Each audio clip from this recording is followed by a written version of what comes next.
Jabatan Perkhidmatan Awam Negeri Sabah, Jabatan Hidupan Liar Sabah, Taman-Taman Sabah, Universiti Malaysia Sabah, Sabah Skills and Technology Center, Universiti Teknologi Mara UiTM, Beasiswa Kerajaan Negeri Sabah, Institut Pendidikan Guru Kampus Ken, Kinabalu Kodes, Jabatan Kimia Malaysia Negeri Sabah, Lembaga Perlesenan Tenaga Atom, Akademi Sains Malaysia, Dark Sky Malaysia, Petrosains Placemat Kota Kinabalu, Fakulti Sains Makanan dan Pemakanan, Fakulti Perubatan dan Sains Kesihatan, Fakulti Komputeran dan Informatik, Fakulti Kejuruteraan, Institut Biologi Tropika dan Pemeliharaan, Institut Penyelidikan Marin Borneo, Fakulti Perhutanan Tropika, Pusat Persediaan Sains dan Teknologi,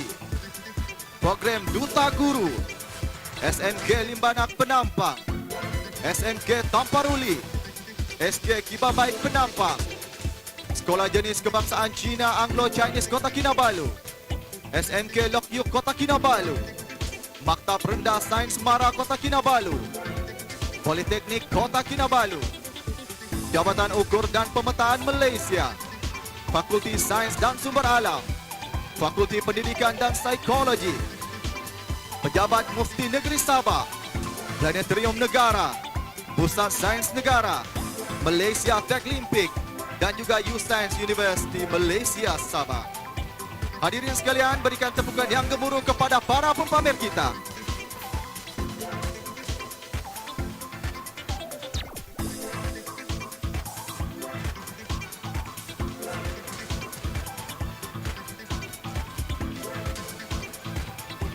Sekali lagi, saya Radikal B, pengacara anda sepanjang 3 hari program ini berlangsung, ingin mengucapkan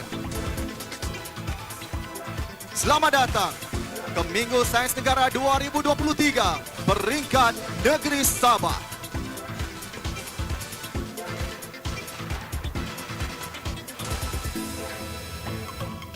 Hadirin sekalian dan para penonton yang bersama dengan kita secara langsung di FB page rasmi Universiti Malaysia Sabah, tanpa membuang masa lagi, saya menyerahkan program seterusnya kepada moderator kita, Mira Balkis. Dipersilakan.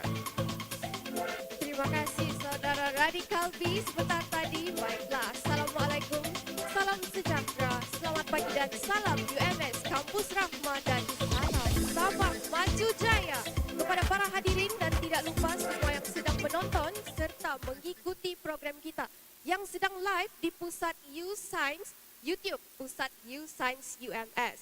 Selamat kembali ke program STEM Speaker Series anjuran Sains UMS dengan kolaborasi JAF PIB UMS, agensi luar, NGO dan Sains Volunteer. Kepada mereka yang baru sahaja mengikuti STEM Speaker Series Sains, program ini mendapat sokongan penuh oleh Kementerian Sains, Teknologi dan Inovasi Sabah KSTI. Baiklah, sebelum itu izinkan saya untuk memperkenalkan diri saya. Nama diberi Nur Amira Balkis, tapi boleh panggil Mira Balkis saja, diberi gelaran oleh Abang Radika sebentar tadi. Baiklah, saya juga merupakan moderator anda untuk slot STEM Speaker Series kali ini. Baiklah, sebelum itu izinkan saya lah perkenalkan kita punya jemputan untuk hari ini. Biar saya berikan sedikit latar belakang lah mengenai Prof terlebih dahulu. Baiklah, beliau merupakan graduan ijazah sarjana muda sains gunaan daripada University Sains Malaysia USM dan beliau kemudian yang meneruskan pengajian ke peringkat yang lebih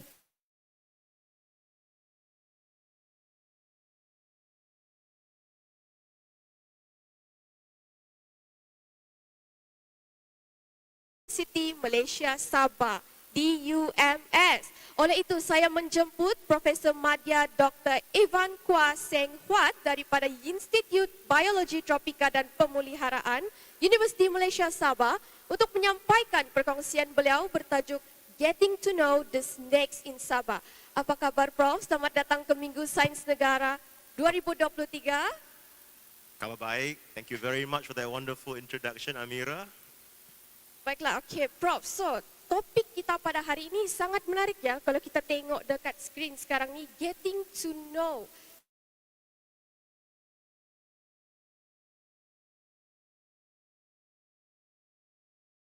Terangkan mengenai tajuk kita pada hari ini, sebenarnya apa yang pengunjung-pengunjung dan penonton-penonton kita yang sedang melihat kita live sekarang ni perlu tahu mengenai keistimewaannya seekor haiwan bernama ular ini.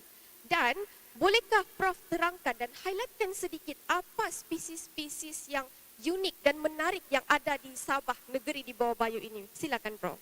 Okay, terima kasih Amira. So that's a very good question. Okay, izinkan saya jawab dalam bahasa Inggeris dan campur-campur dengan bahasa Melayu lah boleh. Alright. So the reason that I have picked this topic for today was because snakes tend to be misunderstood. Alright, kebanyakan orang mempunyai persepsi yang negatif terhadap ular. So saya sebagai seorang researcher pasal ular nak guna platform ni to try and then dispel some of the misconceptions and myths about snakes in Sabah ni. And for your second part of the question too, memang there are very many unique species di tanah Sabah ni, which I will actually be showing in my slide nanti. So janganlah rosakkan surprise tu kan. Alright. Okay. Prof, boleh. Maafkan saya, Prof. Jadi boleh Prof teruskan dengan pembentangan slide, Prof? Alright. Okay, thank you everyone again for coming here to support Minggu Sains Negara level Sabah on this Saturday morning, coming here on your weekend. I appreciate it. So I hope that you will gain something from my talk this morning, alright? So without further ado, I will begin right now. So as I mentioned in my answer to Cik Amira tadi tu, the reason why I picked this topic is because there is a lot of negative perceptions and wrong understanding lah about snakes too. Yes, they can be dangerous, but they also have a very important role in the environment. So many times we often see in the news berita begini, okay, not like this is the most recent case in Sabah where there was a rubber tapper that was suspected to have been bitten by a king cobra, ular tedung sela, dan mati lah, okay. So because of articles like this, people oftentimes get the wrong perception about snakes, like I have said. So the reason I'm giving this talk today is to try and dispel some of those myths.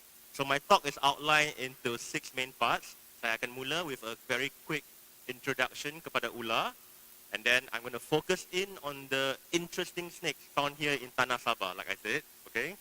Then it'll be followed by a little bit about human-snake conflict, because inevitably it happens lah, like the article tunjuk.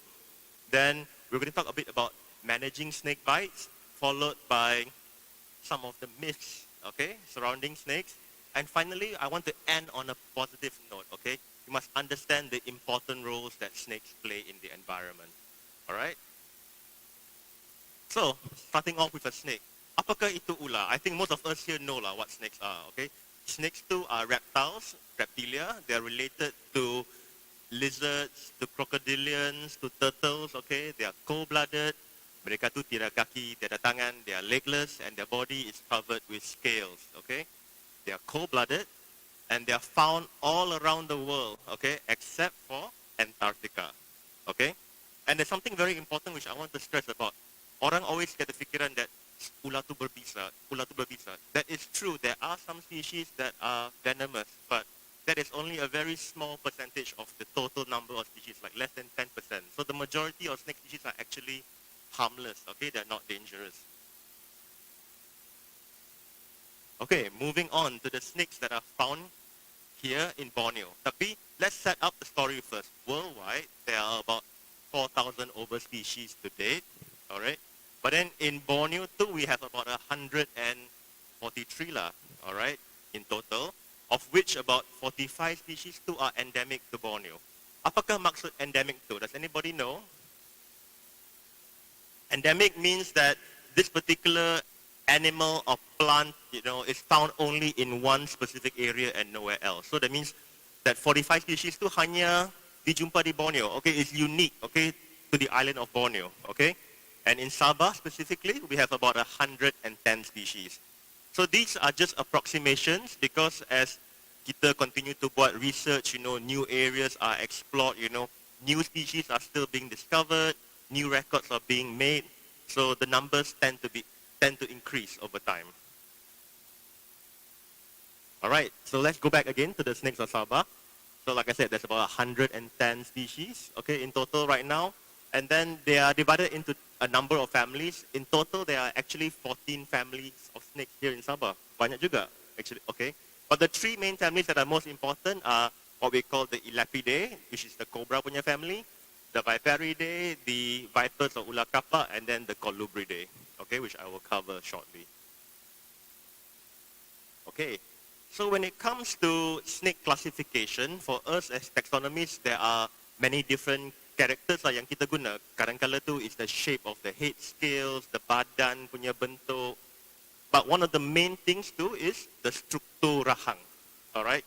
It's the dentition of the snakes, which is very important when we use for classification. So in the examples for these 3 main families that I mentioned too, in the cobra or the elapid family too, they have gigi taring di depan that are short and fixed, okay? We call it short fixed front fangs, okay? Proteroglyphus. For the ular kapak or the vipers, they also have front fangs, but they are a lot longer, and they also boleh fold into the mouth too, okay? So that's called solenoglyphus. And finally, for the Colubridae family, ada yang tidak bergigi taring, okay, aglyphus, like in the lower right-hand image too, which are non-venomous. And kalau they have gigi taring pun, it is in the back of the mouth, okay? They're called opisthoglyphus snakes, all right? So like I said, this is just like a general overview, okay, to introduce you all to some of the unique snakes here in Sabah. Don't expect you all to hafal semua ni tu. All right, so this is the first family lah, okay. So admittedly, this is probably the most medically important family yang kita ada di sini di Sabah, the cobra family or the elapids.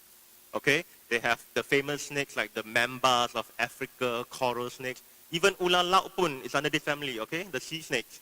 Okay, and they all have fixed front fangs, like I said, and the venom from this family is largely neurotoxic. What does it mean? Okay, if you get bitten by these snakes, the venom tends to affect the nervous system nat saraf kita. Okay, so these are some examples of species that we have here in Sabah. There is the black or the equatorial spitting cobra in the upper image, and the coral snake in the image di bawah tu. Okay, as I said, even sea snakes are also members of the cobra family, but they've undergone, very unique changes to their morphology to adapt to the special environment. Imagine lah, kalau kamu terpaksa hidup di dalam laut, all your life. Of course, you will also change kan, being soaked in salt water. So for example, some of the unique features of ular laut, sea snakes, tengok, the tails have become flattened so that they are like the oars of boats to make it easier for them to swim. Just like ikan juga, ekor tu akan leper. Then they have got special salt glands to excrete the extra salt that they get from the salt water. And even their nostrils pun boleh tutup. They have, valves, to help them when they dive underwater. So these are some of the unique features of the snakes that we have here in Sabah. So for sea snakes too, there are two main groups. One is the normal sea snakes, okay? That is in the image on the left and the lower right-hand side. So for true sea snakes, keunikan mereka, they spend all their lives at sea, kecuali bila ribut tu they are washed out. And they give birth to live young. Whereas for the sea kraits, yang the image on the upper right, they are also living in the sea, but they are different because they still come onto land to bertelur. That is one of the differences between these two groups. Okay, moving on from the elapids, we come to the viperids, okay? So these are the vipers, like I said, the ular kapak. They have fixed front fangs as well, tapi their fangs tend to be longer and they fall into the top of the mouth. And the venom composition of this family is different from the elapids from earlier tadi tu. So most vipers, their venom is hemotoxic. Okay, it means that it affects your muscles and your tissues, okay? That's why usually if you're bitten by vipers too, boleh lah rebut daging semua tu. Okay, it's very tissue destroying. So there are species that are arboreal, meaning they hidup di atas pokok. There are also some that are living on the ground. They are terrestrial, okay? And some of the most famous snakes are actually vipers. Like sini tu, if you are fans of cowboy movies, okay, country western movies, you always see them featuring rattlesnakes. So rattlesnakes are also vipers. And the subfamily of the species found here in Sabah, they are called pit vipers, which I will tell you why in a short while. So the vipers that we find here in Sabah and in Malaysia, they are called pit vipers because they have a very special organ in between their mata and their real nostril too, okay? Which is a heat-sensing organ that is used to detect minute changes in temperature, which is used for hunting. So imagine it's almost like us human beings still having an extra sense, almost like infrared vision, which is why I put in that image on the lower right and left too. Tengok, so on the lower left-hand corner, that is how we would perceive seekor tikus kan, using our normal vision. But imagine if we had infrared vision, which is similar to how the pit vipers sense with that special heat-sensing organ, that is how we would perceive the rat juga. We can sense the difference in body temperature. So these snakes are able to hunt, in pure darkness or even when they're buta, using this extra sense too, which is quite special. So moving on, we come to the family Colubridae, which I told you. This is the largest family of snakes in the world, which encompasses 2 per 3 of all species found worldwide too. And for taxonomists too, we often call it the tong sampah punya family. So usually it's for snakes that cannot be put into other major families, or are a bit difficult to classify. Biasanya kita akan, lump it into the family Colubridae. Okay. There are many different species here in Sabah. Like I said, some are venomous, some are non-venomous. So those yang berbisa that are venomous, what did I say earlier? They all have back fangs. Okay, bukan macam the vipers or the cobras where the fangs are in front. So I use the image of the boom slang in the lower image tu. Tengok, gigi taring tu di belakang mulut. So usually for colubrids, if they're going to envenomate you, they all kena gigit longer and they must chew to be more effective. So there are some very unique colubrids here found in Sabah. Have you guys heard of gliding snakes? So what I'm showing here are two images of two species of gliding snakes found in Sabah, okay? The paradise tree snake and the twin barred tree snake. They're called gliding snakes because they can actually glide, okay? Macam ular terbang. So they evolved this special behavior to glide between trees in the canopy, okay? So that they also tidak perlu crawl down the tree and then naik balik tu. This is like a shortcut, to move between trees. And how they do it is they flatten their ribs on the body so that they can glide in the air, okay? Same concept macam ular senduk, cobras, how they spread their hood, they will also flatten the rib cage. Some other unique colubrids we have here in Sabah. Have you all heard of the cave racer? Okay? Okay, this is a very special snake, okay, that here in Sabah and in Malaysia, they usually live very deep inside caves. Kalau you pernah pergi ke Gua Gomantong area or some of the other limestone caves in Sarawak or Peninsula Malaysia, if you are lucky, you might come across a cave racer, okay? So there are 9 subspecies or so spread across its known range in South and Southeast Asia. But most of those, like I said, here in Sabah and Peninsula Malaysia, they are specialized in living in caves, okay? You can find them deep in the darkness, hundreds of meters in the cave. They climb up the ceilings to hunt burung walit, the swiftlets, as well as the bats that travel in. And they're so alert, they can actually catch the bat in mid-air tau.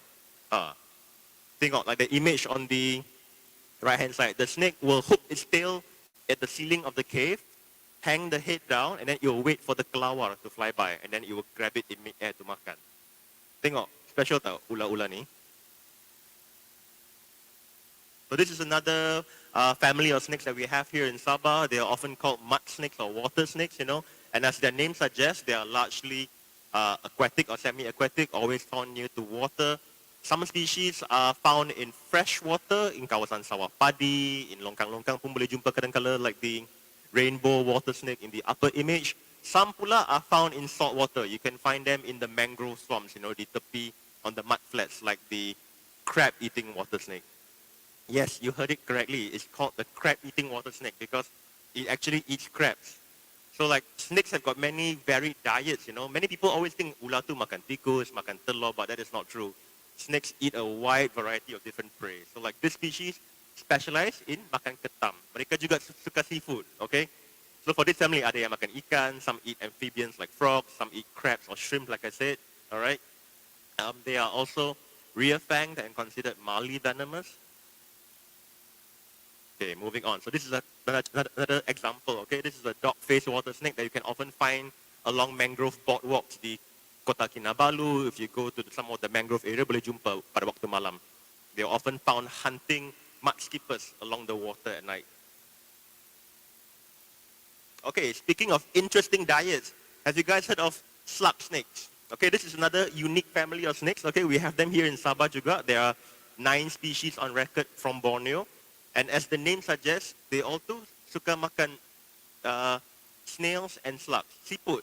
Okay, like you can see in my image on the right-hand side, that is a blunt-headed slug snake eating a snail. So they have specially adapted jaws and teeth to hook into the snail punya flesh and cut the muscles and pull it out from the shell. All right.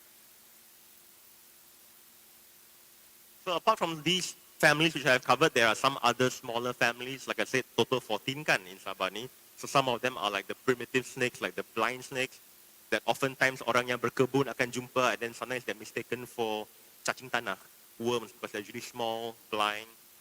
Then there are other families like the sunbeam snake or the pipe snakes that are sometimes called ular kepala dua.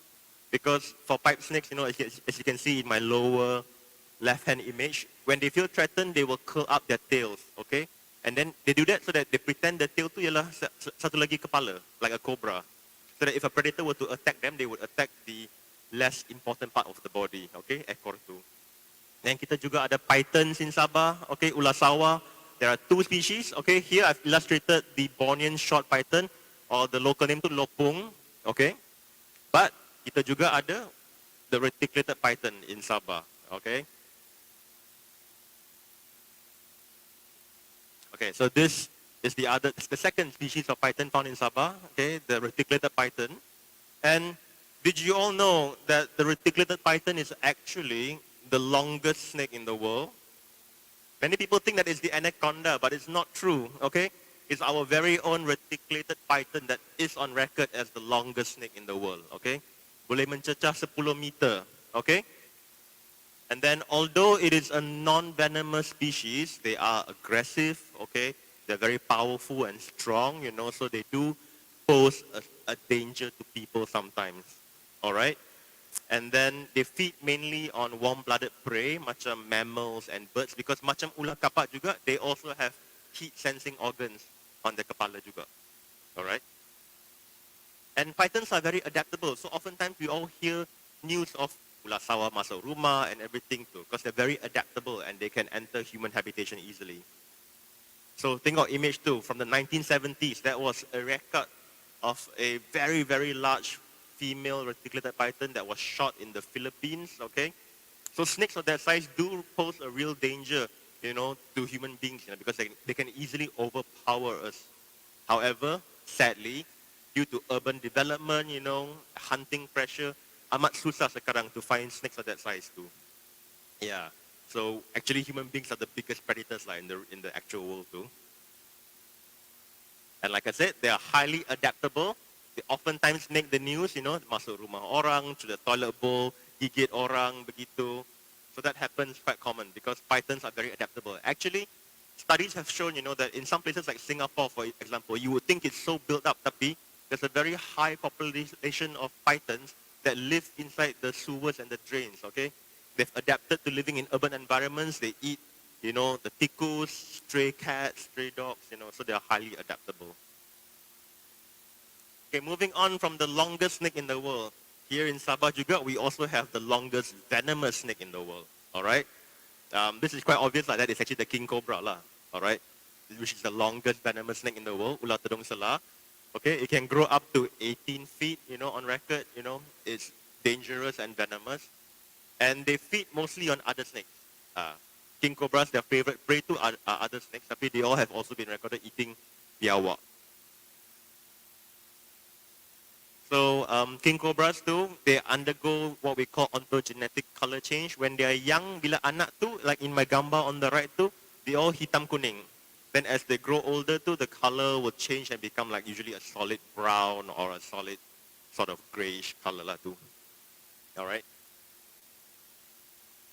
So apart from the apart from the king cobra, there's also a second species of cobra here in Sabah, like I mentioned in my earlier picture too, from a different genus called the equatorial spitting cobra. All right. We actually have them here on UMS campus juga. So they are venomous, and this one here you kena berjaga-jaga kalau jumpa tu, because as its name suggests, they can spit venom from their fangs, which they aim at the eyes of a predator or an attacker lah. All right. They feed on small animals, reptiles, frogs, rats and all.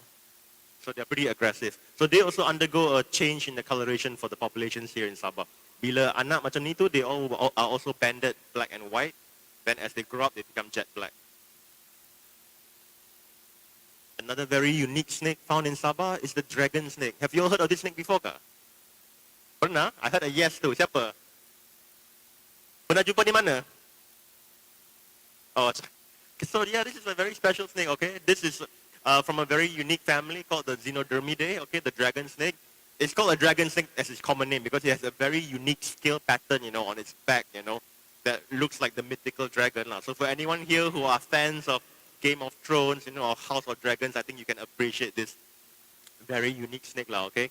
But it's found usually only in forested areas like Danum Valley, often found near the water because it preys on amphibians and tadpoles. All right. So, isn't it cool so far? How many different kinds of interesting snakes I have shared with you? Found in Sabah. Many unique forms, kan? So, like I said, Sabah has a very rich diversity of snakes that many people do not appreciate. However, as I also said, unfortunately, sometimes snakes and people come into contact. Okay, and that creates conflict, lah. Okay. However, my policy is always to live and let live whenever possible. Okay, if you happen to see a snake when you're out hiking, or outside, just let it pass by, let it move on. There's no reason for you to go and harass the snake or try and kill it because you are actually putting yourself at greater risk. Okay.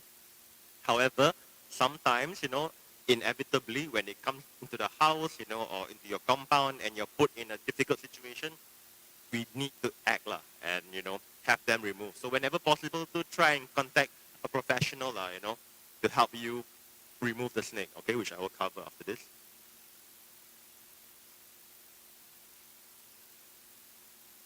Maaf Prof. Ya. Sebelum Prof sambung, sebenarnya saya inginlah bertanya satu soalan kan. So tadi saya ada mention mengenai human and snake punya konflik, right? So, okay. Seperti mana yang kita tahu, sering tular, video mengenai ular sering masuk ke rumah penduduk-penduduk, lebih-lebih lagi penduduk-penduduk kampung, betul? Betul. Selebihnya waktu hujan lah, waktu hujan, waktu banjir dan sebagainya. Jadi, sebenarnya apa penyebab yang menyebabkan ular-ular ni masuk ke rumah penduduk kampung? Lebih-lebih lagi waktu hujan. Dan, saya ada lagi satu soalan sebelum saya sambung. Bolehkah saya terangkan apa yang kami, penonton dan pengunjung perlu buat sekiranya kami berhadapan dengan situasi tersebut? Contohnya macam kalau hujan kan, lepas tu tiba-tiba kami nampak ada ular masuk. Sebenarnya apa precautions yang kami perlu ambil untuk berhadapan dengan situasi seperti itu? Baik, terima kasih for those questions too. So, to jawab your soalan pertama, so I say the part 1 tu, so memang betul. Biasanya semasa masa banjir tu, tendency for snakes to masuk rumah tu tends to increase because just like us human beings, bila rumah kita dibanjir, kita kena berpindahkan. So snakes juga, so species that I found on the ground, hidup dalam barus tu, if their homes are flooded, they will flee for higher ground. So this is why oftentimes during masa kebanjiran, there's often records of more snakes entering the house. But apart from that, there are actually 2 other reasons why snakes biasanya will enter houses, which I will cover after this. And to answer the second part of your question tu, memang sudah terpapar di slide sana tu. So these are some of the measures lah that I would recommend, people do if you have a snake enter your house. First and foremost, do not panic, okay? Panicking doesn't help, you will only raise your blood pressure and then you might act, brashly. So don't panic, try and stay calm, If the snake is, in a particular area where it has access to leave to the outside, yeah, just close off the door, open the window and, try and then let the snake find its own way out, And most importantly, if there's young children in the house, if there are pets, keep them away from the snake, okay? Many a times people make the mistake, of, okay, I will let my dog go, bagi anjing saya pergi gigit ular tu. No, that is actually not what you should do because many a times pets actually get killed that way, okay? Your pet dog, in trying to kill the snake, they themselves might get bitten and die from a venomous snake bite. Then, if you're not able to, lead the snake out from your house, then unfortunately, like I said, you need to call in professionals, like Jabatan Bomba, or the rescue department, okay, which I will share in a while too. Jawab soalan kau, Amira? Betul, sangat menjawab. Alright, okay. Okay, boleh kita teruskan? Boleh. So this answers the first part of Amira's question earlier. Why do snakes enter homes? Okay, so I summarize it into 3 main reasons, okay? The first, okay, is to control their body temperature and humidity, all right? Snakes, like I said, they're cold-blooded, okay?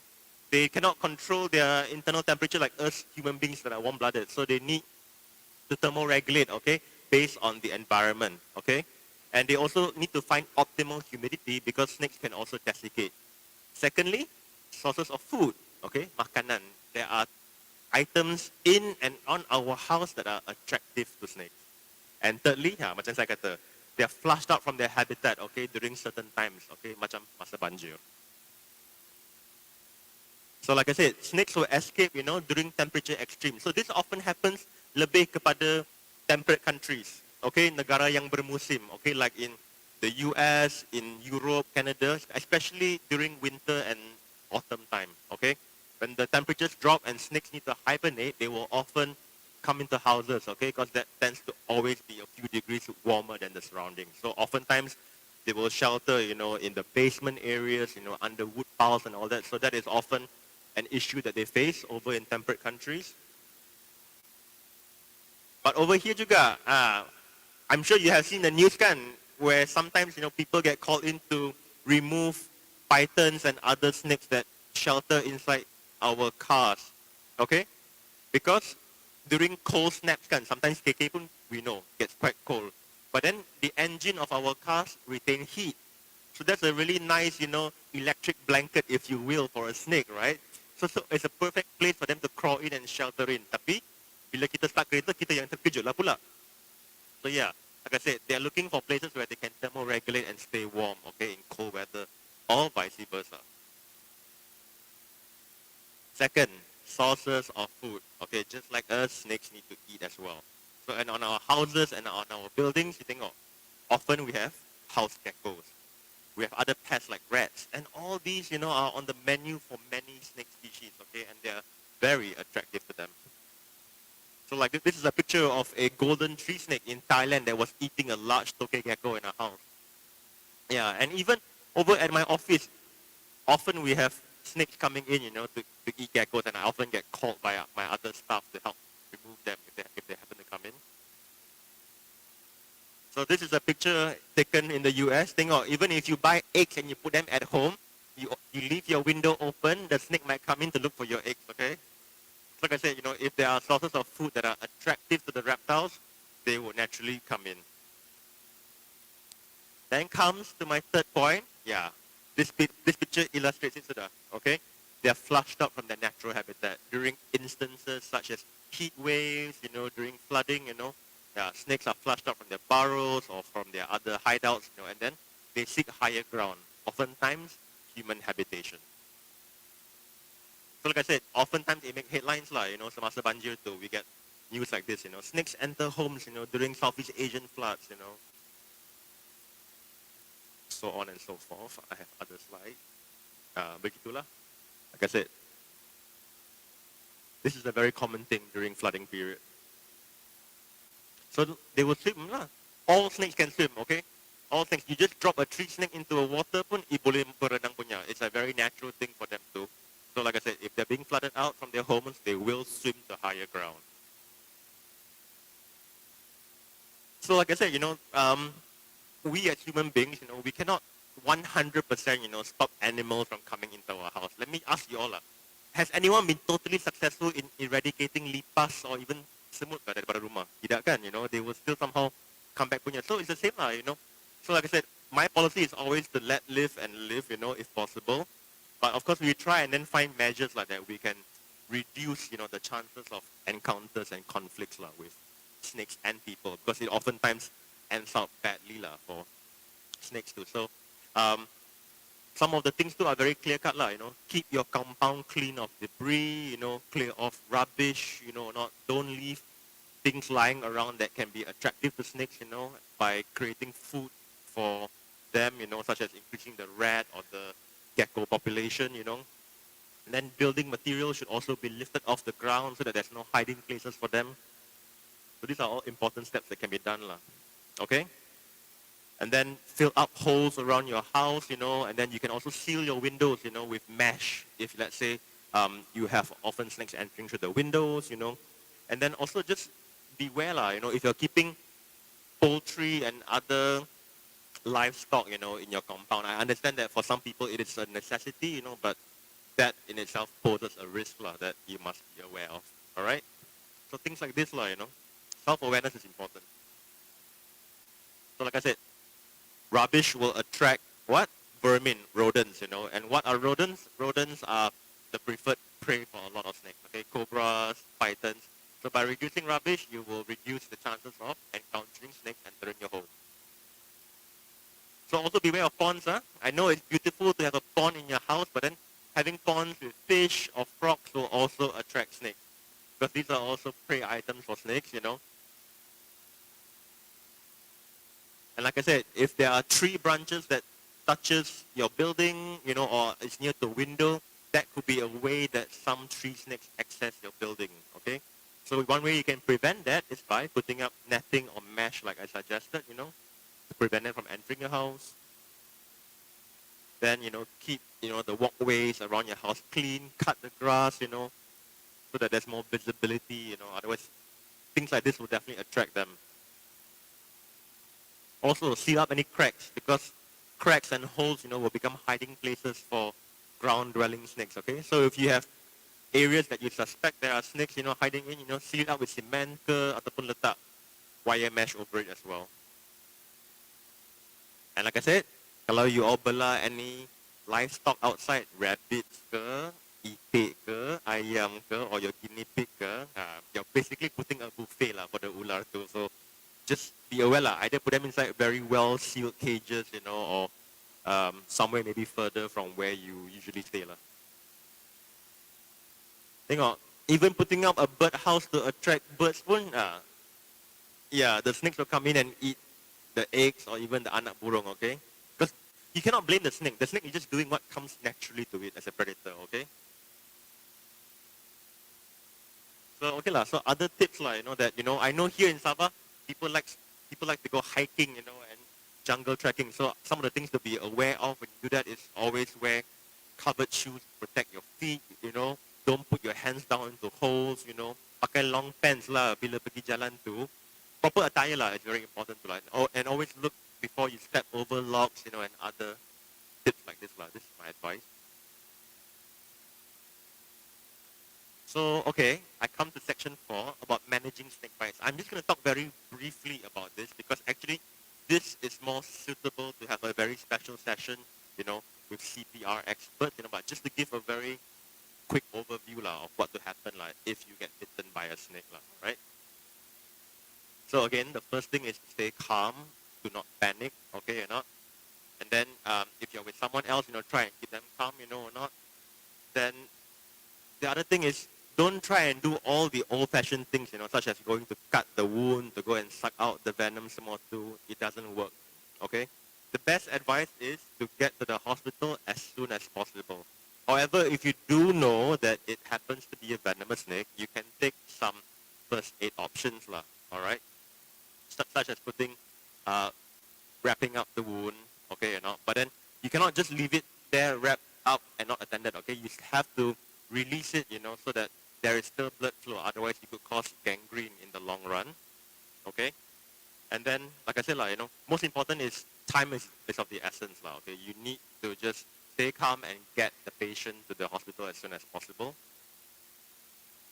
And then this is just like a quick diagram that you should immobilize the bitten area. Because the reason being that if you are bitten by a venomous snake, you know, you want to immobilize the bitten area so that the venom doesn't spread as fast into your body, especially if you're bitten by a cobra, for example, you know, which is, you know, a neurotoxic venom that can affect your nervous system. So like I said, you wrap up the bitten area and then you put a splint to immobilize it.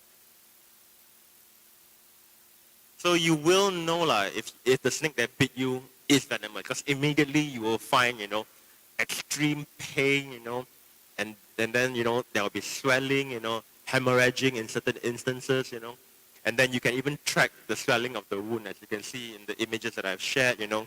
Then you will feel other symptoms like, you know, nauseous, you know, you might have vomiting, droopy eyelids, you know, you start feeling sleepy, you know, if it was a neurotoxic venom. And in extreme cases, of course, you know, it can cause death. So venomous snakes, you know, their bites are treated with antivenom, okay? Antivenom is basically the only proper treatment for a venomous snake bite, okay? Like I said, jangan cuba all the old, you know, tips tu yang pergi potong the wound, ke, suck out the venom, ke, minum alcohol tu, please don't do that, all right? Get the patient to the hospital as soon as possible. And then the doctors will administer antivenom. So antivenom usually tends to be specific for the particular species of snake. But nowadays, there is something called polyvalent antivenom, which basically, they all do campurkan the antivenoms for all the major snake groups found in a particular area, so that if you're not able to identify what species of snake bit you, they will administer that. But like I showed in one of my tips earlier on, most of us now ada smartphone kan? Yeah, smartphones, right? So like, if you are able to quickly get a snapshot of the snake that bit you or bit someone that you know, that will be most helpful, because that image can then be shared by the doctor to experts like myself, and then I can help identify. So like, I often get sent images like that to back in from Semenanjung too, and then many times actually it's ular yang tidak berbisa, but then people tend to panic lah. They think like every snake that bites them is venomous. So when I get the image, I just tell the doctor, oh, this is a non-venomous species. You don't need to administer any antivenom. Just monitor the patient, calm them down, and then clean the wounds saja too. So just use your handphone if you can, and take a very quick image of what snake you encountered. Don't try and catch or kill the snake, because people oftentimes get bitten even more when you try and do that. Okay. But if the snake tu sudah dibunuh, bring the snake along to the hospital. Yeah, just use like a pair of tongs or something, put it into a bag and bring it to the hospital, because it can help with the identification. Okay? So these are also do's and don'ts, not to face when you are bitten by a snake. Like I said, don't try all the old things to taking traditional medication, drinking alcohol, cutting the wound, and all that. There is a simplified diagram which I'm presenting, okay, not for you all as well. So, like I said, just stay calm, immobilize the bite area, get the patient to the hospital as soon as possible, and don't attempt all the other crazy things.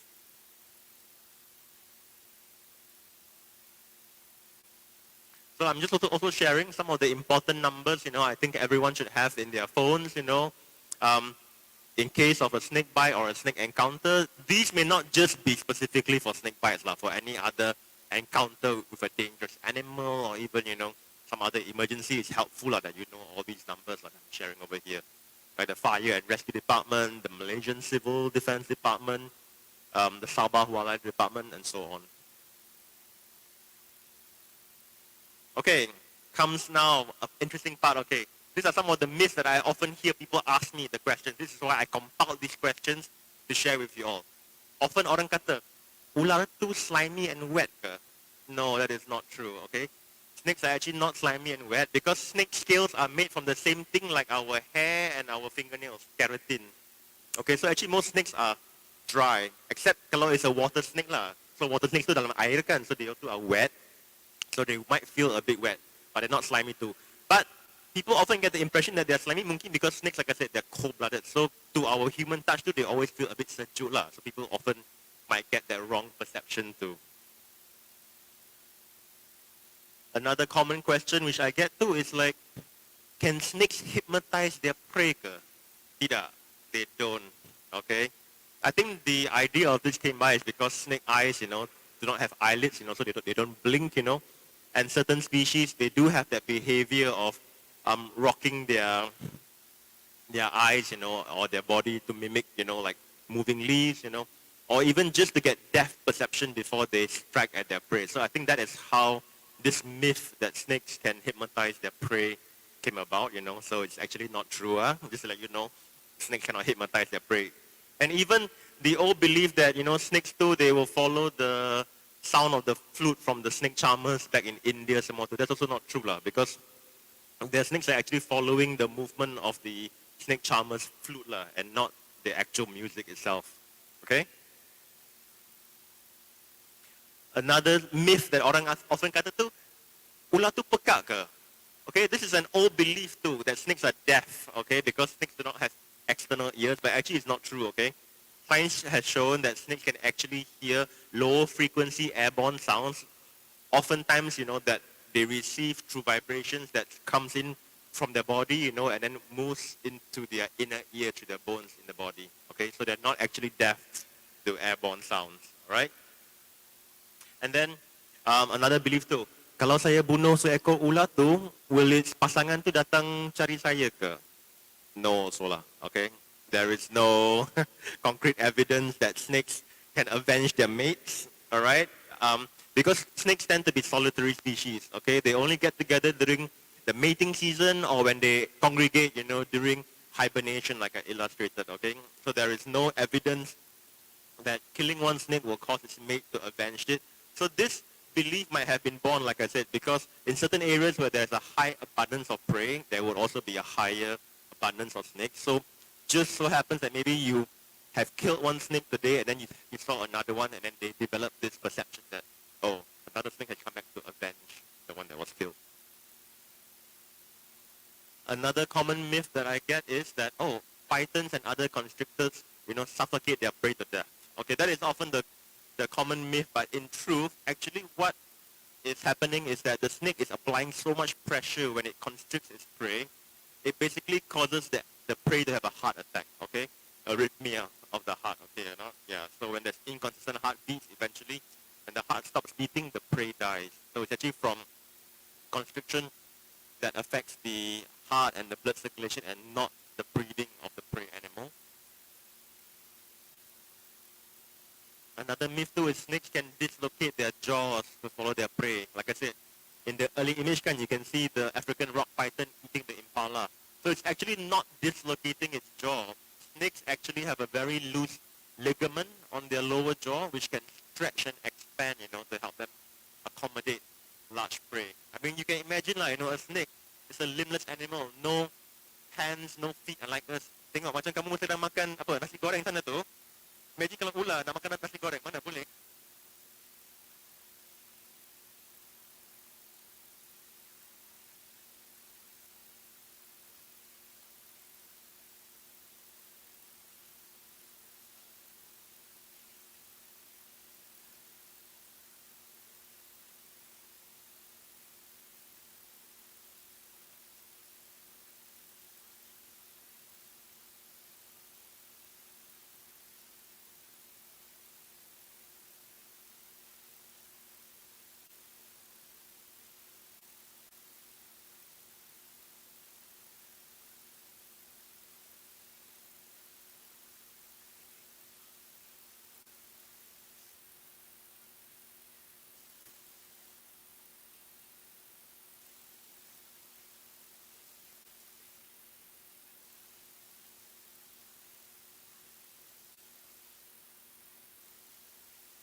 kita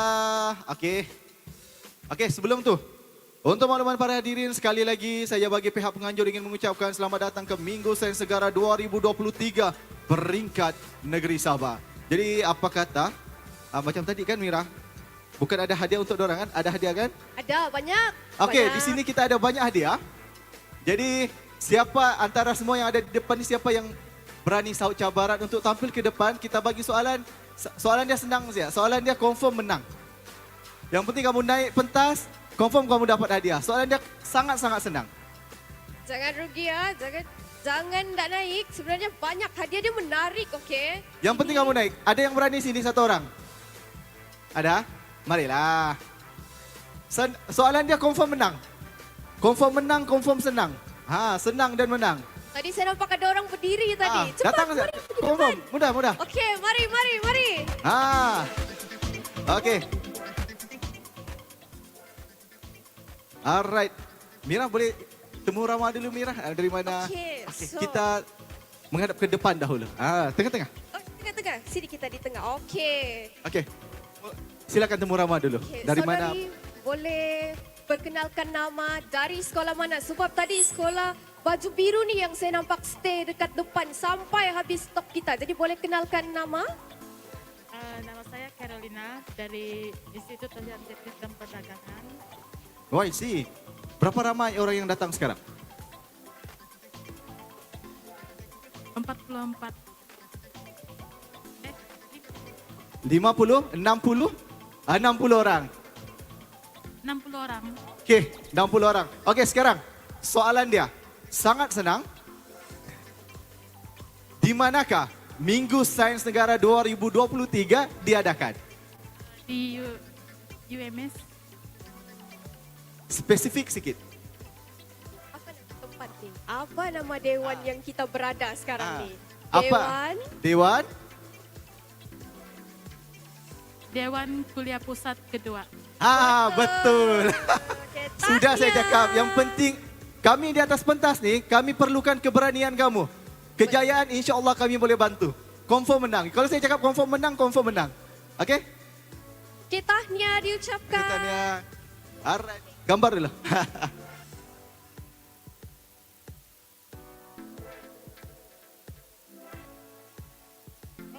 Terima kasih saudari. Okey, sebenarnya ada banyak lagi beg di atas pentas ni bang. Macam mana ni? Kita bagi lagi. Okey, Kita bagi boleh. satu lagi dahulu sebelum kita buat cabutan bertuah. Boleh? Jadi saya perlukan satu orang lagi. Lelaki boleh lelaki, perempuan sudah. Okey, yang lelaki angkat tangan tu. Mari sini, Dek.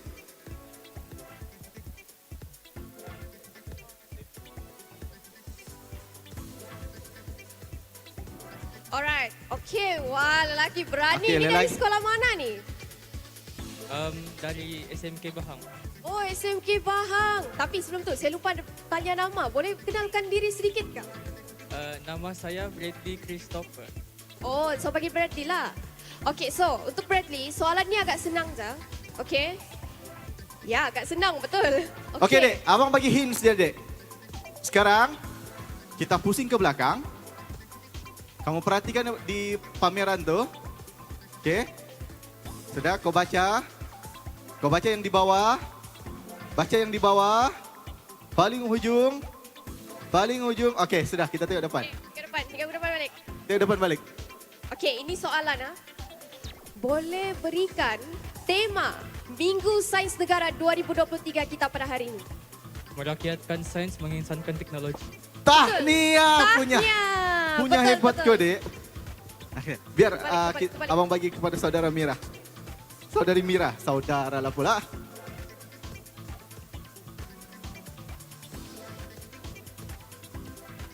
Okey, Alright, tahniah terima SMK kasih. Bahang. Mira, kita dapat signal untuk kita teruskan bagi hadiah lagi. Jadi siapa yang perlukan hadiah, siapa yang berani, lelaki perempuan tiada masalah. Tidak ada lagi lain jantina di sini kan. Jadi lelaki perempuan siapa mau, sila tampil ke hadapan. Mari. Mari.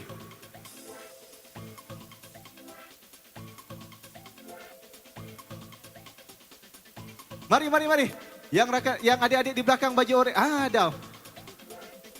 Abang familiar mukamu, Dek. Dari kemarin memang kau sangat berani. Mari. Abang sangat suka. Orang-orang yang berani. InsyaAllah orang yang berani ni senang dapat kejayaan ni. Okey, sebenarnya saya dari tadi lupa untuk start tanya nama orang ni. Jadi bolehkah perkenalkan nama dan dari sekolah mana? Hai, nama saya Sir Robert, saya dari sekolah SMK Tamparuli. Oh, dari SMK Tamparuli. Berikan tepukan lagi untuk dia. Okey, tanpa buang masa Mira, apakah dia punya soalan Mira? Silakan. Okey, soalan ni senang saja. Dari bila berikan saya tarikh Minggu Sains Negara 2023 ini dijalankan? Dari bila sampai bila? 24 Ogos 2023 sehingga 26 Ogos 2023. Betul! Hei, terbaik, Okey, terbaik ada hadiah. Okey, dapat lagi hadiah. Okey. Okey, tahniah.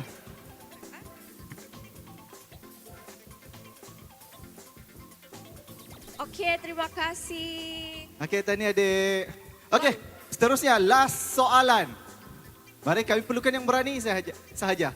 Ada yang mau berani? Ada yang berani cuba? Marilah. Jangan malu, jangan segan. Sebelum kita ke cabutan bertuah. Yang adik-adik di depan ni ada? Senang saja ni. Mari, maju. Saya tinggal satu je lagi ni. Ada Hadiah satu menarik. siap lagi. Okey. Okey. Terbaik, Dik. Mari tampil ke hadapan.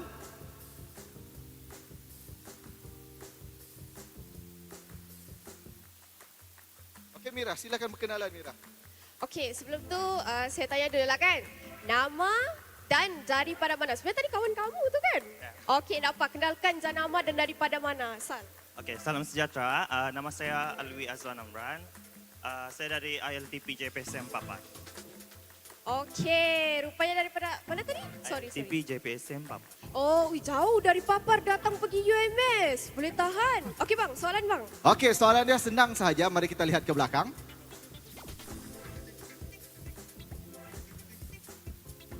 Okey, kita pusing ke hadapan. Pusing balik. Okey, pusing balik. Siapakah penganjur utama untuk program Minggu Sains Negara 2023? Kementerian Inovasi, Teknologi dan... Ulang balik. Jangan salah, abang kasih turun kau ni. Okey. Kementerian Sains, Teknologi dan Inovasi. Mesti. Ya, tahniah diucapkan.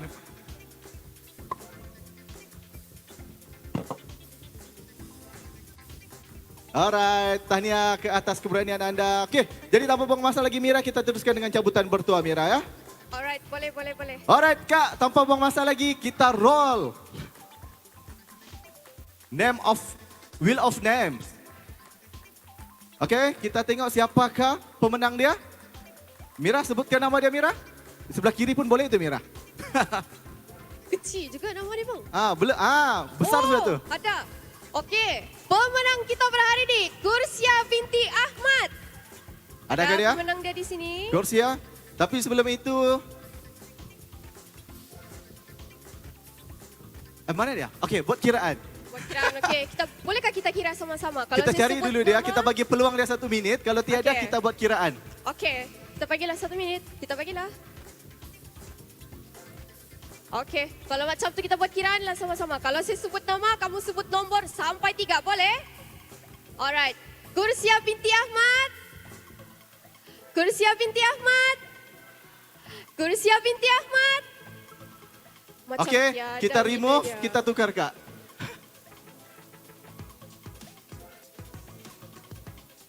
Teruskan Mira. Okey, boleh. Siapa pemenang kita yang bertuah ni? Okey, kita dapat Amir, sama nama kami. Amira Atia Muhammad Amir ada di sini. Kalau tidak saya yang naik pentas ni ambil hadiah. Sebab memang kau sudah di pentas ni Mira. Ya, saya yang ambil ni. Okey, sebelum tu saya mempersilakan Mr. John untuk tampil ke atas pentas untuk menyampaikan hadiah. Boleh? Tu kali. Amira Atia Muhammad Amir yang tengah berlari ni. Okey, tahniah. Oh, tahniah. Diucapkan ada pemenang dia.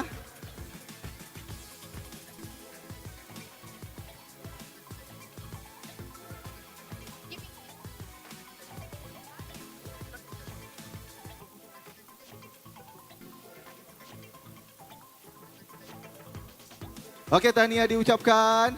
Kita tunggu sebentar hadiah untuk dia dihantarkan.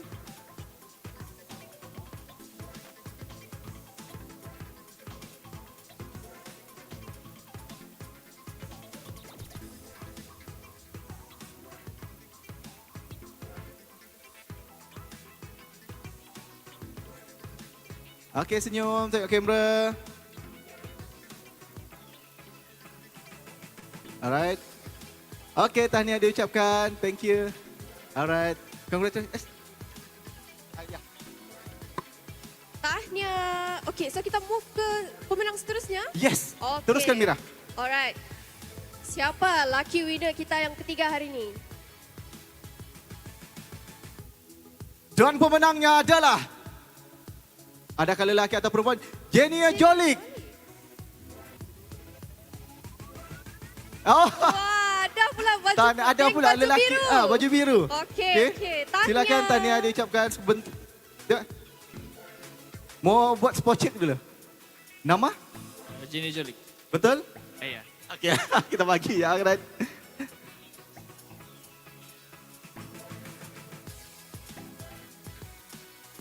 Alright, tahniah diucapkan.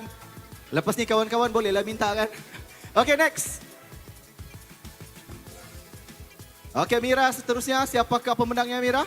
Dan pemenang kita yang keberapa? Sudah saya lupa. Yang ketiga. Oh, yang ketiga hari ini. Ellen Ashley Lister. Adakah? Si Kayun. Ada? Ada? Oh, ada. Tahniah. Tahniah diucapkan. Dia malu-malu lagi. Dia cuma bergerak, Oh, pantas. Okey. Ya. Bang, spot check dulu bang. Mesti spot check ni. Okey, berdiri. Adik pengawas ke adik? Sangka pengawas. Siapa nama? Ellen, Ellen. Dari sekolah mana? asal Ada berapa orang daripada SMK Lasar? ada 8 orang. 8 orang. Alright, tahniah.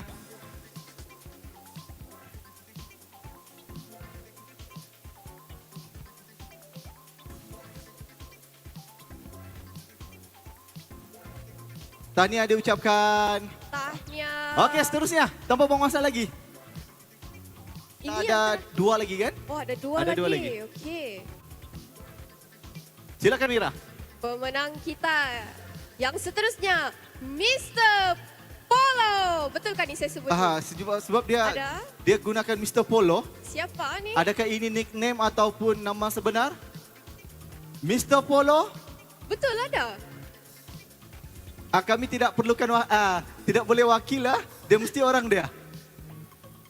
Dia angkat meja bulat. Okey, manakah dia urus setia mengangkat meja bulat?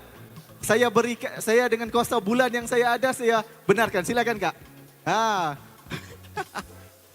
Ada job Kuasa rupanya. bulan saya lemun pula tu kan. Astagfirullahalazim. Okey. Tahniah. Sebab urus setia kita menghargai usaha diorang dalam menjayakan program kita pada hari ini.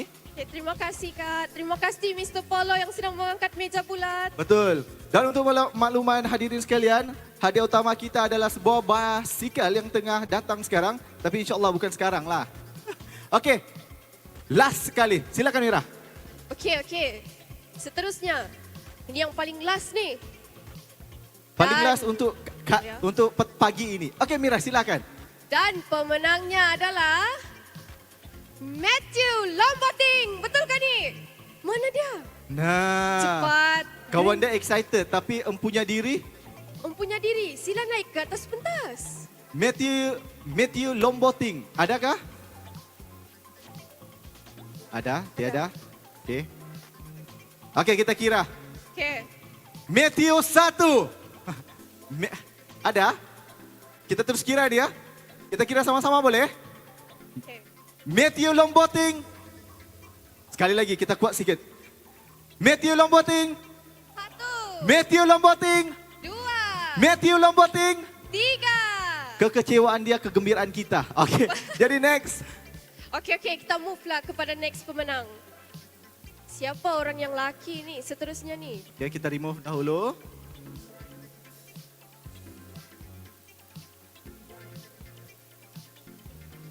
Silakan Mira. Dan pemenang kita yang terakhir. Enros Sairan. Di manakah dia? Di manakah pemenang Enros Sairan, di manakah anda? Ada kakak angkat tangan tadi? Macam orang yang sama ni. Wakil yang sama. Kakak sendiri? Oh, Maafkan kami sangka. Memang nama kakak Enros Sairan lah Kak? Alhamdulillah berkat dia bantu kawan dia tadi. Ya, betul. Okey, tahniah Dua kali dia diucapkan. naik pentas hari 2 kali ni. naik pentas. Okey, tahniah diucapkan. Terima kasih, Kak. Okey, dan tanpa membuang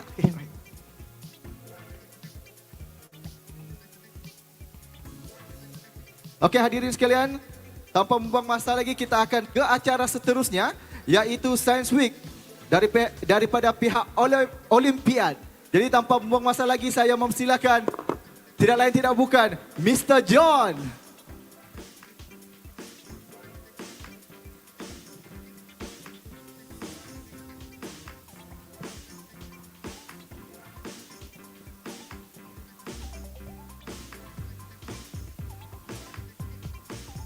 Wow, after all that prize giving, are there any left for the quiz? Oh dear. Let's hope so, huh? So, yeah, we need a couple of minutes just to set up the scoreboard and the questions, so just be patient. But in the meantime, I assume we have our quiz teams here, by the look of you. So, if I could ask SMK LaSalle 1 and SMK LaSalle 2 to come up and sit in these seats here. Okay? Can you come up, LaSalle? Don't be shy. We're all friends here.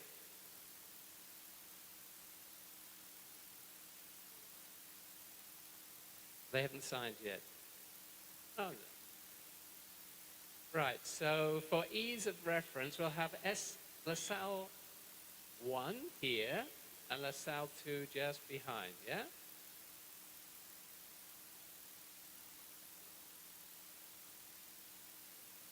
Okay, and can we have SMK Stella Maris 1 and 2 to occupy these seats?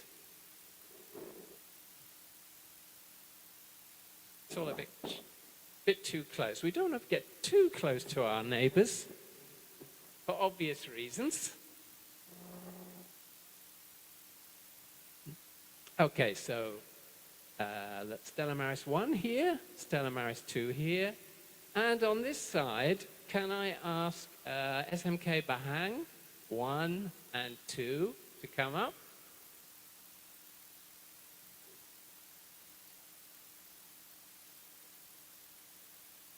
Why?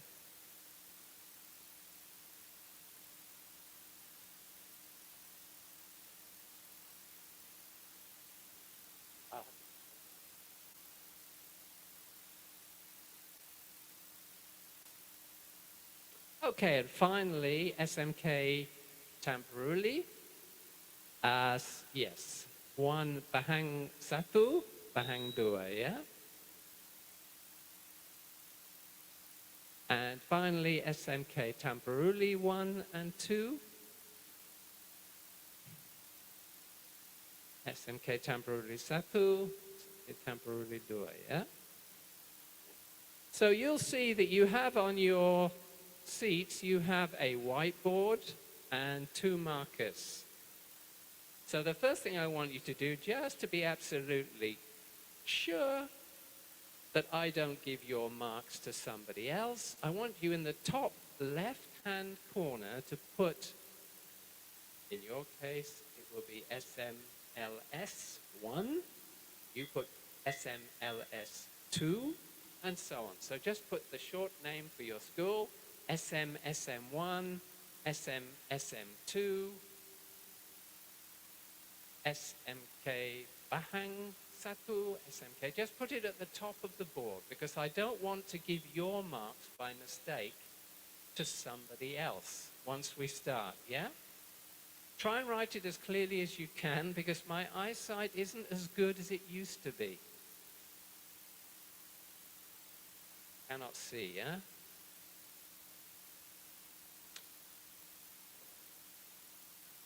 Everyone happy?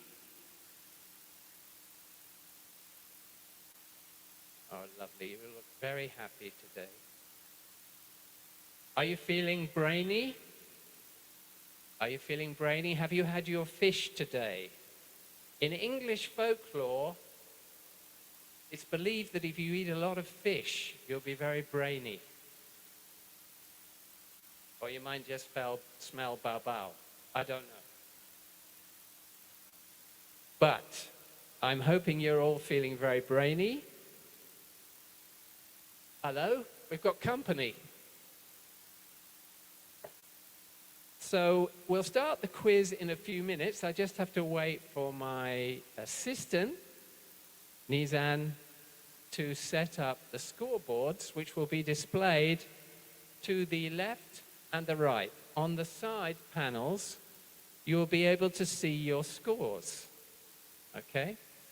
The main screen here will display the questions, which will be in Bahasa English, and I will also read out the questions. All right?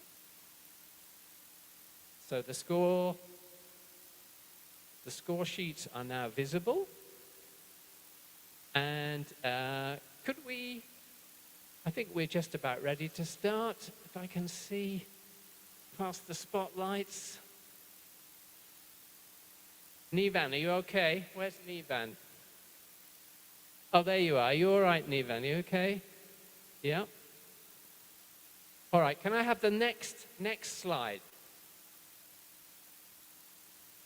Sini saja, yeah? Sana will be scoreboards. Ini quiz saja, yeah? That's right, yeah. So let me just explain the rules. There's going to be 2 rounds. One round will be individual round, and one round will be team round. The individual rounds, there's going to be 20 questions. And each of you will get 5 questions. All right?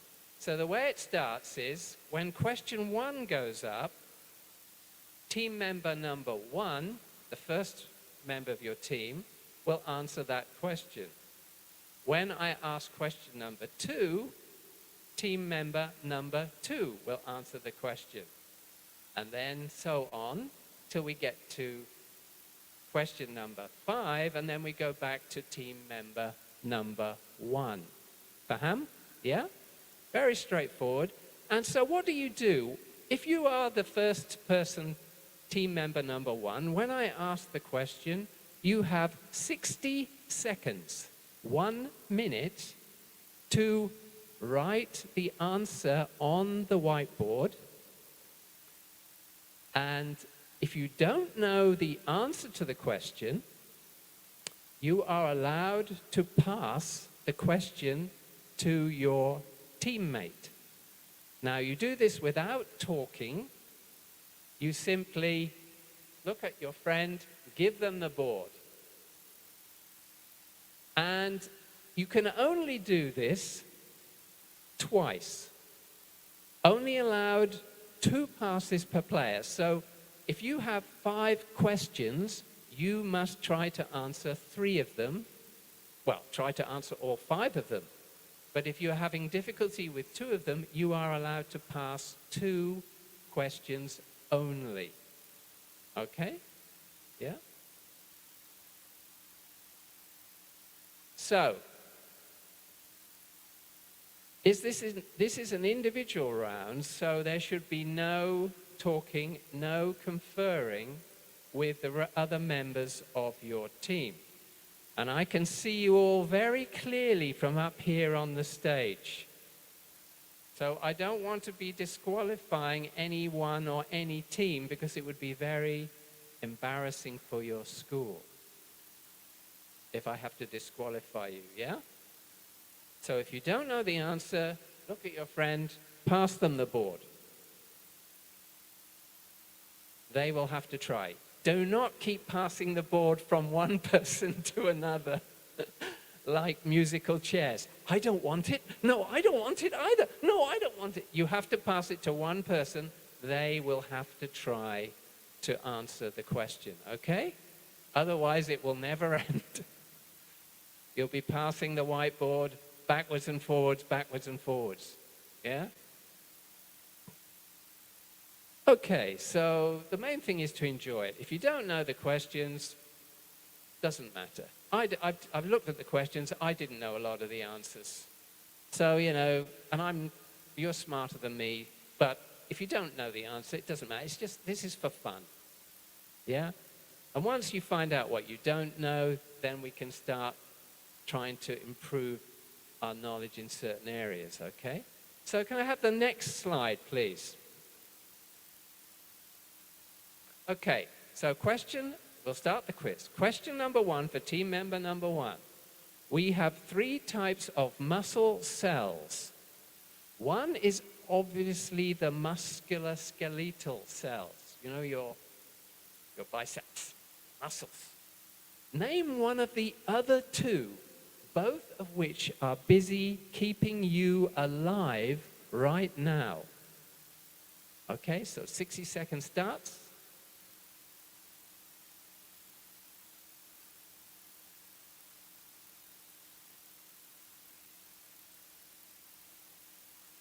Musculoskeletal cells. There's the obvious ones on the outside. They're the less obvious ones on the inside. I even talk as if I know what I'm talking about. I don't. But that's just a small clue.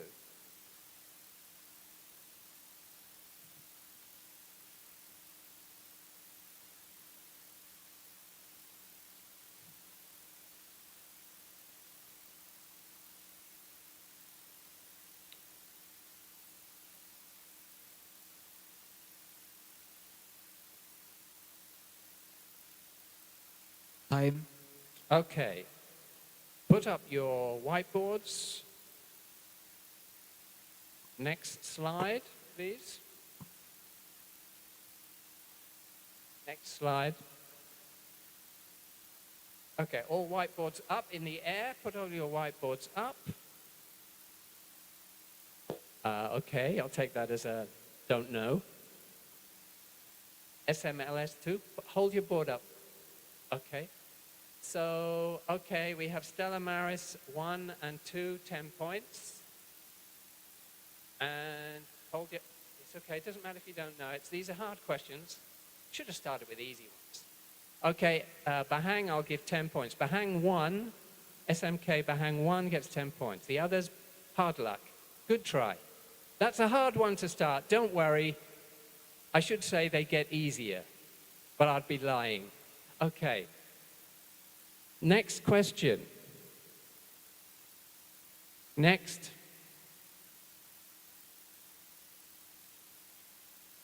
What word could mean both the highest ranking priest in a certain Christian churches, like the Church of England, and a specific order of animals that include humans, apes, monkeys, and related forms such as lemurs and tarsiers? So what is the word? You're looking for one word which relates to the highest ranking priest and certain animals, humans, apes, monkeys. So this is for team member number 2. Let's start. 60 seconds.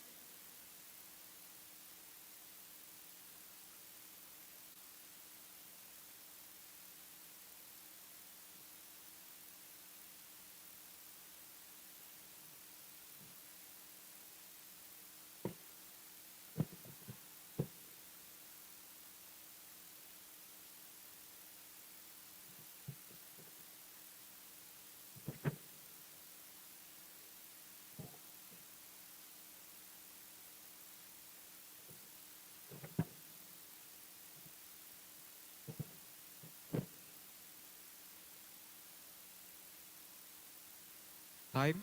Okay, time's up. Put up your whiteboards in the air. Lift them up high. That's it. Good. Next slide. Next. Primate. Good try. We've got Pope. Yeah. You know your clergy. You know your clergy members. Kingdom, good try. Hierarchy. Okay, no points for that one. I'd have thought you'd have got primate, but there we are. We've had a different education. So you can, once you've written your answer, there's somebody coming around who will give you a piece of kitchen roll, paper, so you can wipe off the previous answer. But leave your school name on the board. But just clean off the previous answers, okay? Okay, next. Don't worry, you will get some right answers soon. I know you will. Next slide. Now this is about veins. Veins in the human body carry deoxygenated blood, with two exceptions. One exception is the umbilical vein, which is present during prenatal development and transports oxygenated blood from the placenta to the fetus. What is the other exception? The only vein, and there are 4 of them in number, that carry oxygenated blood and is present in all human beings. So the clue, think about oxygen. We need oxygen. Where do we need oxygen? It may give you a clue.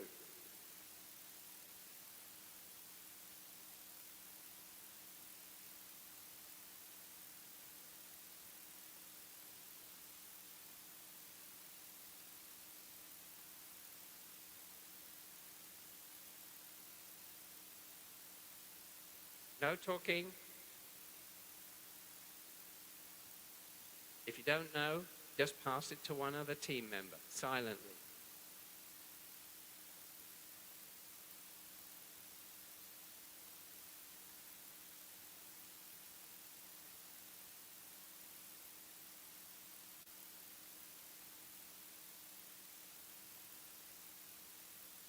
Time. Okay, next slide. Next. Okay, stop. Pulmonary. Oh, yes, we have pulmonary blood capillaries. Good tries. So we've got Bahang Satua. Sorry, Tamperuli Satu. And we've got Bahang 1 and 2, all correct. Wow, you've gone for Vena Cava. My Latin, that's inventive. And we also have SMK LaSalle 2, get 10 points. I hope you haven't got a brain ache already. Okay, moving on. Next. What is the common two-word name of the infection rubella that was first identified as a disease distinct from other disorders such as scarlet fever in 1814 by George de Maton? Previously, his countrymates Hoffman and de Vega had done the same. So you're looking for another name for rubella. 2 words.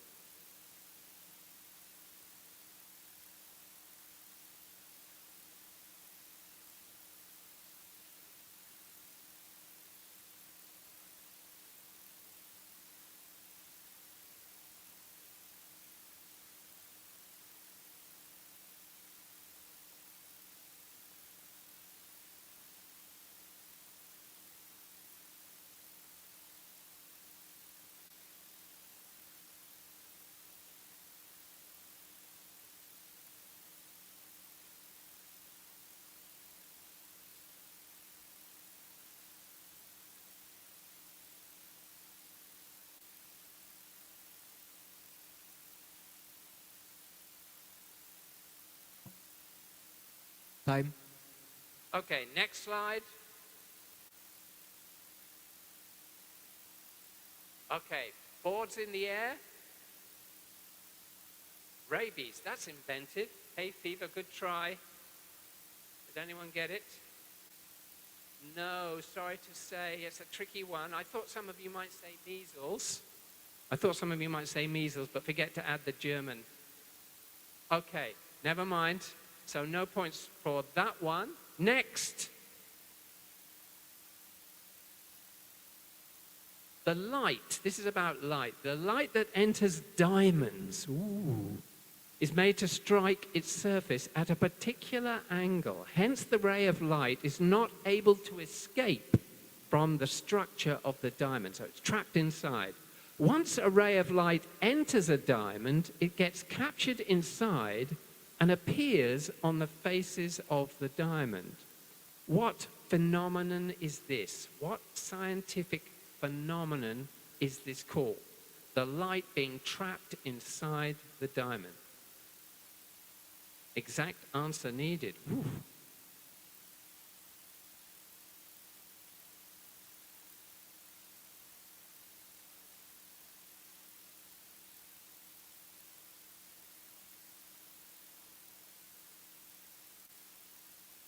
No conferring. Just, if you're not sure, pass it to someone else and hope that they know.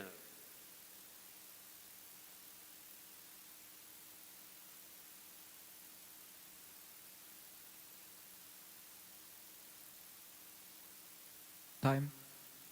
Okay, next slide.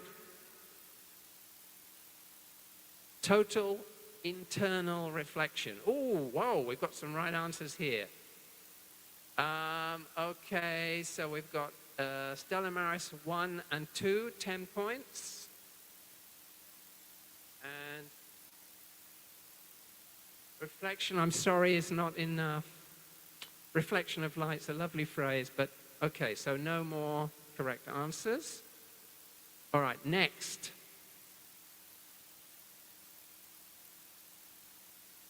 It has been defined since 1889 by a shiny piece of platinum iridium kept in a special glass case in Paris. What is this all about? From May 2019 onwards, it has been defined by a tiny but immutable fundamental value called the Planck constant, and the new definition will involve an exquisitely accurate machine called the Kibble balance. Now, you don't need to know all that. All you need to ask yourself, what SI unit are we talking about? A common SI unit of measurement.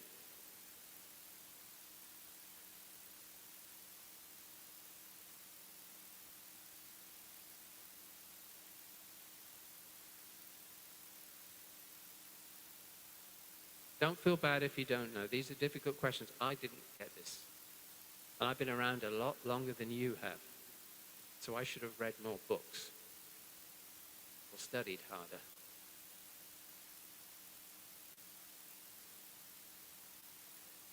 As you're aware, these are all STEM-based questions.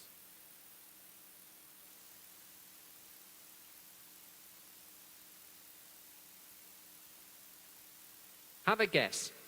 Don't worry if you're wrong. Better to write something than nothing. Yeah? Time. Okay. Next slide. It's that easy, isn't it? When you know, it's really easy. But when you don't know, it's so difficult. Anybody have a guess? Nice try. What have we got? Centimeter. Yeah, you're getting there. That's an SI unit.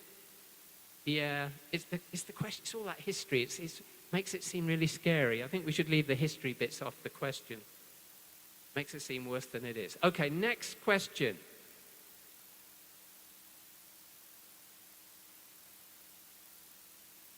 Next. Sir Isaac Newton's first law of motion is commonly known as the law of what? The law of what? Looking for one word. The term was first used in this context by Johannes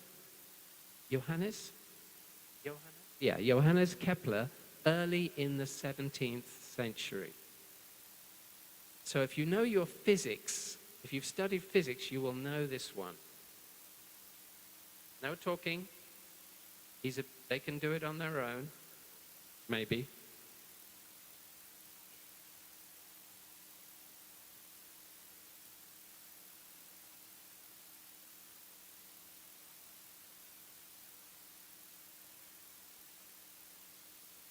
Don't worry, there are actually some easy ones at some point in this quiz. I didn't write the questions, so I can distance myself from them.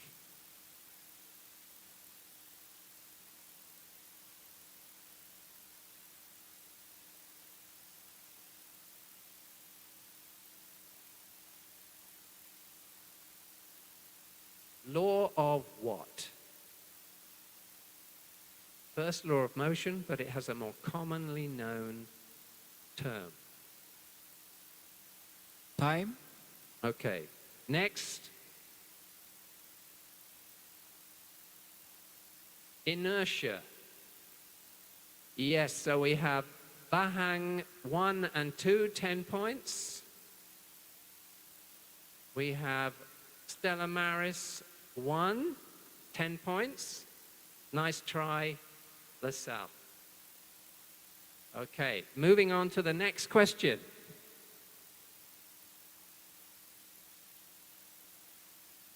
Next, Chernobyl, the disaster, the accident at the nuclear power plant, was a catastrophic nuclear accident that occurred on the 26th of April, 1986, at the number 4 nuclear reactor in the Chernobyl nuclear power plant near the city of Pripyat, in which present-day country? Which country did the Chernobyl accident take place in?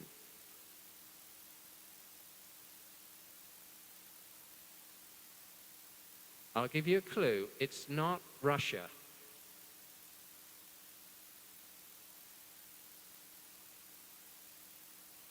Not Russia.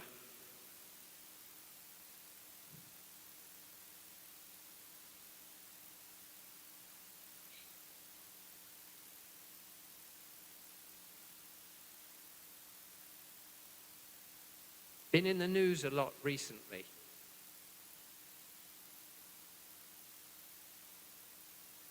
I've got to get you teams scoring more points. I think I have to start giving some obvious clues. Time. Okay, next.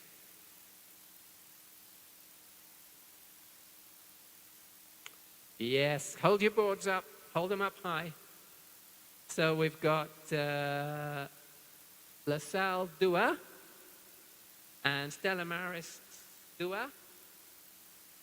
And we've got Tamperuli Satu. Germany, that's an interesting guess. So, okay, those all get 10 points. So how are we doing it so far? We've got 3 teams on 30 points. Stella Maris 1, Stella Maris 2, and Bahang 1. And we also have 3 teams on 20 points. LaSalle Dua, and Bahang Dua, and Tamperuli Satu. And LaSalle Satu and Tamperuli Dua yet to score. But you will. Don't worry, everyone will get points. So next question. Ooh, a picture. Iron sulfide or iron pyrite has which popular nickname? What is the popular nickname for this iron pyrite that comes from, the nickname comes from its metallic luster and pale brass yellow color, which gives it a superficial resemblance to a noble metal. So it looks like something else, but it isn't. But we must have the full term. The nickname is 2 words. 2 words.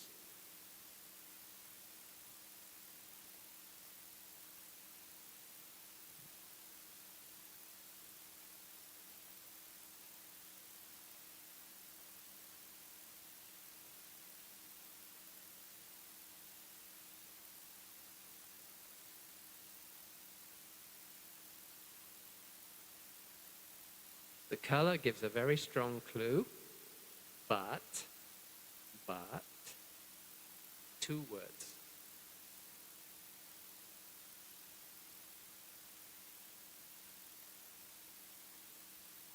Time. Next slide. Fool's gold. Fool because it's not really gold. So we have Stella Maris SABTU, get 10 points. Put your boards up. Keep them up. Metallic gold, that's an inventive answer, but unfortunately it's not right. Shining gold. Again, you're very good with your adjectives. I like, but unfortunately I can't give any points. So it's only one team got the correct answer. Tricky one. Next question. While researching on refrigerants at DuPont's Jackson Laboratory in 1938, American chemist Roy Plunkett discovered a slippery powder called polytetrafluoropolyethylene. Not easy to say that word. In 1954, French engineers found use for it as a non-stick coating for cookware, later known under what brand name? So you're looking for one word for something in your kitchen, you're cooking. It's a non-stick coating. You don't want your food to stick to your pan, right? Otherwise, very difficult to clean.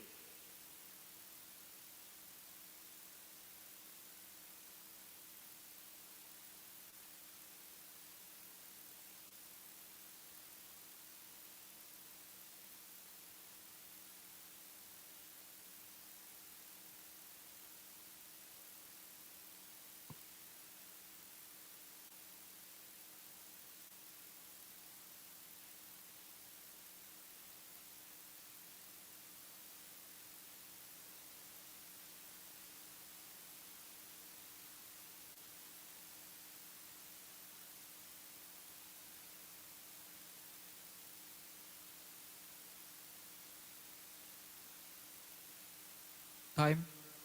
Okay, next slide.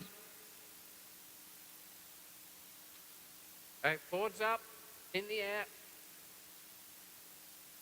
Known on this side of the divide. We've got Tefal. Oh, unfortunate, that's very close. But we have Teflon from SM Stella Maris 2, DUA. The others got non-stick pan. You got the right. It's, yes, frequently used as a coating for pans, but you didn't get the name of the brand, Teflon.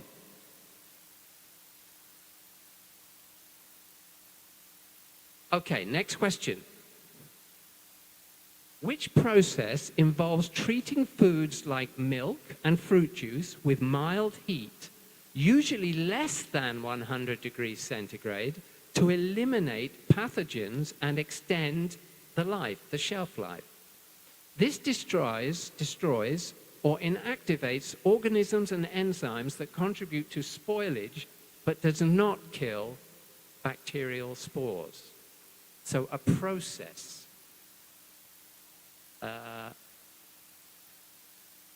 Often used with milk. Hint, hint.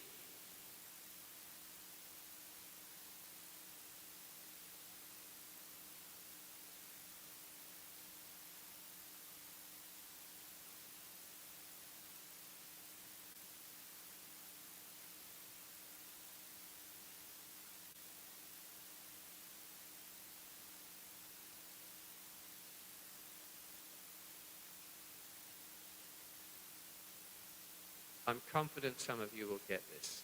Hopefully all of you, but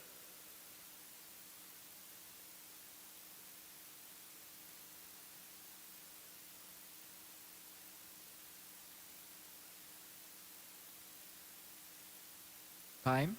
next slide. Pasteurization.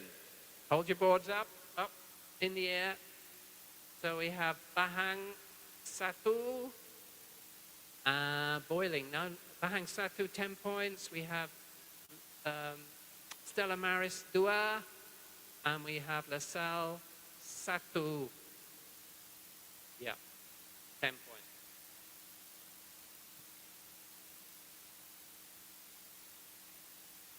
Which scientific term was, until recently, defined as the quantity of an element or compound that has the same number of particles as 12 grams of carbon-12? I don't have a clue. It's one of these questions, you either know it or you don't. And I don't, because I sadly was very bad at physics and chemistry at school. So my lack of education shows. So what is the scientific term? The quantity of an element or compound that has the same number of particles as 12 grams of carbon-12. No talking. Let them figure it out for themselves.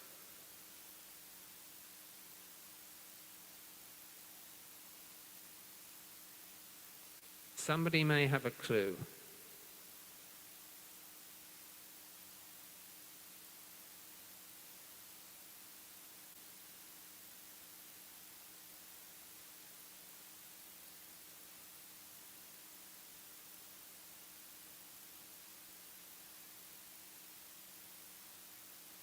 Time. Okay, next slide. It's a mole. Put your boards up. No, I don't think anyone's going to get this one. Wow, that's an impressive term. I love it. I'd like to be able to give you a mark for it, but no. I thought a mole was something that used to live in the garden and destroy your lawn. That's as far as I know mole. Okay, don't worry. We're all together on this. We don't know it. Okay, so clean your boards up. If you've got some tissue, if you don't have any tissue, ask the assistant. There is a roll of kitchen roll. Next question. Astronomy. Is this getting easier or more crazy?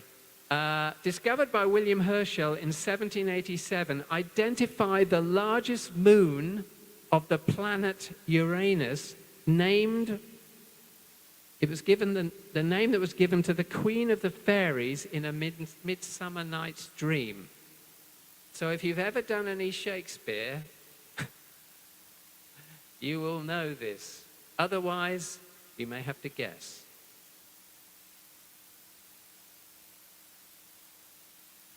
So it's the name of a person.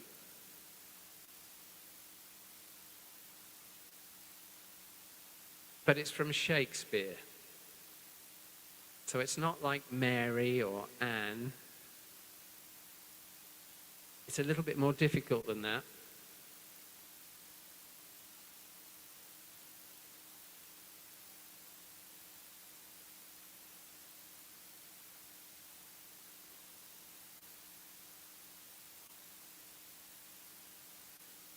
Just have a guess. A lot of names to go by. So it's a queen, so it's going to be a female's name. That's a lot of help, isn't it? Time. Okay, next slide. Titania. Slides up, boards up. Elizabeth. Titan, good try. Gala, good try. You're on the right. Maleficent, wonderful. Imagination. Yeah, sorry guys, another tricky one. When are the easy ones coming? I was told there were easy ones in here. Okay, next question. Here we go. This is more your league. We're talking electronics, computers. How do you say that? Hua Kain Seng was born in Sekinchan, Selangor in 1974 and went on to gain a degree in electrical control engineering from the National Changtung University in Taiwan. In 2001, his company, Phison Electronics Corp., claimed to have invented something that would replace floppy disks. I don't know if you've ever seen a floppy disk. It's what they used to put into a computer ROM. You know where you used to put the CD? You had a similar drawer and you would put in what's called a floppy disk, and it was floppy.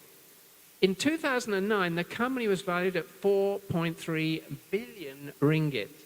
So what exactly did they invent? Something to replace the floppy disk.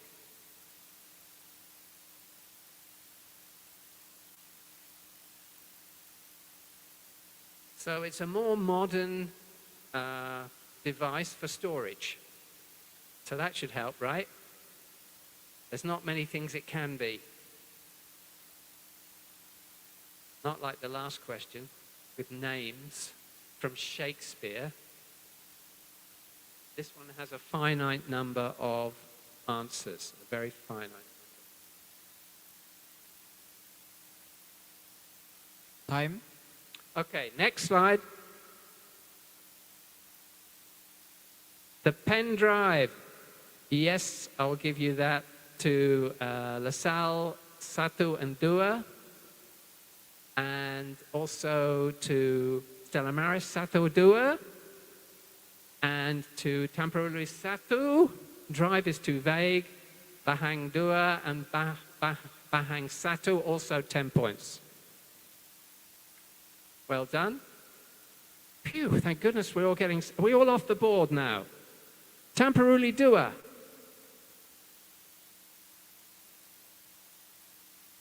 You're going to get there. Don't worry. You'll probably end up winning. You do realize. Still plenty of points on the board. Next question. This is about gaming. Developed and owned by Philip Rosedale and his company and launched in 2003, which online virtual game with no manufactured conflict and no set objective is the precursor of the failed metaverse and is still going strong? Its name surprisingly suggests a later origin. So we're looking for an online virtual game. It's been around for a long time, still going strong. So it's a game that's been around for what, 20 years? So who are the gamers? Do you have any gamers in your team?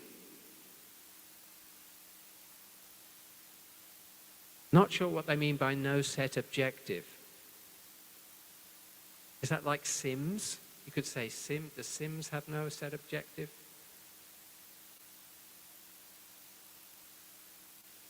It's not Sims.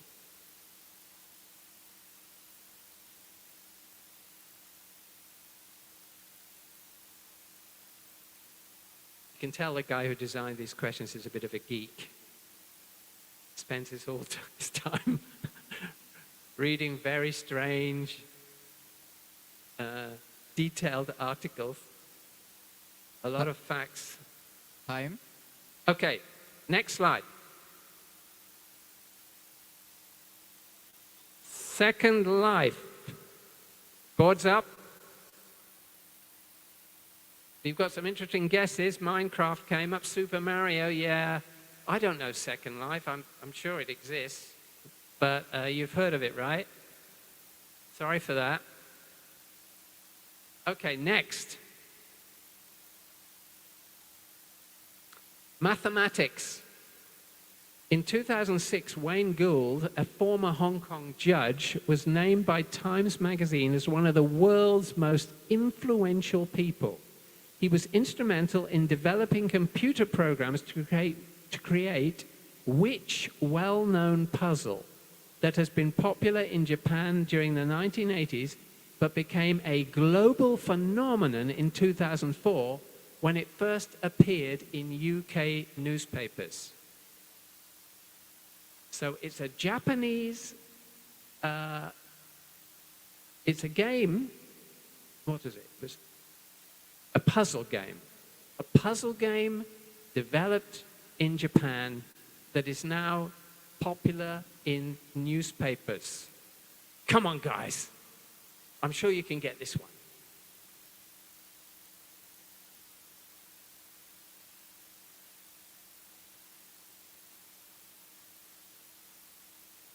I love crosswords, but I don't like this one. I'm literate, but not numerate.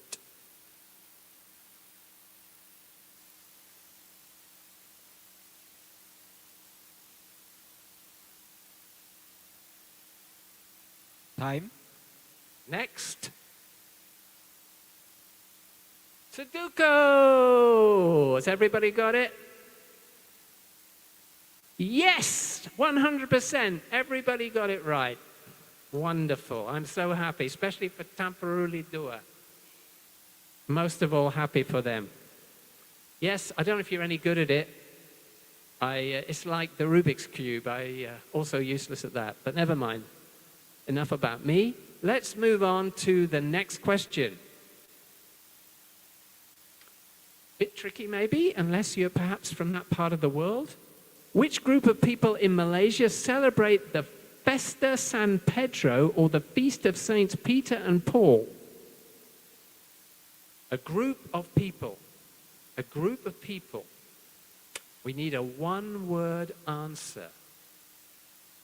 Like you could say the Dusun, but it's not Dusun. Okay? I'll give you a clue. It's from West Malaysia. Not from this side of the South China Sea.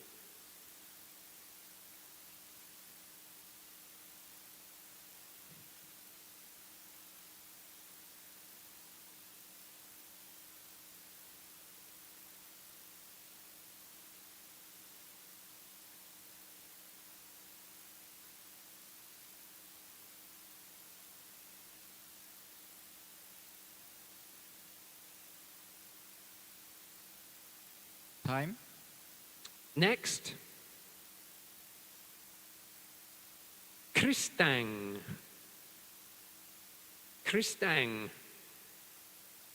Good try, Christian, but it's a very specific term for people who live in basically Portuguese or European origin, and they've mixed with local Malaysians. Okay? So no points there. Next question. Next.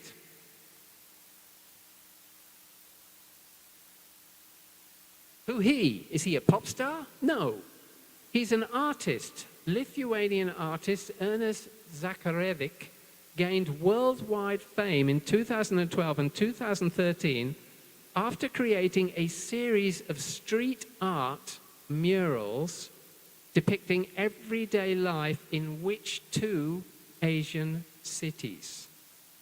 So you've got to come up with two answers here, two cities.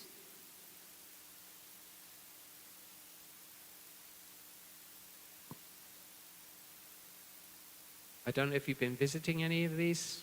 I'm sure you have. You might have seen art on the walls of houses, of buildings.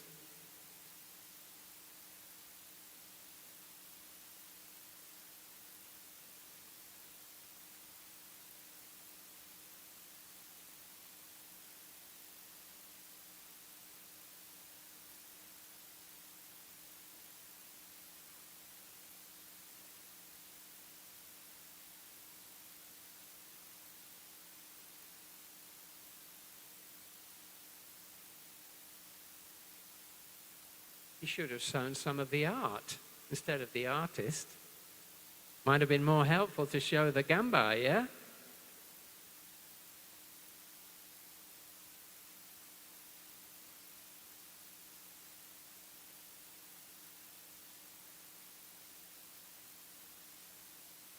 Time. Okay, next slide. Boards in the air. Put them up. Okay, none on this side. Anyone got Penang? No, I did try to tell you West Malaysia. Okay, sorry guys. Penang and Ipoh, I'm sure I've seen them in Penang. Any of you been to Penang? Well, you will do. Don't worry, the food is great. So not to worry. Next question. Now, you've all seen one of these.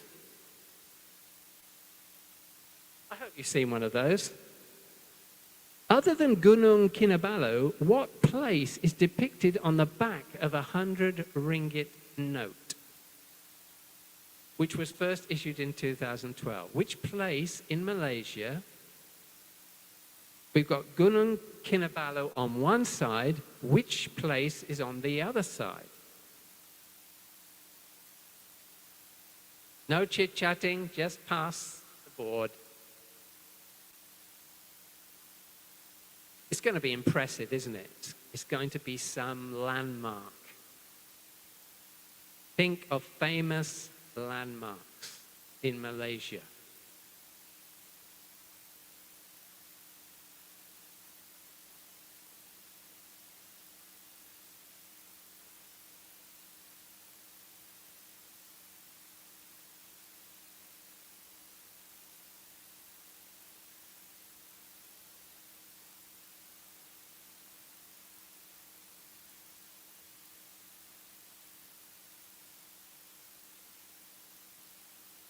Time.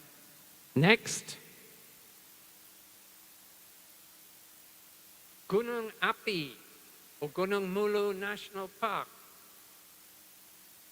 Has anyone got it? Ulu, Gunung. We've got Gunung. Not really clear enough. Nia is not Mulu, is it? Unfortunately. So close, and yet so far. Okay. Sorry, guys. You were on the right track. You were thinking in the right way. You would have got there eventually. Next question.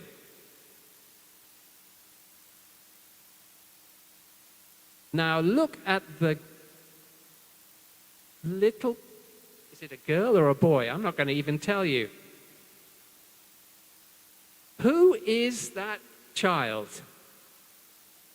sitting next to her? Is it her father? I don't actually know. A Penang-born Malaysian, well known. Look at the face. Remind you of anybody?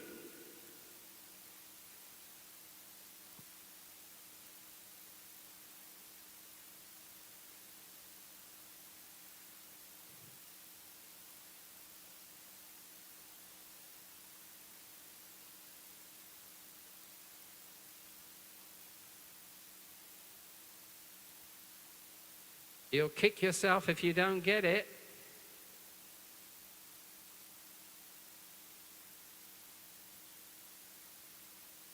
Look at those eyes. Just a quick clue. It is one of our famous athletes. Yeah, think athletic, something sporty.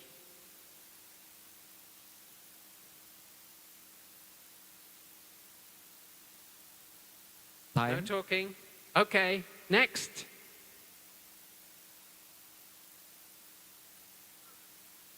Nicole David, so Bahang 1, Bahang 2, 10 points. Stella Maris 1, Stella Maris 2. Oh, come on, guys. You've got to get out more. You've got to watch more sport. LaSalle, nothing for LaSalle, 1 or 2. Sorry to say, but you know Nicole David, right? You just couldn't think of it, right? Okay, next. So now we've come to the team round. So in this round, you're allowed to talk with your team. All right? So you get close to one another. And the situation is, of course, that you still get 10 points for a right answer. Or if there's a two-part question, you'll get 5 points for each of the 2 parts. Okay? So where are we at the end of the individual round? Well, we've got Stella Maris 2 with 80 points, and both Stella Maris 1 and Bahang 1 on 70 points. And then in third, Tamparuli 1. But still, a lot of points on the board. A lot of points to be gained. So do not worry if you're not doing well. You could still win. But winning isn't everything even so. Okay, so next, just to set out the rules, there's 25 questions in this section. We're actually giving you 60 seconds, not 40, 60. And as I said, there's 10 points for a correct answer, 5 points if there are 2 parts to the question. Okay? Next. Name this animal. Why is it so feared in Southeast Asia?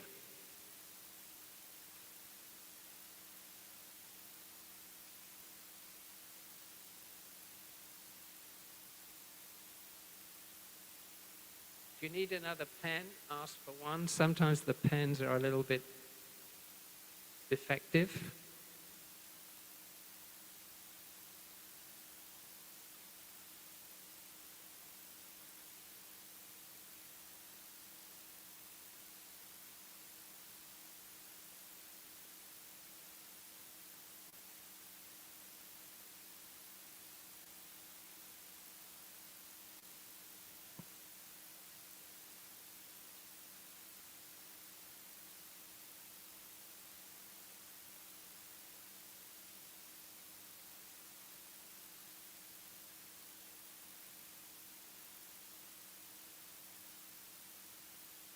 Time. Okay, next slide. 1. Yeah, okay, so I'll give 5 points to La Salle 2, 10 points to La Salle 1, and 80 yeah, and 10 points to both Stella Maris 1 and 2.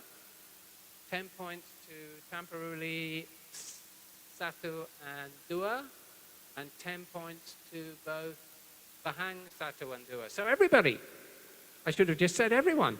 Well done. I hope you never get it. Maybe you had it already, but hopefully you'll be more, your immune system will be stronger as a result. Okay? So, next. The name of what element from German meaning goblin is blanked out in this article about mining in the mining of the element in the Democratic Republic of Congo in Africa. She has never held an iPhone and has no idea what an electric car is. But when the deep, muddy tunnel collapsed on her husband, he was digging for a commodity that is critical to the batteries of both. So this is an element that is used in batteries for the iPhone and an electric car.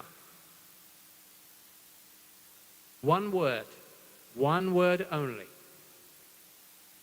Used for both the iPhone and electric car, and it's a critical element found in the earth, found under the ground in mines in the Democratic Republic of Congo.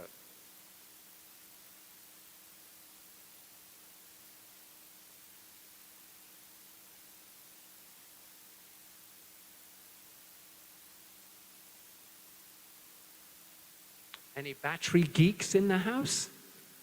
Or chemists? Time. Okay, next slide. Cobalt. Up in the air, everyone. So we have Bahang 1. Lithium, we've got lithium. A lot of people went for lithium. Citric. Oh, citric acid, I do like my lemons. Okay, so only one correct answer there. Well done to Bahang 1. You know your onions, or you know your cobalt. Anyway, next. MIT-trained scientist Katie Bouman posted on Facebook, watching in disbelief as the first image I have ever made of a was in the process of being reconstructed. What image did Katie Bouman make? So it's 2 words made of an image of a something. 2 words. The picture might give you a clue. Very dark, isn't it?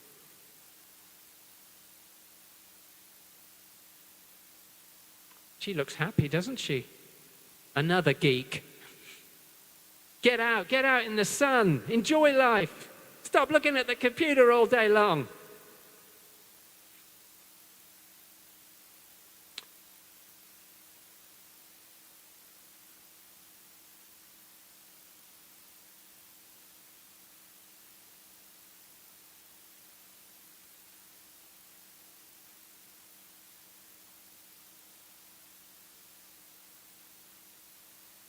Time. Next slide. Anyone got it? Slides up. Pahang satu, temporarily satu, and also LaSalle satu and dua, and Stella Maris dua. Bad luck, Stella Maris satu. You were doing well anyway. So. Yeah, of course the black hole. It was obvious, wasn't it? Well, not really, but anyway. Next. Etihad Stadium is home to the English Premier League champions Manchester City. Boo. What does the Bukit Jalil National Stadium have in common with the Etihad Stadium? There is a link. There's a link between the Etihad Stadium in Manchester City's ground, and the Bukit Jalil National Stadium.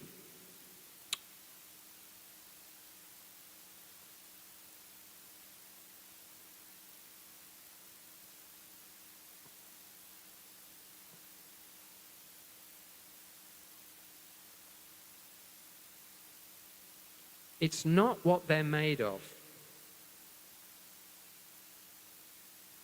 It's nothing to do with structure. That's the obvious first thought, yeah? Must be, maybe they use the same construction technique. Not that.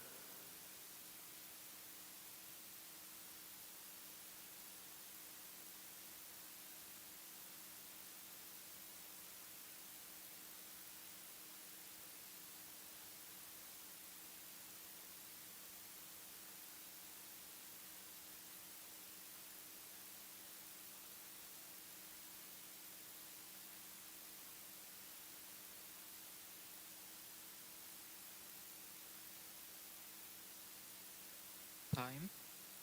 Next. Commonwealth Games. Put your boards up. Shape, solar, place for sports like soccer, yeah, that's obvious. Shape, convertible roof, very good answers, but unfortunately none of them are right. That's a tricky one. You really have to be interested in athletics, don't you? You have to be very interested in athletics and Commonwealth Games to be able to answer that. Okay, next question. Whoa, look at that bridge. That is one long bridge. After years of delay, the world's longest sea bridge was officially opened on 23rd of October 2018. It includes a sea tunnel of 6.7 kilometers and bridges totaling some 57 kilometers. Which three countries does it link? 3 countries or districts does it link? Now, I think you're going to have to get all 3.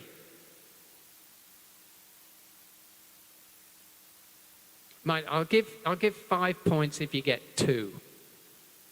Can we do that? Yeah, we'll give 5 points if you get 2.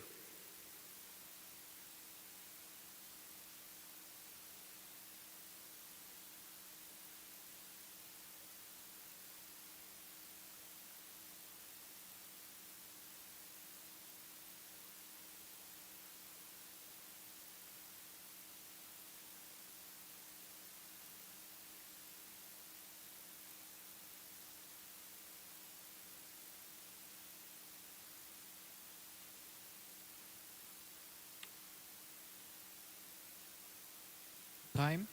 Next slide. Hong Kong, Macau, and China.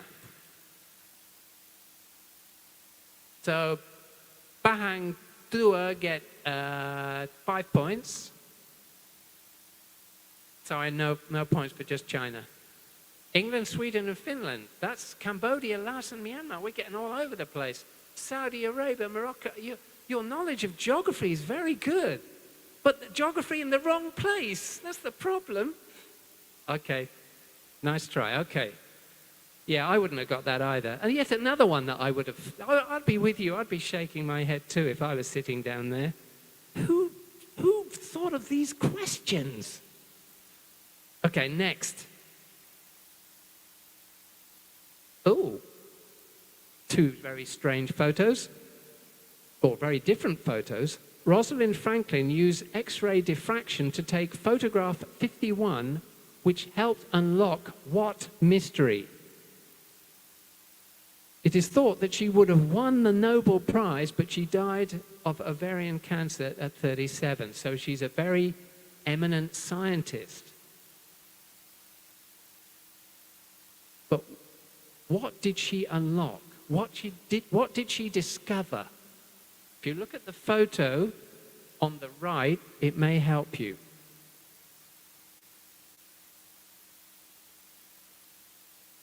Or it may not help you. It may just confuse you even more.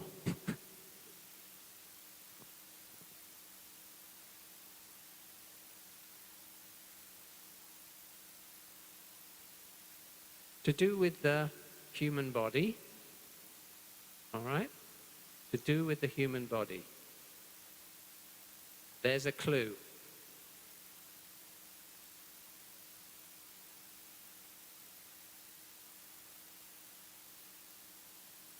Not just the human body, actually, or we could say all living things.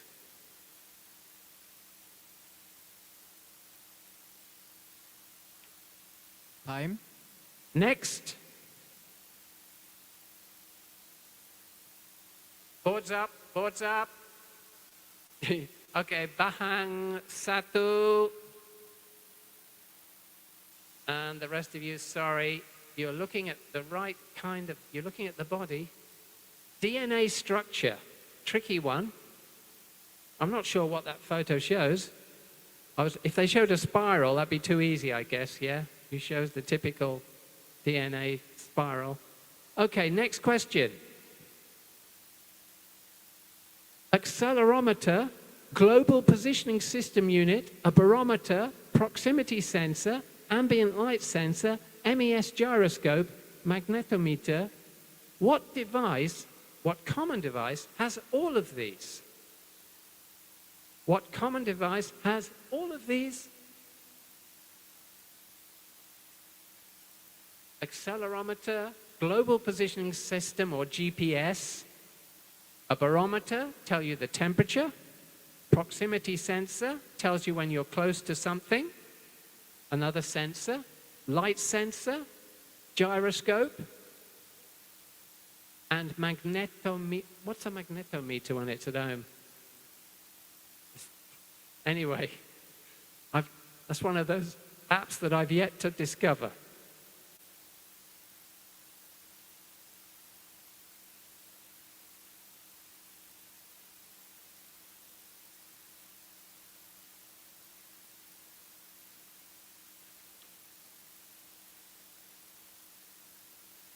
You're going to kick yourself if you don't get this. It's so obvious. It's looking, the answer is Time. right in your face. Okay, next. Smartphone. So, yes, we have LaSalle, Satu, Stella Maris Satu and Dua, and Bahang Satu. You were really going for it, weren't you? Car, aeroplane, satellite, universe. Nice try. I like your ambition. Okay, next. What is unique about the hyoid, if that's the way you say it, lingual bone in the human body? Well, there it is. It's just underneath your jaw and above your larynx in your throat. There is a bone there, and it is unique for a reason. What's special about it?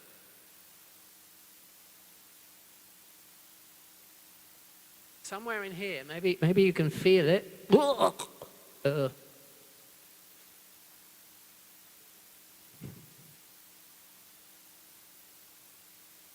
you have to think, what do bones normally do? How do they normally occur in the body? What could be different about this one?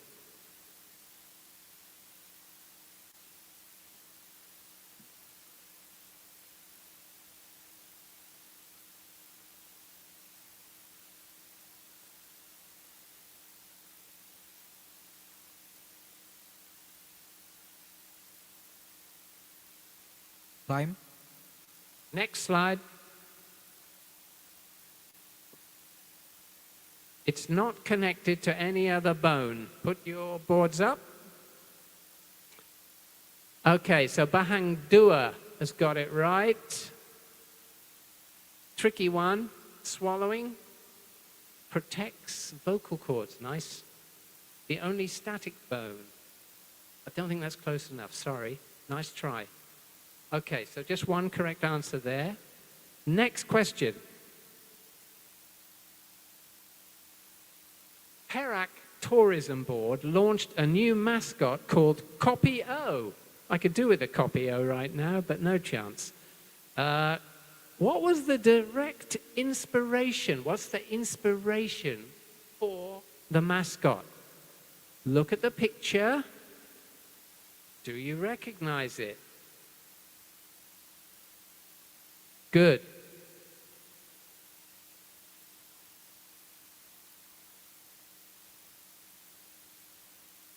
I don't know what it's got to do with Kopi O, but anyway.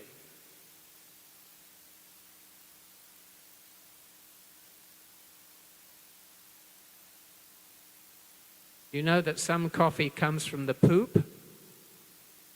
Have you ever tried? It's not bad, yeah.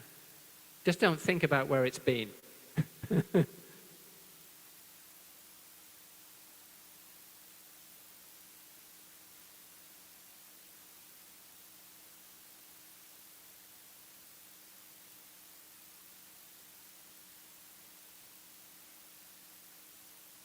Time. Next. Let's accept tapir, yes. Tapir, tapir, tapir. So we've got both Bahang Satu and Dua and Tamparuli Dua, Satu and Dua. And yes, Stella Maris Satu Dua. And, well, everybody, in fact. I love it when you all get it right. We won't worry about the Malayan bit at the front. Obviously, it's Malaysian. Next. 70-year-old Chan San Yuan can often be seen riding his bicycle through the suburbs of Taipei in pursuit of Abra, Kadabra, and Alakazam. What exactly is he doing? He's got a lot of smartphones on his bicycle. How can he afford so many smartphones? I'm a bit envious. No, I'm not. I would not want to have that many smartphones.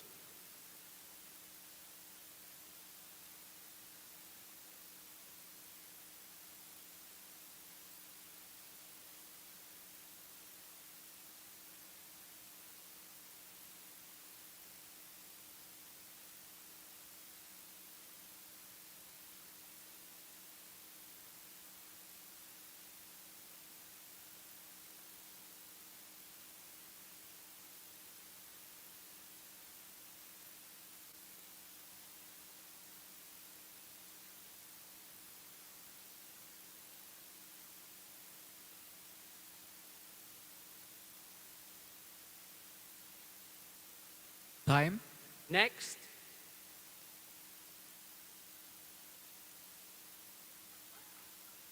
I think most of you got that right. Pokemon Go, Pokemon Go, Pokemon Go, Pokemon Go, Pokemon Go. Yes, everybody gets it right. 2 in a row. You're getting too good. We're going to have to make them harder again.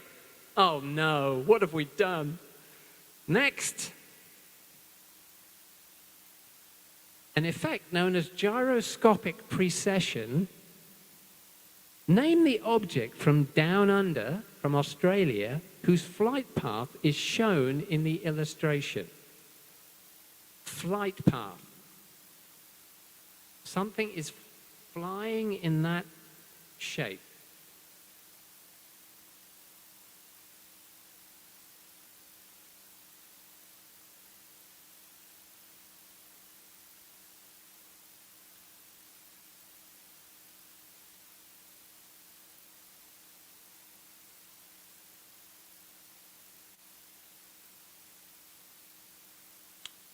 Time a kangaroo down. Sport. Time a kangaroo down.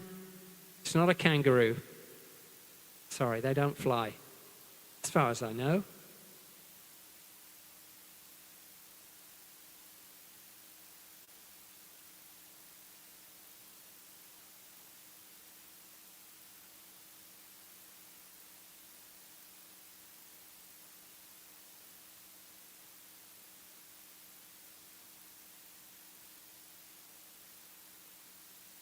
Just one answer would be good. Time. Okay, next slide. Boards up. So Bahang, Satu, Dua, you put too many answers on the board. No, you can't put two answers. Sorry, that should be obvious. So Bahang, Satu. No, if you've written two answers, that's not permissible. So Lasal, Dua. Yeah, no, you can't pick and suddenly decide, yeah, it was that one that we meant, not the other ones. One word only. Let that be a lesson. Okay, next question.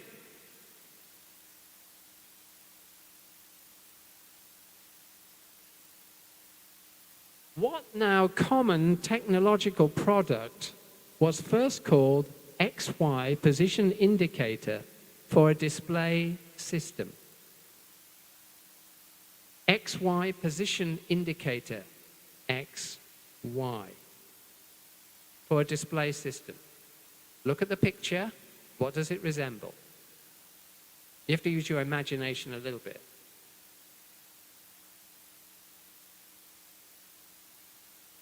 Fits in the hand, doesn't it?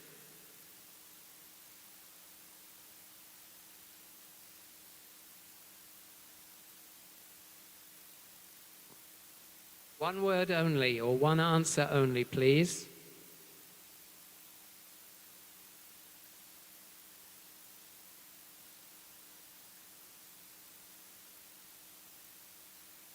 If you write two answers, you'll be disqualified. I will only take one.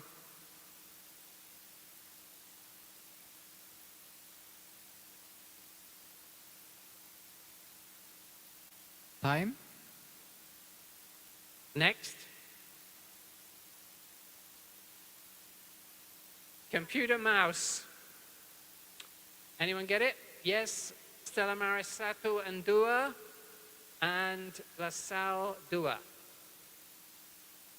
Funny, isn't it? It's so obvious, and yet, I was trying to say, it fits in your hand. What would you use in your hand? A mouse, frequently. Okay, next question.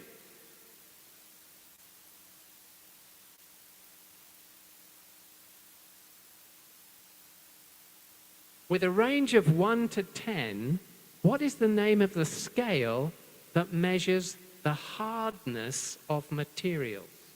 Oh, sorry, minerals, not materials, minerals. So you can see a list of minerals. What is the name for that table? Name of the table.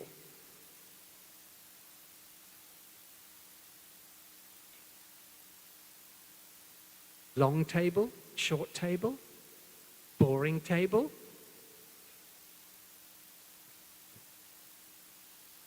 Table of minerals. Table of shiny things.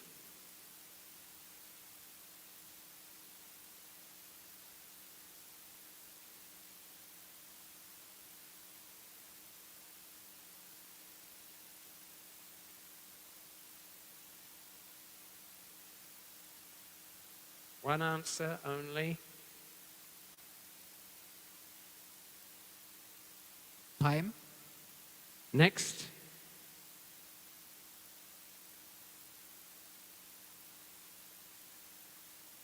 Next one. The Mohr scale. An MOHS, no. MOH, no. It's such a short word, you have to get it right. Absolutely right, sorry. You're on the right, you knew it, didn't you? But you just didn't quite remember it correctly. I'd never heard of it. What a doofus. Next question. Located about 900 kilometers to the west of South America, this archipelago, a UNESCO World Heritage Site, is part of Ecuador and was vital in the first human understanding of evolution. Which islands are these? What is the name of the islands? A lot of creatures, a lot of animals have been there for thousands, if not millions of years. Isolated from other places.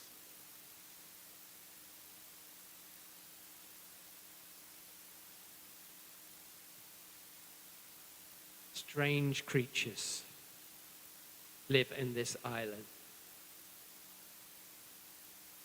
Whoa. Strange animals, not found anywhere else in the world. It's not Madagascar. Time. Next.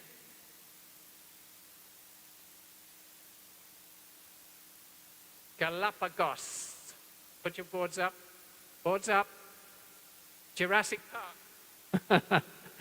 Oh, nice. Nobody got it. You've heard of the Komodo dragon?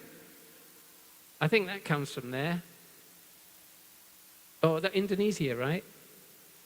Oh, I beg your pardon. I'm misleading you. Well, there is some kind of giant lizards that live on the Galapagos. I'm sure somebody knows. Anyway, it's a fascinating island, a lot of volcanic rock. Okay, moving on.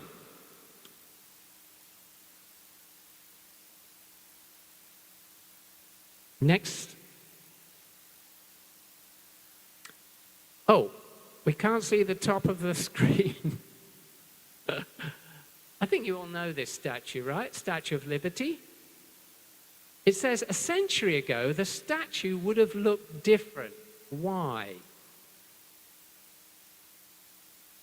A century ago, it was made more than 100 years ago, but when it was made, it would have looked different. Why? See, it's a greeny color now. Pale green.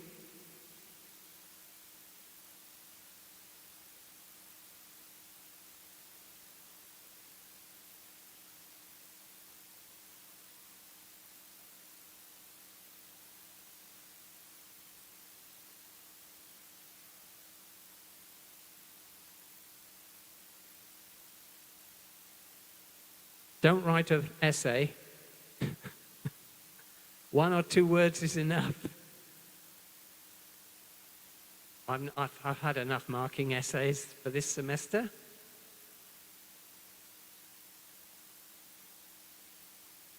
Do you know your chemistry? Chemistry. Time. Next.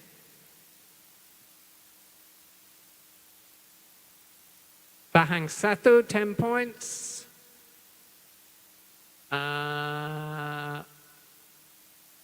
Tamparuli, 5 points.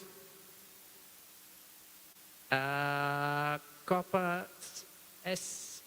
Stella Maris 2, 10 points. Stella Maris, 5 points. Stella Maris Satu, 5 points. La Salle Satu, 5 points. And La Salle Dua, 5 points. I really wanted, first of all, I wanted you to mention copper, and then I want you to mention oxidation as well. So if you only got 5 points, you only mentioned one of them.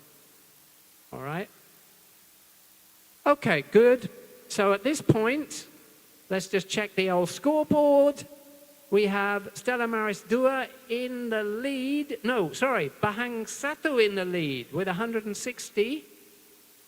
Then Stella Maris II with 150. And in third place, Stella Maris Satu with 125. But we still have 10 more questions, so that's 100 points. So anything could happen. So don't despair if you don't have a lot of points. Okay, next question. Look carefully, which Greek is this a monument to?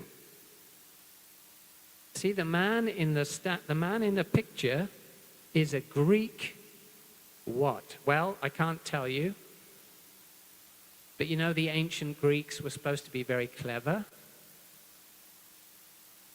They were good at maths, good at philosophy, good at science, yeah? So what is this a monument to?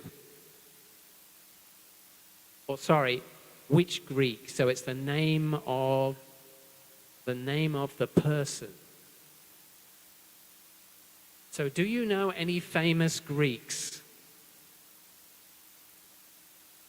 If you do, now is a good time to write them down. So you're just looking for the name,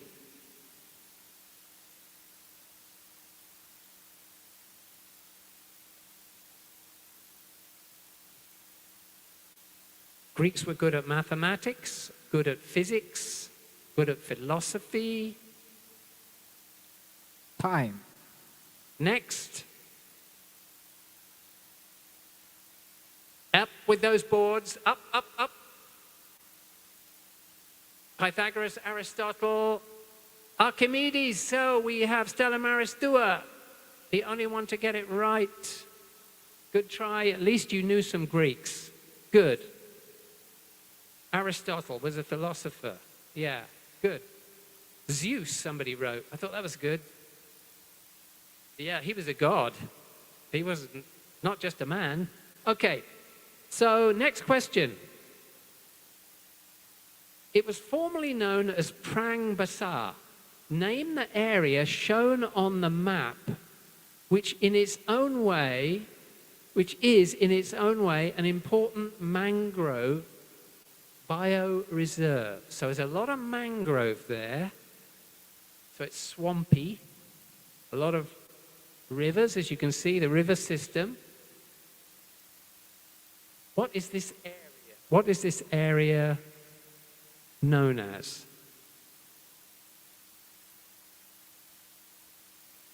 A small clue, since it might be misleading. This is in Malaysia. That's your big clue.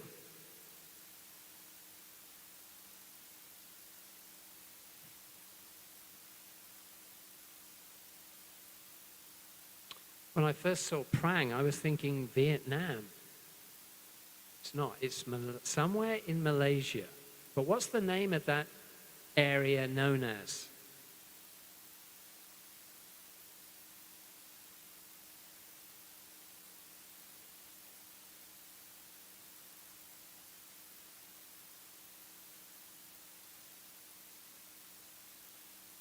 Time.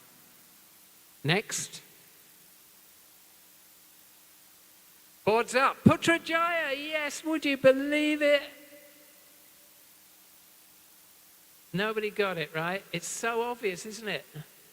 I mean, you don't think of Putrajaya now as a swamp. That's the problem, right?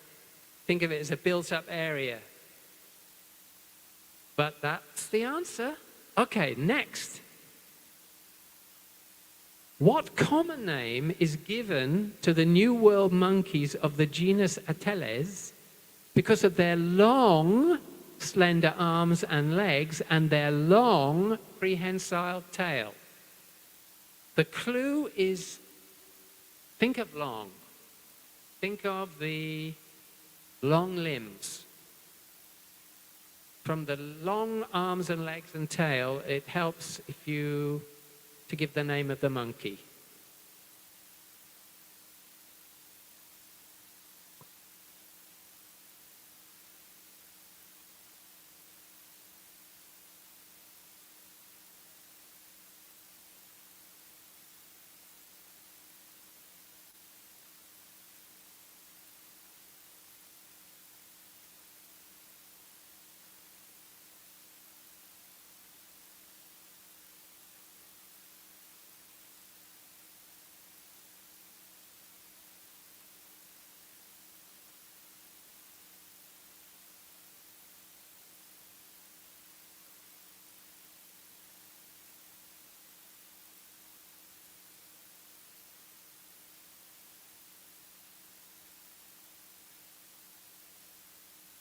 Time. Next. Spider monkey. So Bahang 1 and 2 and Tamparuli 1 and that's it. Amazon monkey. Good try. Simian. Simian, another word for ape. Yeah, I'm not sure whether that is an actual monkey, but good try. Yeah. The long arms and legs resemble a spider. That's hence the name. Okay, next. What connects this list? What do they have in common? DecoTurf, plexicushion, grass, and clay. 4 different materials. DecoTurf, plexicushion, grass, and clay. What is the connection?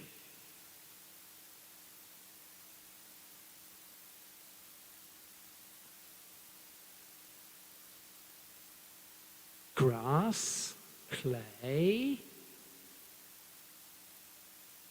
Where do you find them? What sort of places do you find them?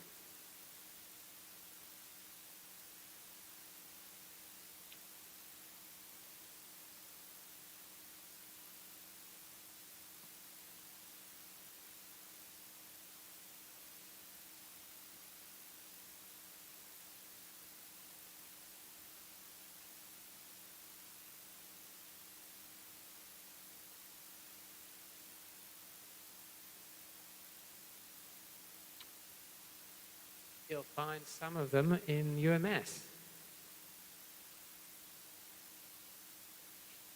Not very far from here.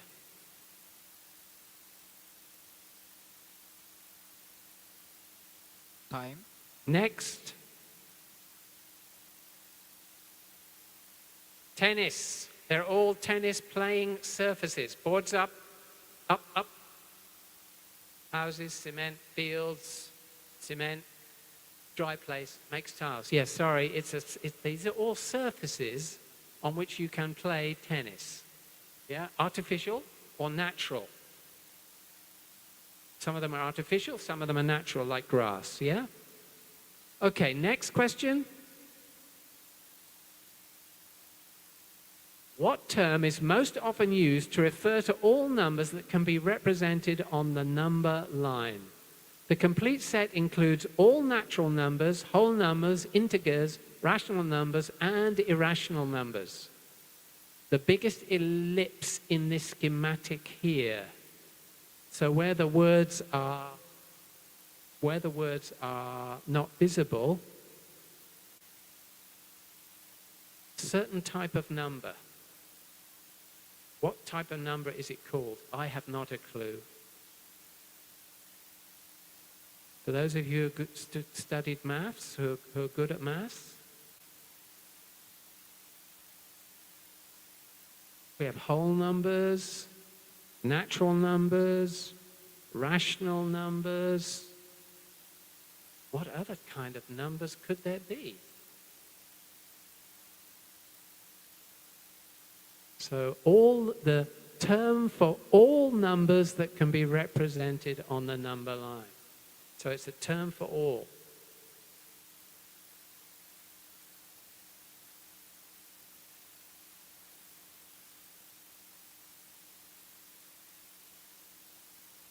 Time. Next. Oh, we're going backwards. Next. That's it. Boards up. Prime numbers, good guess. Pi, quadratic. Units, imaginary numbers, variables. No right answers. Yeah, of course they're real. Are numbers real? I thought they were abstract, but anyway. All right, moving on. Next. So we've only got 5 questions left. Oh, let's just have another look at the scoreboard. It's getting interesting. Bahang Satu 170, closely followed by Stella Maris Dua on 160. And Stella Maris Satu still on 125. All to play for.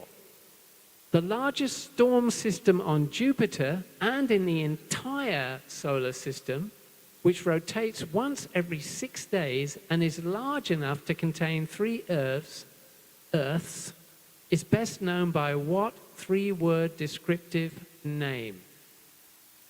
Storm system. Storm.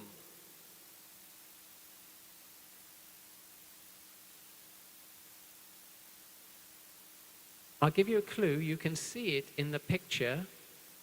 See the photograph of Jupiter? The storm is visible. You can see the storm, and it is named because of its appearance. That's a big clue. Big clue. What does it look like? Looks like a spot. I got a spot. I got acne. Ooh.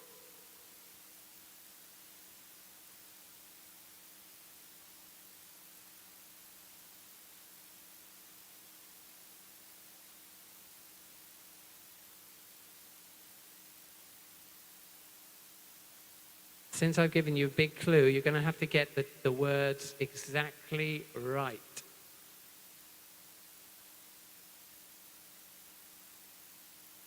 Time. Next. Great red spot. Bahang satu, bahang dua, 10 points. And sadly, no one else got it. Big red spot. You could have said the big red spot. Never mind. Okay. Well done to Bahang satu dua. Next. The sun, the moon, an Anglo-Saxon god of war, the chief god of Norse mythology, a Norse god of thunder, the foremost goddess of Norse mythology, and a Roman god of agriculture are among a group that give their names to what septet? Septet means something with 7 units in it.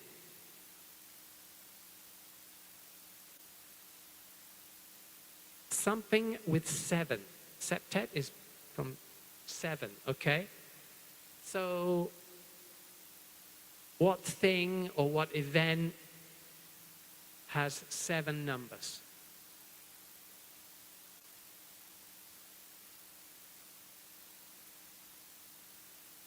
Do you know any of those gods? Sun, Thor, god of thunder, Thor.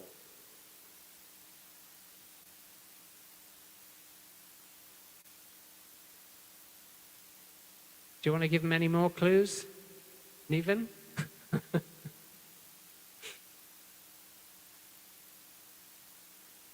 Time. Okay, next. Boards up. Okay, it's Bahang Dua. I will give 10 points. Yes, Tamparuli Dua, 10 points. That's it. Days of the week. So obvious, some of these, aren't they? And yet so not obvious. So tricky. Okay. Question 23, next. At the 2018 World Championships held in Shenzhen, China, 15-year-old Rudy Browning from Australia was crowned men's champion, while 11-year-old Wanraya Wanapong from Thailand won the women's title. Interesting. Name the sport in which speeds of up to 160 miles per hour are reached and pilots need lightning-fast reflexes to complete the course of approximately 1 mile. I'll give you a clue. It's a fairly new sport. Not an old sport.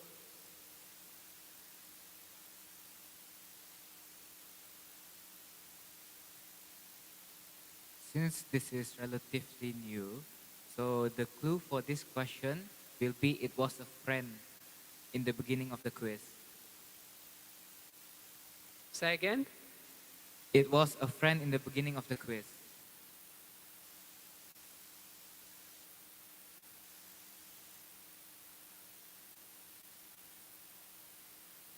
Not the question, this event. Were you paying attention when we first started the quiz? When I first came up on the stage, I drew attention to something. I mentioned something as I came up on the stage. It was here in this hall.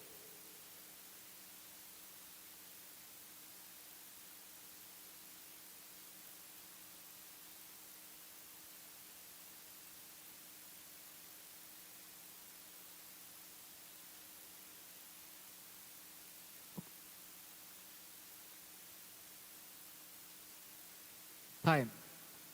Next. Drone racing. Okay, SMK Bahang 1, Bahang 2, Tamparuli 1, 2, LaSalle 1. Squash. Oh no, sorry. Squash has been around for quite a while. Okay, so we are at the penultimate question. And Bahang 1 have stormed into a convincing lead with 190 points.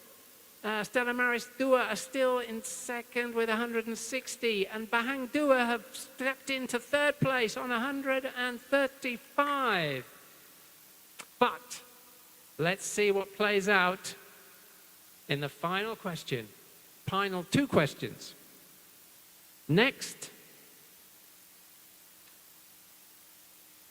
In case of Mercury, it is 193 seconds. For Jupiter, it is 2595 seconds. To the nearest whole number in minutes, what is it for Earth? What are we talking about? You have to know what are these times refer to?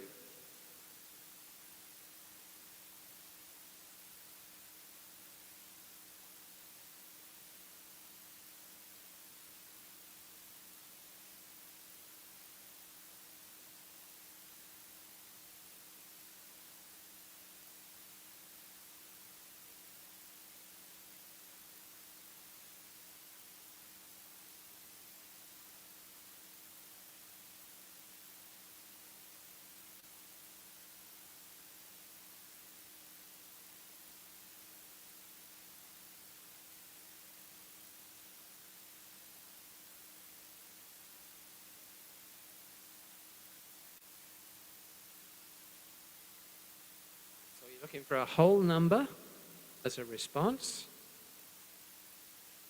How many minutes? Time. Next. Okay, slides up. 18, no, 60, 840, yes. Did you know what it was? We're talking about the time it takes for the sun's light to reach the Earth. Apparently it takes 8 minutes. Quite a long time, isn't it? We think it comes instantaneously, but it doesn't. Alrighty. So, we've come to the last question. Next. The sapodilla tree produces fruits we call chiku. But what is the sap, the fluid from the tree used to make chiku?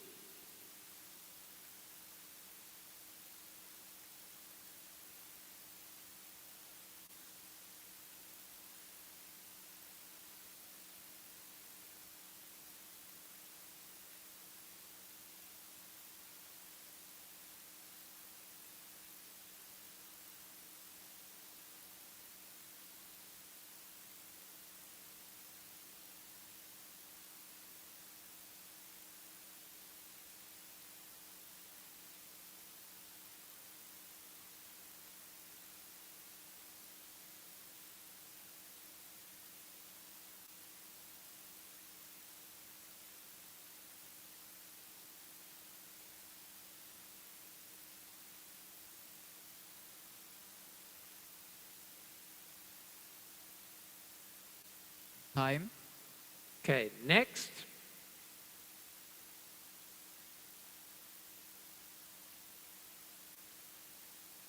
Boards up. Chewing gum. We do have Tamperuli Dua. I'll give 5 points to Tamperuli Satu for gum. That is it. Sorry, glue, no. Rubber, no. Chewing gum. Very specific, right? Okay, so that is it. And first place, we have Bahang Satu. Second place, we have Stella Maris Dua. And third place, we have Bahang Dua. Fourth place, Stella Maris Satu. Fifth place, Tamperuli Satu. Sixth place, La Salle Dua. Seventh place, La Salle Satu. And Tamperuli Dua eighth. But don't worry, you're all winners. Why? Because you're brave enough to sign up and participate in these kind of events. So I applaud you. I respect you. I'm proud of you for volunteering. I hope you volunteered. Yes, I volunteer. Yeah.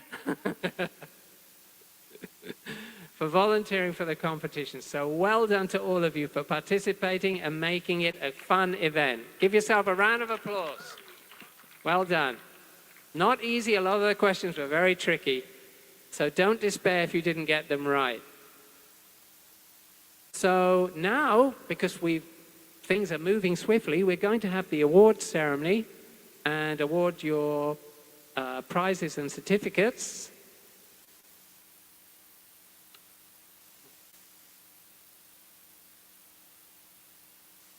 Can you be the MC? I will present. Do we have, what are we? Okey, baiklah hadirin hadirat yang dihormati sekalian, kepada adik-adik kita tahniah diucapkan. Jangan sedih ya. So kami pun tidak tahu jawapan dia, adik. Serius. Walaupun kakak-kakak, abang-abang universiti kamu ni pun sangat sukar itu soalan tu. Okey, jadi untuk makluman adik-adik semua, kita akan teruskan dengan penyampaian hadiah.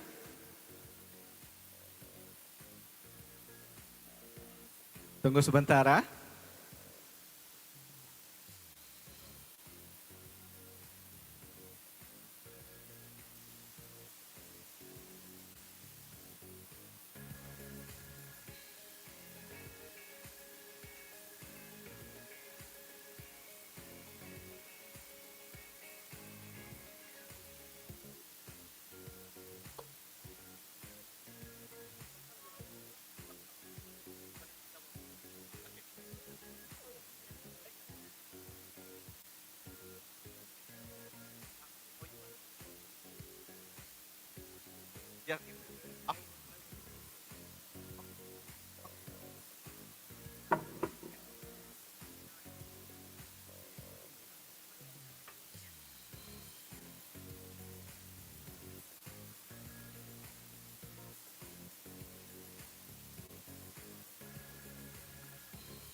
Okey, baiklah para adik-adik kita teruskan dengan penyampaian hadiah. Dengan ini saya mempersilakan Tuan Haji Zawawi Dato' Tiunin untuk bersama dengan kita di atas pentas untuk menyampaikan hadiah kepada para pemenang bersama dengan Mr. John Mark. Dipersilakan.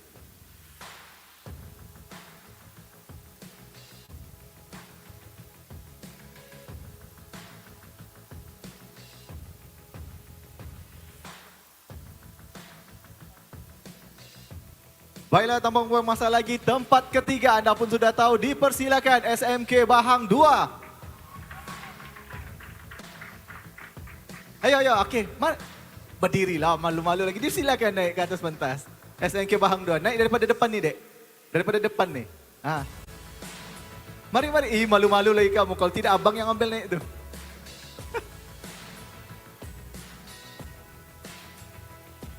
Dan cikgu dia. Cikgu SMK Bahang. Dipersilakan, cikgu. Mari cikgu. Okey. Stay di atas pentas. Kita abadikan kenangan ini dengan sesi bergambar. Sekali dengan cikgu, okey.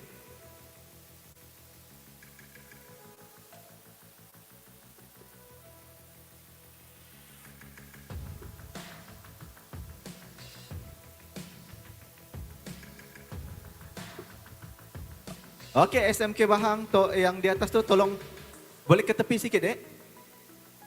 Stay di atas pentas, Dek. Dek, stay atas pentas di tepi sebelah sini, Dek. Okey. Dek, jangan turun dulu. Di sebelah sini kita akan bergambar beramai-ramai nanti. Sini. Cikgu.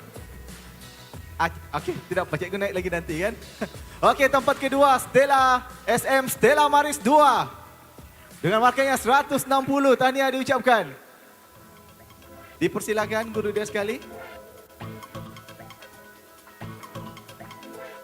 Dan memenangi wang tunai sebanyak RM400. Bolehlah bagi satu orang 100 kan?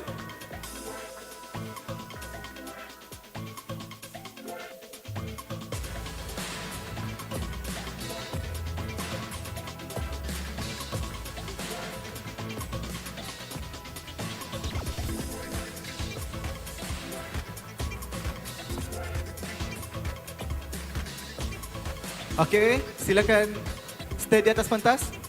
Cikgu, sekali cikgu. Di atas pentas cikgu. Okay. Dan Johannya. Okey, tahu sudah bang kan? Kenapa hilang? SM Bahang 1. Dipersilakan cikgu dia sekali. Dan memenangi sebanyak RM500.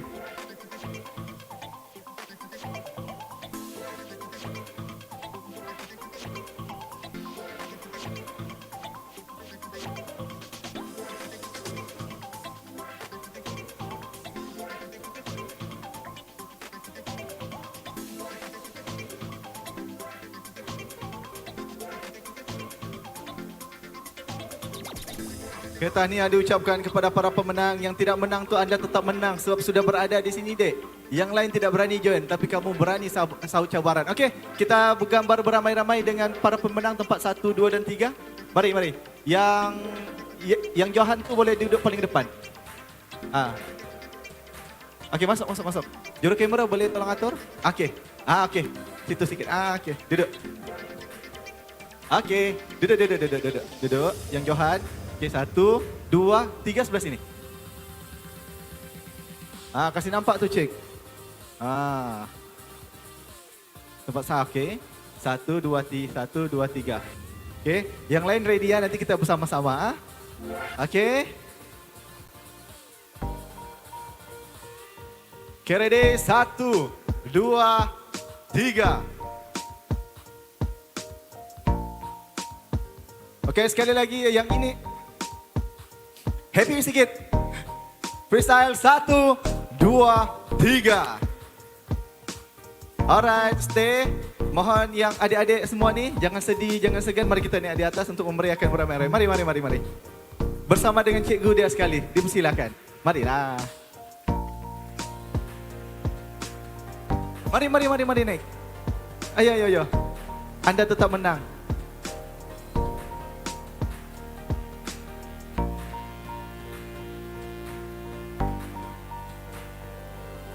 Yang lain boleh duduk di depan, Dek. Penuhkan tangga tu pun tidak ada masalah.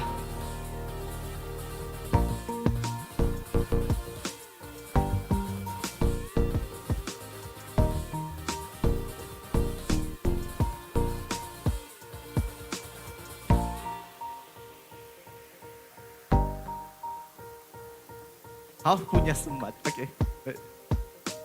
Okey, ready? 1, 2, 3.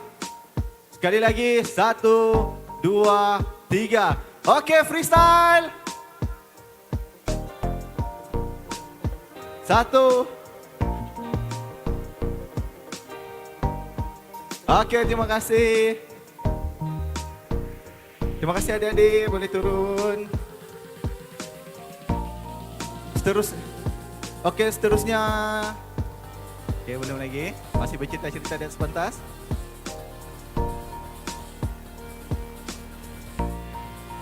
Seterusnya dipersilakan Yang Berusaha Tuan Haji Zawawi untuk menyampaikan cendera mata kepada Mr. John Mark kita. Dipersilakan.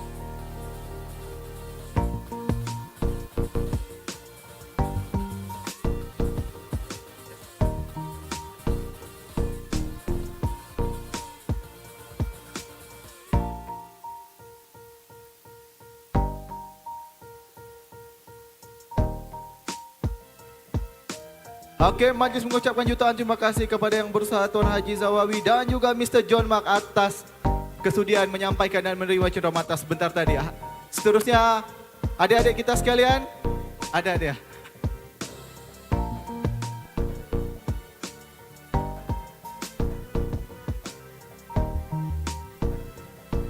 Okey, adik-adik sekalian, berakhirnya acara sebentar tadi, maka berakhirnya sudah tugas kita pada pagi ini. Sebentar lagi kita akan ke acara apa, Kak? Cabutan bertuah, betul? Kamu stay sini siaplah dulu kan. Mata kamu menang, tidak payah lagi berlari-lari kan? Kamu sudah buat scan ke belum? Sudah?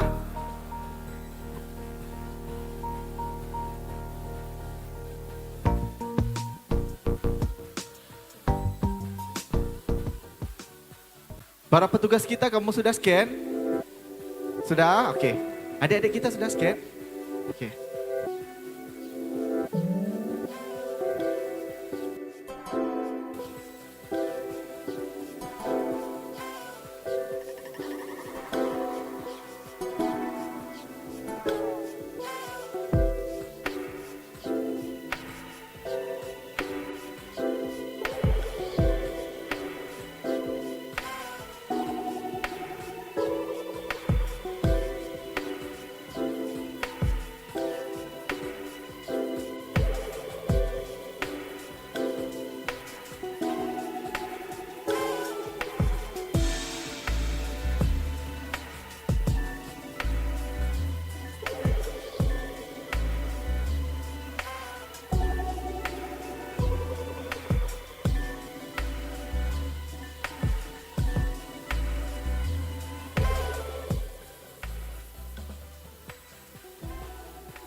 Okey, baiklah, mari kita tumpukan perhatian di skrin hadapan.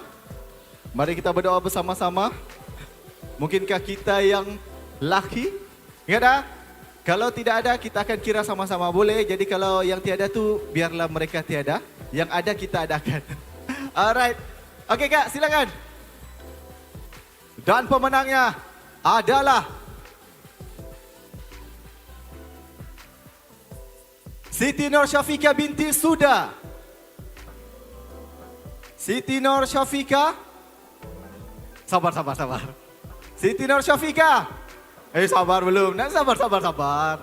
Kamu ni kelam kabut orang kalau yang ada dari belakang tu. Daripada depan tu. Nur Syafiqah ada? Ada bah kamu ni. Baru kita mau kira kan? Siapa mau?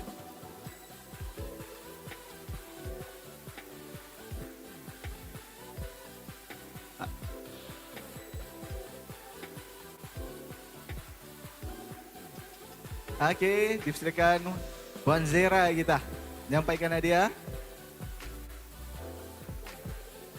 Okey, tahniah. Okey, seterusnya Kak. Dan pemenangnya adalah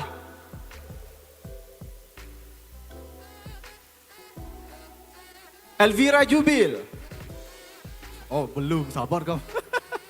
Elvira Jubil.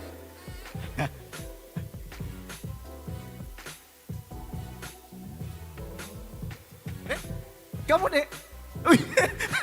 Baru dia orang mau kira, betul. Cok sebut nama kau dulu. Elvira Jubil. Okey, boleh. Tahniah diucapkan. Okey, sebelum tu dipersilakan Puan Jennifer daripada KSTI untuk bersama dengan kita di atas pentas untuk menyampaikan hadiah kepada pemenang yang bertuah pada hari ini. Dipersilakan.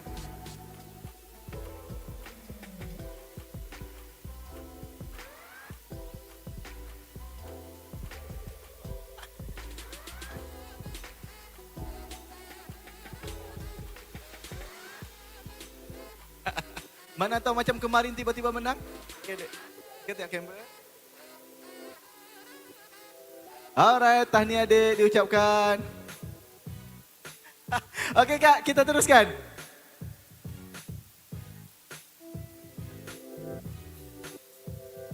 Dan pemenangnya adalah Nurhanisa Ismail. Ada, baru kami mau kira. Adik-adik kita ni nakal. Okey, tidak apa puan, perlahan-lahan. Perlahan-lahan, ingat. Jatuh di lantai tidak seindah jatuh cinta, betul? Pelan-pelan puan, alright, tahniah diucapkan. Tuh, alhamdulillah.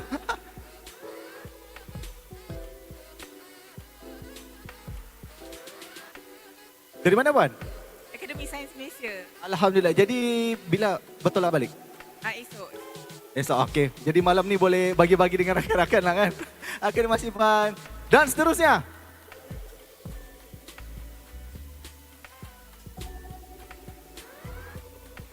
Dan pemenangnya adalah Siti Nur Suleha binti Ruslan. Para pempamer.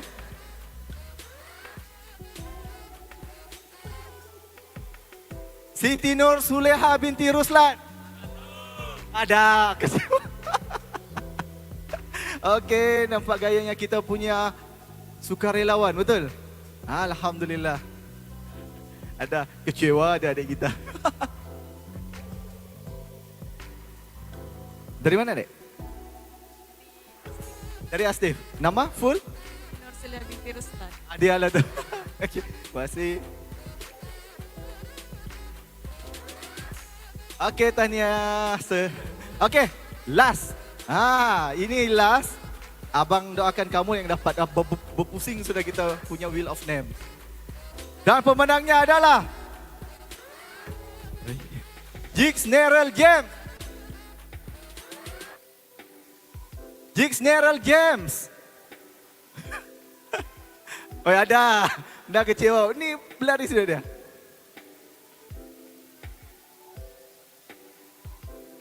Jixneral James. Menangis adik kita kamu kerjakan. Siapa nama adik? Jixneral. Dari mana? Dari Smash. Dari Smash. Oh, keren. Tahniah.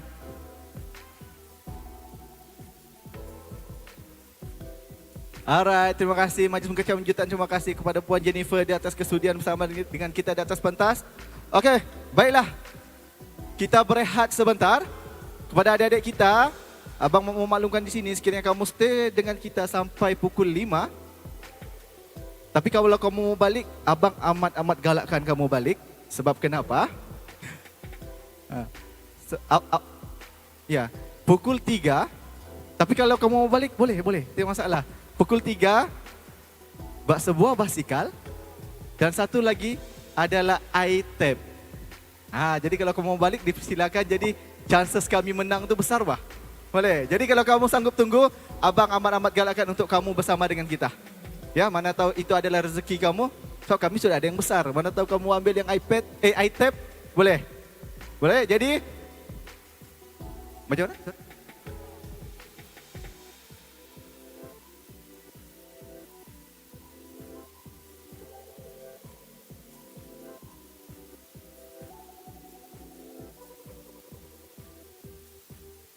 Okey, baiklah hadirin hadirat yang dihormati sekalian. Sekali lagi saya ingin mengucapkan selamat datang ke Minggu Sains Negara 2023 peringkat negeri Sabah. Dengan ini kita akan berehat selama 10 minit. Adik-adik bolehlah membuat lawatan di ruang yang telah disediakan. Sekian wabillahi taufiq wal hidayah. Assalamualaikum warahmatullahi wabarakatuh.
Mohon perhatian Olimpiad. Sebentar tadi saya ulangi.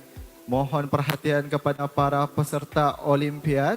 Sila tuntut makanan anda di bahagian jamuan yang telah disediakan. Terima kasih.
Cari mangsa kita.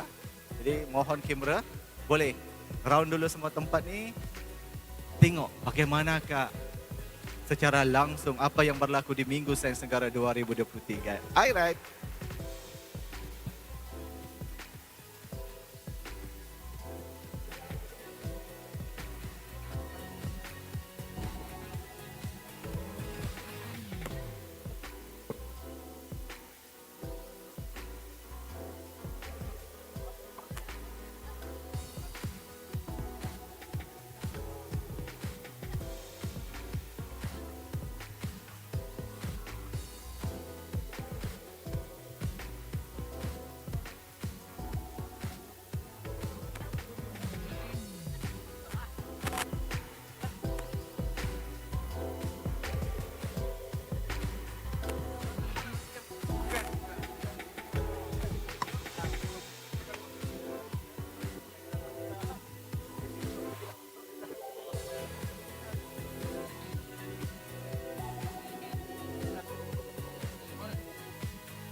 Assalamualaikum warahmatullahi wabarakatuh. Selamat sejahtera, salam hormat, salam Sabah Maju Jaya dan salam Malaysia Madani.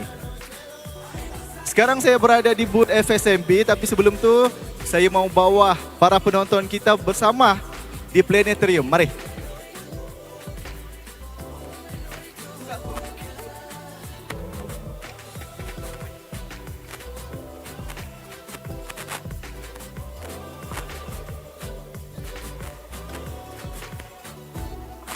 Okey, saya akan bawa masuk anda. Ada apa di bahagian planetarium negara Kuala Lumpur ini? Mari kita masuk beramai-ramai. Okey, kita akan masuk ke dalam ni. Okay, jadi para penonton harap dapat menikmati bagaimana keindahan, kecanggihan sistem di dalam ini. Mari.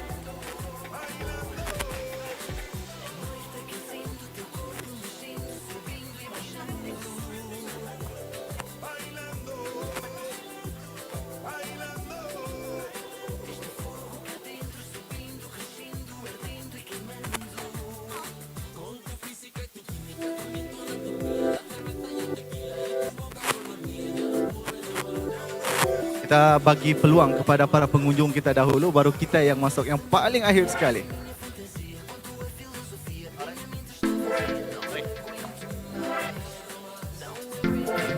Kita masuk. Okey.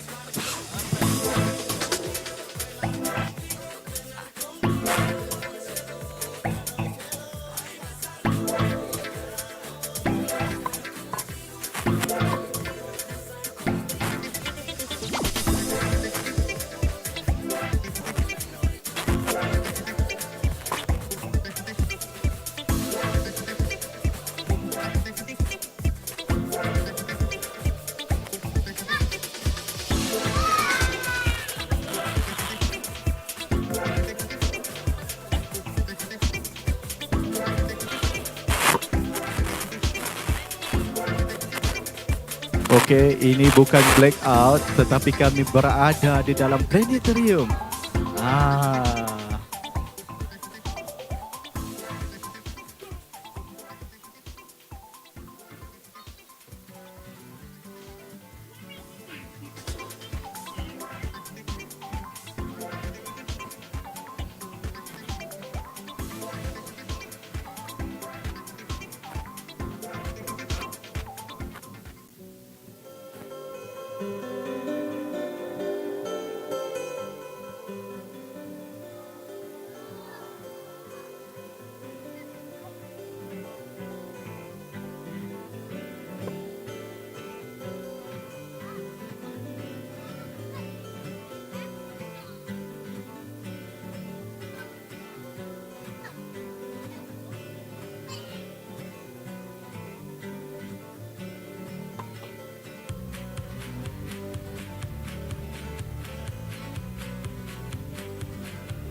Okey, Assalamualaikum warahmatullahi wabarakatuh. Selamat sejahtera, salam hormat, salam Sabah Maju Jaya dan salam Malaysia Madani. Begitulah tadi pengalaman kami berada di dalam Planetarium Negara. Okey, jadi bersama dengan kita sebentar saja lagi seorang pegawai daripada Planetarium Negara untuk menerangkan apakah sebenarnya yang berlaku di dalam. Mari. Assalamualaikum Tuan, apa kabar? Okey. Okey. Boleh kenalkan diri Tuan? Saya Badru Hisham, boleh cepat lah. Okey Tuan, jadi tanpa buang masa lagi saya serahkan penerangan ni kepada Mr. Bad untuk penerangan apa kepada para penonton kita. Okay, baik, terima kasih untuk makluman. Hari ini kita ada acara ataupun ada pameran utama. Kita adakan mini planetarium yang kami sediakan diterbangkan khas dari Planetarium Negara Kuala Lumpur. Jadi untuk makluman hadirin yang kita ada kat sini, kita ada satu kubah mini planetarium lebih kurang dengan saiz diameter screen 80 inci dan diprojek ataupun ditayangkan secara menggunakan projektor khas yang dibawakan dari Planetarium Negara Kuala Lumpur. Dan kita ada konten ataupun kita ada kandungan maklumat yang berkisarkan mengenai sains angkasa dan juga yang berkaitan dengan STEM ataupun sains, teknologi, engineering dan mathematics. Dan Alhamdulillah pada hari mulanya kami berada di sini lebih kurang pada hari pertama sehingga ke hari ini tak putus-putus kami menerima kunjungan dari para pengunjung yang hadir pada program kita hari ini. Setiap kali yang datang pada hari ini lebih kurang dengan kapasitinya lebih kurang 35 hingga 40 orang yang boleh dimuatkan dalam mini planetarium ini. Dan insyaAllah mungkin hari ini adalah hari terakhir kami berada di sini sehingga pada jam 5 petang dan insyaAllah jangan lupa untuk lepaskan peluang julung-julung kali kami datang ke Sabah untuk menerbangkan khas mini planetarium ini untuk bersama-sama dengan warga negeri Sabah pada hari ini, hari terakhir bagi kami di sini. Baik. Okey, jutaan terima kasih atas penerangan sebentar tadi. Jadi semoga, jadi lepas ni Tuan, di mana lagi kalau sekiranya mana tahu ada penonton di luar daripada Sabah ni untuk join planetarium ni, di mana lagi yang akan diadakan Tuan? Okey, berkemungkinan kita akan jelajah ke beberapa tempat di Sabah, berkemungkinan di Kimanis akan datang dan juga kita akan pergi kepada Pensiangan dan juga yang terakhir di Kalabakan. Okey, jadi orang Kimanis, Pensiangan dan Kalabakan jangan lupa bersama dengan kami di Planetarium Negara ni sebab sangat-sangat best. Bawa anak-anak semua, bukan setakat anak-anak di dalam tadi. Yang saya perasan, bapa budak, mama budak semua ada di dalam. Daripada golongan kecil sehingga golongan remaja semua ada di dalam. Jadi jangan lepaskan peluang bersama dengan kami di Planetarium Negara. Jelajah di bahagian Kimanis, Kalabakan dan juga Pensiangan. Alright, terima kasih. Baik Tan, terima kasih banyak-banyak. Alright, mari kita round lagi reruai kita yang lain. Kali ini kita ke Politeknik. Mari.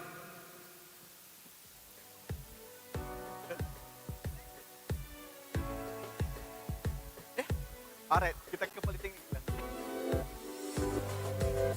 Alright, sekarang kita berada di reruai Politeknik. Jadi siapa yang abang boleh Puan? Okey, mari. Okey, jadi sekarang saya serahkan untuk penerangan ada Politeknik. Apa Politeknik buat di sini? Sebelum tu kenalkan nama dan di mana dan sempena apa buat ni, apa barang-barang ni semua. Boleh. Alright. Kamera? Baiklah, Assalamualaikum dan salam sejahtera.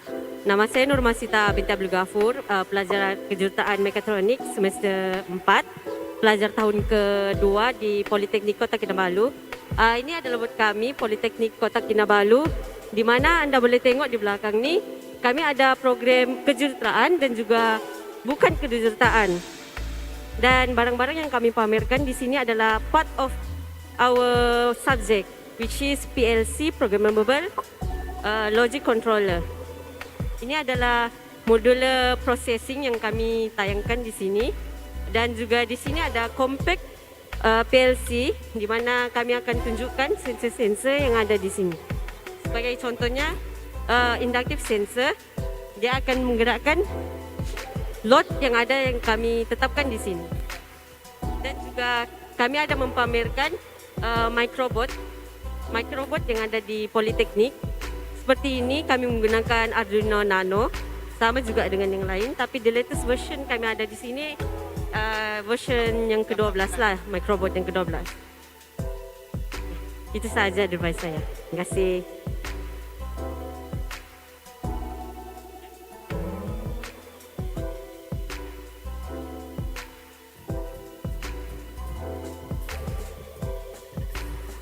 Okey, terima kasih diucapkan kepada pihak Politeknik. Sekarang tanpa buang masa lagi, kita ke bahagian planetarium dahulu. Mari.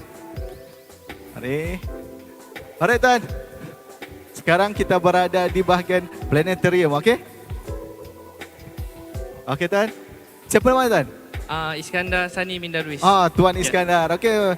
Sekarang saya serahkan kepada pihak Tuan Iskandar, betul? Betul. Okey, untuk terangkan ada apakah yang dilakukan sekarang dan aktiviti yang berkaitan lah. Jadi tanpa masa lagi saya serahkan kepada Tuan Iskandar. Silakan. Okey, kami dari Planetarium Negara, kami bawakan Planet VR di mana kita akan mengembara menggunakan VR. Okey, kita akan mengembara ke sistem suria secara maya menggunakan VR box. Okey, dia sangat ekonomik. Hanya menggunakan VR box dan juga telefon. Okay, kita boleh mengembara ke sistem suria secara maya. Okay, di dalam ni adik-adik semua akan mengenali planet-planet dan juga objek di dalam sistem suria kita. Okay? Jadi adik-adik semua bolehlah datang ke booth Planet VR di bersebelahan dengan mini planetarium yang berbentuk kubah ni. Okay, sebelah ada Planet VR, kami dari Planetarium Negara. Jemputlah datang ke sini merasai pengalaman mengembara ke sistem suria kita secara maya. Okay? Jom adik-adik datang ke booth kami Planet VR. Okey, baik Tuan Iskandar, terima kasih banyak-banyak insyaAllah. Jadi adik-adik, kalau saya tidak bertugas terus terang, saya juga akan berada di dalam. Best, sebab kamu boleh melalui dia punya pengalaman tu. Pengalaman ni bukan selalu ada di Sabah ni. Jadi perlu ambil peluang ini sehingga pukul 4 petang ni sahaja. Jadi sekarang kita akan melawat ke reruai yang seterusnya. Mari. Okey, sekarang kita berada di reruai Sekretariat Sabah Maju Jaya. Bersama dengan saya sebentar sahaja lagi iaitu Puan Naimah. Sebut betul-betul Naimah. Alright. Okay, Puan. Okay, jadi tanpa buang masa lagi, saya serahkan untuk Puan Imah. Terangkan apa itu Sekretariat Sabah Maju Jaya. Dipersilakan. Okay, terima kasih Tuan. Hai, Assalamualaikum dan salam Sabah Maju Jaya. Ini merupakan booth Sekretariat Sabah Maju Jaya. So, saya yakin para pengunjung, student, mereka sering tertanya-tanya, apakah itu function, apakah itu Sabah Maju Jaya. Okey, jadi boleh masuklah. Okey. Saya terangkan function kami sebenarnya sebagai Sekretariat Sabah Maju Jaya ini adalah untuk sebagai pemudacara di mana kami akan melakukan penyelarasan merentasi agensi kementerian di negeri Sabah. Selain itu juga Sekretariat Sabah Maju Jaya ini mereka akan membuat pemantauan, pelaporan. Nah, so kita sudah sedia maklumkan Sabah Maju Jaya ini merupakan aspirasi yang telah dikeluarkan oleh Yang Amat Berhormat Ketua Menteri Sabah iaitu Datuk Seri Panglima Haji Haji Nur. Jadi sebagai anak negeri, anak watan negeri Sabah, agak amat berbanggalah di mana saya ditempatkan di Sekretariat Sabah Maju Jaya. So untuk pengumuman para pengunjung juga, pihak kami menyediakan woven bag. So ini ni memang sangat-sangat limited, tidak ada dijual di pasaran. Selain itu juga, ini yang selama 3 hari kita bertugas di sini, ini memang menjadi kesukaan ramai.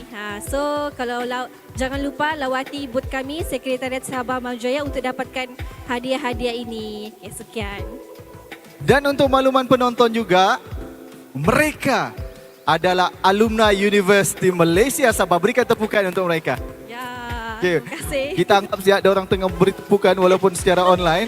Jadi saya dimaklumkan tadi yang ini adalah limited, betul? Yes. Jadi betul. Maknanya cara untuk dapatkan ni kena datang ke tempat ni. Ya, datang ke booth kami boleh scan, like and follow kami punya page iaitu Sekretariat Sabah Maju Jaya dan ada kuis jugalah. Sangat-sangat senang. Okey, kalau sudah senang, confirm senang lah tu. Ya. Sebab kalau susah, diorang akan bagi jawapan juga tu nanti, percayalah. Betul. Okey, jadi ada sebagai alumni Universiti Malaysia Sabah, ketiga-tiga kah ataupun? Inilah. Tiga-tiga ni. Okey, jadi perlu ambil peluang ni. Cuba bagi sedikit kata-kata semangat setiap seorang.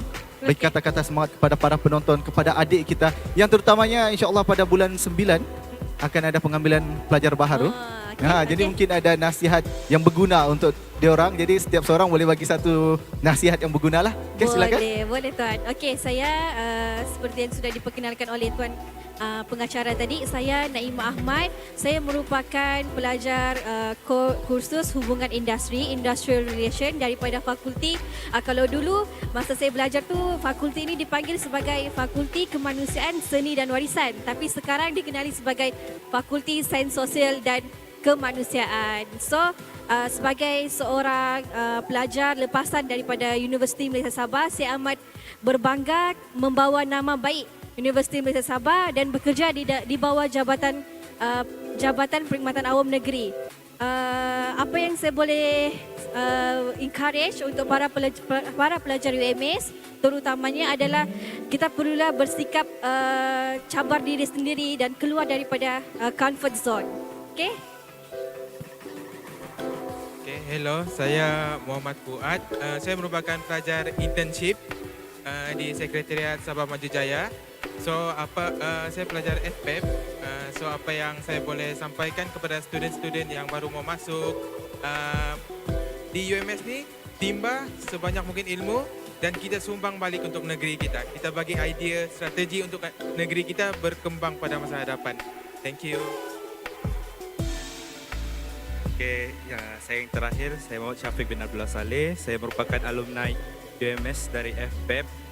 Pesanan saya untuk adik-adik kita belajar bersungguh-sungguh kerana di setiap pembelajaran kita tu dapat memudahkan urusan kita lah di masa akan datang. Okey, sekian itu sajalah daripada saya. Alright, terima kasih diucapkan kepada semua petugas Sekretariat Sabah Maju Jaya dan mereka, saya ulangi sekali lagi, mereka merupakan alumni Universiti Malaysia Sabah. Jadi kepada para penonton, semoga adik-adik kita, sekiranya ada para ibu bapa di sini, jangan takut untuk anak-anak anda masuk ke Universiti Malaysia Sabah kerana terbukti ada 3 orang alumni Universiti Malaysia Sabah yang berjaya diserap masuk ke dalam Sekretariat Sabah Maju Jaya. Terima kasih diucapkan sekali lagi pihak Sekretariat Sabah Maju Jaya. Sekarang kita akan ke ruai yang seterusnya. Kali ini kita akan mengenali sedikit haiwan-haiwan yang berada di negeri kita. Mari.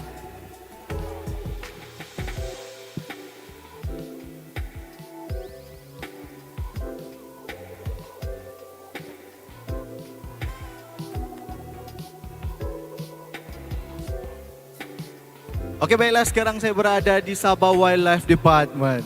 Jadi tanpa buang masa lagi, mari kita berkenalan dengan in charge person dia. Selamat tengah hari Puan. Selamat petang lah pula. Okey, boleh kenalkan diri Puan? Hai, selamat Okey. Rapat sikit Pak. Alright. Oh, rapat sikit macam ni. Boleh. Selamat tengah hari. Nama saya Zina Surindai. Saya adalah kaki tangan Jabatan Hidupan Liar. Ya, pada hari ini adalah hari ketiga kita orang sudah berada di UMS, booth Jabatan Hidupan Liar. Pada 3 hari ini kita mempromosikan eksibit hidupan liar seperti tanduk rusa, tapak haiwan, dan juga kita mempromosikan kita punya jadual satu. 3 hari ini kan kita ada lebih kurang sudah lebih daripada 800 student datang ke booth kami. Ya, kami sangat happy lah sebab kita dapat mempromosikan, dapat mengajar anak-anak muda kita tentang kita punya jadual satu. Ya, di negeri Sabah kita ada 13 spesies hidupan liar yang dilindungi sepenuhnya, dan juga kita mempromosikan kita punya kempen 5R. Ya, kempen 5R kami ini ada 5, yaitu reduce, reject, rethink, report dan remind. So apabila mereka datang ke booth, kita ajar mereka sedikit sebanyak pasal kempen 5R dan mereka akan boleh sebarkan message yang kita promosikan lah. Ya. So selain daripada itu, kita selepas itu kita juga meminta mereka follow dan like kita punya page. Ya. Itu saja I think dari Jabatan Hidupan Liar. Okey Puan, di sini saya tertarik dengan apa yang ada di bahagian hadapan ni Puan. Okey, boleh Puan terangkan? Apakah ni. Okay. Macam kalau saya tengok macam seram pun ada kan? Okey. Silakan Puan. Last year kita ada Boleh, tidak masalah. Kita ikut STEM program. Kita ada STEM program ke 10 buah sekolah. Okey. Di seluruh Sabah lah. Seluruh Sabah. Jadi 10 buah sekolah tu kita ajar mereka mengenai tengkorak gajah, tengkorak haiwan. Okey. And then juga macam mana kita buat tas dan tapak haiwan. Okey, baik Puan. Persoalan saya sekarang adalah adakah ini tengkorak betul-betul tengkorak yang betul ataupun sekadar Memang ini tengkorak yang betul. Ui. Tengkorak ya sudah diawet. Sudah diawet, sudah dibersihkan. Boleh sentuh ke Puan? Kalau Sebenarnya tidak boleh. Kami tidak. Oh, I see. Kita takut nanti ada Infection. Yeah. I see. For showing them. Okey. Jadi boleh saya tahu ini tengkorak apa ni Puan? Ini adalah olive ridley. Di negeri Sabah ni kita ada 3 jenis penyu lah kan. Okey. Dilindungi sepenuhnya. So this is one of them. Kita akan bagi tahu. Selain daripada tengkorak dia, kita akan terus bagi tahu mengenai pasal telur penyu. I see. Berkaitan telur penyu Puan. Kenapa telur penyu diharamkan untuk makan? Dilarang makan lah. Dilarang makan. Tuan, sebab dia adalah di bawah jadual 1. Jadual 1 ini dia kalau didapati makan telur penyu ataupun memegang ada telur penyu saja pun dia punya minimum fine dia adalah 1 tahun, tidak kurang daripada 1 tahun penjara dan tidak kurang daripada 50,000. Jadi maknanya pegang pun tidak boleh Puan? In possession maksudnya. Okey. Possession telur penyu. Ya, so kalau untuk makan ini lain lagi. Untuk makan tu memang tidak boleh Tuan. Ya, jadi okey, contohnya Tuan, Puan, kalau bezakah hukuman in possession tu telur penyu dengan kalau kita makan telur penyu tu Puan? Sama juga tu. Sama juga. Jadi kalau pada penjual telur penyu macam mana Puan? Janganlah jual telur penyu. Sama juga lah dia punya hukuman tu Puan. Janganlah jual telur penyu.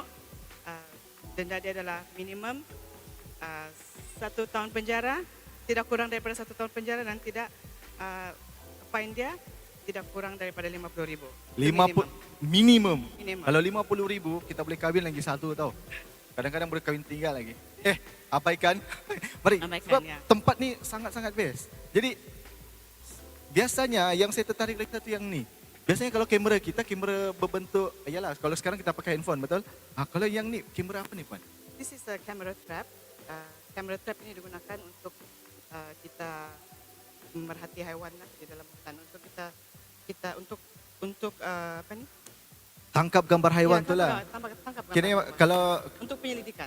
Penyelidikan. Contoh macam di area yang kami ajar lah kan, kami buat STEM program, jadi kita pasang camera trap so children boleh nampak apa yang semalaman kan kita letak di situ. So the next day we take out the camera trap, jadi dia ada SD card yang kita tunjukkan kepada anak-anak apa yang mereka boleh lihat lah di kawasan mereka. Sepanjang jasa kamera ini kan Puan, haiwan apa yang paling unik yang pernah dia tangkap Puan? Sebab kan saya bukan penyelidik, jadi kita cuma gunakan untuk kanak-kanak. Jadi biasa mereka akan untuk kanak-kanak. Biasanya untuk kanak-kanak apa yang diorang excited diorang tengok Puan? Biasanya haiwan yang lalu di sekitar. Kalau di kawasan kampung, kalau dipasang di kawasan kampung, mungkin binatang seperti kucing, anjing dan sebagainya lah. Tetapi at least they get to see. Yes, betul. Sebab yang penting untuk anak-anak ni kita mau dedahkan kepada diorang ni apa fungsi kamera ni dan macam mana kamera ni dioperate, betul? Bagaimana dia berfungsi. Dan lagi satu saya tertarik di sini. Mari kita ke zoom sikit. Gigi gajah. Ni boleh pegang kan? Boleh, boleh. Ni satu gigi gajah ni beratnya agak-agak berapa berat dia ni, Puan? Kalau saya pegang ni pun mau dekat-dekat mungkin setengah kilo pun ada. Mungkin kamu tidak percaya. Cuba kena datang ke booth kami lah ni. Kena datang ke booth Sabah Wildlife untuk lihat ni. Tidak percaya kamu benda ni berat? Ini untuk seketul gigi dia, sebiji gigi dia kan, Puan? Ya, sebiji gigi dia seperti yang ini lah. Ni sini. Mari kita lihat. Gigi dia yang mana satu? Dia ada 8 set gigi. Jadi entah inilah gigi dia. Jadi ingat gajah makan tumbuh-tumbuhan, bukan makan haiwan. Jadi jangan risau, dia tidak akan gigit kita lah. Dia jadi herbivore lah. Dia di sini, Puan. Boleh saya tahu? Ini apa pula di, Puan? Ini adalah tapak tembadau. Tembadau, okey. Juga dilindungi sepenuhnya. Okey. Kamu tahu apa itu tembadau? Saya pun tidak tahu tembadau. Tapi bila orang cakap kerbau liar baru saya tahu. Itu rupanya maksud tembadau. So, bila during STEM program pun kita akan ajarkan anak-anak macam mana buat acuan ni. I see. And then dia orang akan bawa balik seorang satu orang. It's supaya mereka cintakan kehidupan dia. I see. Sebab kita kena didik orang daripada kecil lagi, Puan. Yes, betul. Betul. Sebab risaunya nanti besar jadi pemburu pula, kan? Okey, baik, Puan. Terima kasih banyak-banyak sudi bersama dengan kami di Facebook Rasmi UMS. Okey, jadi terima kasih banyak-banyak, Puan. Terima kasih. Alright. Okey, mari kita ke lebih kurang orang cakap adik-beradik dia. Adik-beradik dia. Kita berada di Taman Sabah. Sebelum tu mari kita lihat dulu. Diorang tengah melakukan penerangan. Mari kita lihat.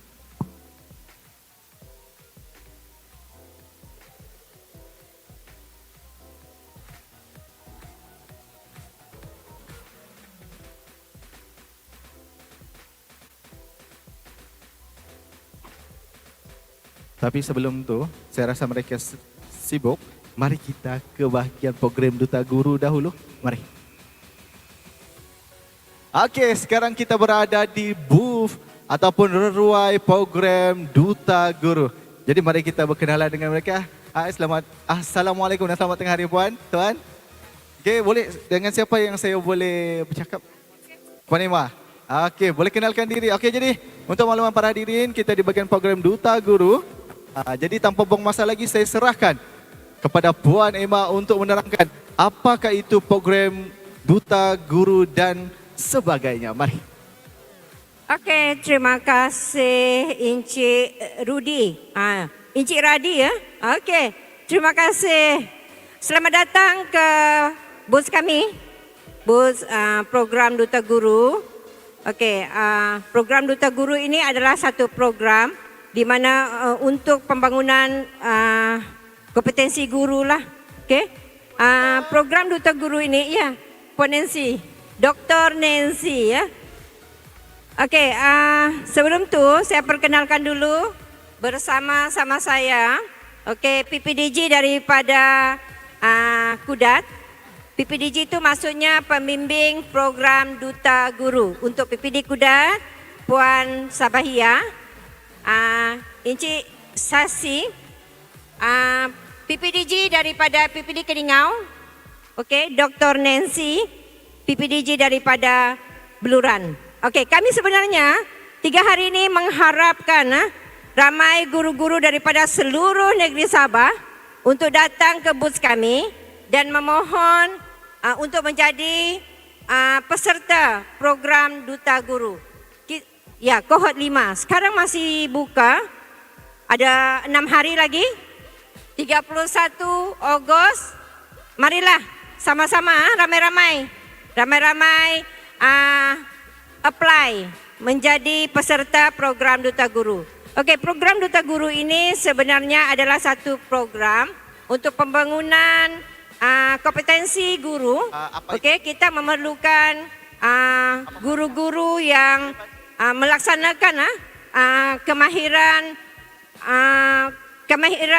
berfikir aras tinggi dalam bilik darjah yang di-apply ataupun diadaptasi kepada anak-anak murid kita. Okey, jadi kita juga sebenarnya mahukan enrollment STEM yang enrollment sains lah terutamanya ya, anak-anak murid kita dalam dasar negara 60-40 kita belum capai lagi.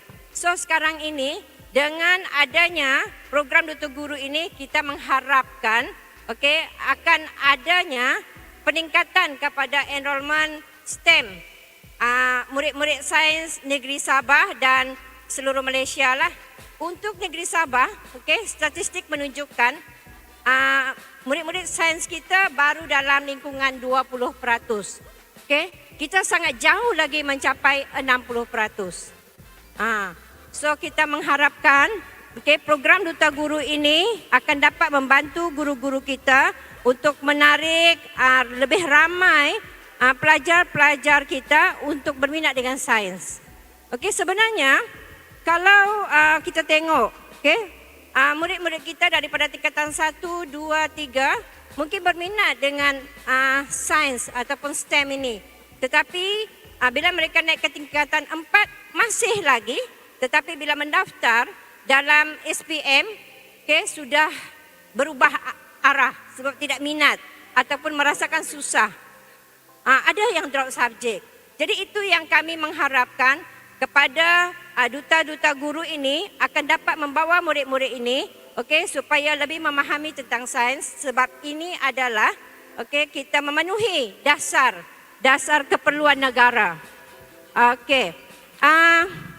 Program Duta Guru ini sebenarnya terbuka kepada semua guru KPM yang mengajar daripada tingkatan 1 hingga sebenarnya dia fokus kepada menengah rendah. Tetapi kalaupun guru itu tidak ada kelas di menengah rendah, masih boleh mohon. Cuba mohon dulu. Sebab kalau tidak mohon, belum tentu tidak akan dapat tidak ada peluang lah untuk menjadi peserta Duta Guru. Ada yang tanya, apa benefit kami dapat kalau kami menjadi Duta Guru? Adakah gaji naik? Adakah sesuatu yang yang mereka boleh dapat? Tetapi sebenarnya untuk menjadi peserta program Duta Guru ini adalah sebagai satu laluan kepada guru-guru untuk ke arah yang lebih tinggilah. Contohnya guru-guru ingin memohon guru cemerlang. Ini sebagai satu laluan. Mungkin ada rakan-rakan saya ingin menambah, so saya serahkan dahulu. Dr. Nancy mungkin ingin menambah, silakan. Terima kasih Kak Emma. Baiklah, program Duta Guru ini adalah jaringan ya bersama KPM, Teach for Malaysia, TFM merupakan salah satu badan NGO dan juga semestinya bersama Petronas. Jadi dia adalah peluang emas untuk guru-guru kerana kamu akan mendapat pendidikan, kemahiran dan yang paling penting support ya dari segi servis dan devices. Jadi semuanya adalah percuma. Hanya belajar 2 tahun, lepas tu anda akan dapat second master atau lebih dikenali convocation. Jadi grablah peluang ini, bukan semua anda menjadi PDG, tetapi peluang itu dari anda sahaja, mau atau tidak. Jangan berlengah, kalau bukan anda siapa lagi, kalau bukan hari ini bila lagi. Marilah daftar bersama kami. Jadilah Duta Guru STEM. Anda adalah ikon STEM Malaysia, khususnya di Sabah. Ya gitu, mari bah. Mari. Saya ingin tambah satu perkara saja. Sebelum 17 Oktober, para guru boleh mendaftar untuk menjadi peserta program Duta Guru kohort 5. Kami sangat mengalu-alukan, jangan lepaskan peluang kemasan ini sebelum 17 Oktober. Onsoi. Jadi guru-guru semua, jom sama-sama masuk menjadi peserta Duta Guru. Jangan lepaskan peluang anda. Jom, kita-kita juga nih, okey? Okey, mari ya, mari. 31 Ogos telah dilanjutkan ke 17 Oktober. Satu berita yang baik untuk semua. Terima kasih. Untuk makluman para penonton, inilah akibatnya kalau kita serahkan mic kepada para cikgu. Saya boleh resign tau, tapi saya suka sebab saya boleh berjalan. Okey, ini adalah satu pujian sebenarnya puan. Sebab para guru, betul?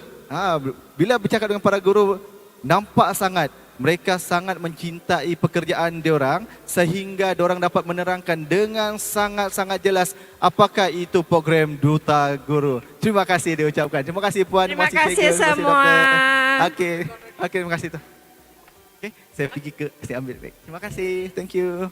Alright, sekarang kita ke ruang yang seterusnya iaitu Sabah Skills and Technology Center bersama dengan kita. Saya serahkan. Boleh kenalkan diri? Siapa nama puan? Nama saya Dayang Nur Hafiza. Saya dari Sabah Skills and Technology Center atau SSTC. SSTC ini merupakan satu training center yang bertempat di KKIP. Kami menyediakan training kepada lepasan SPM, lepasan diploma, lepasan degree dan juga corporate training.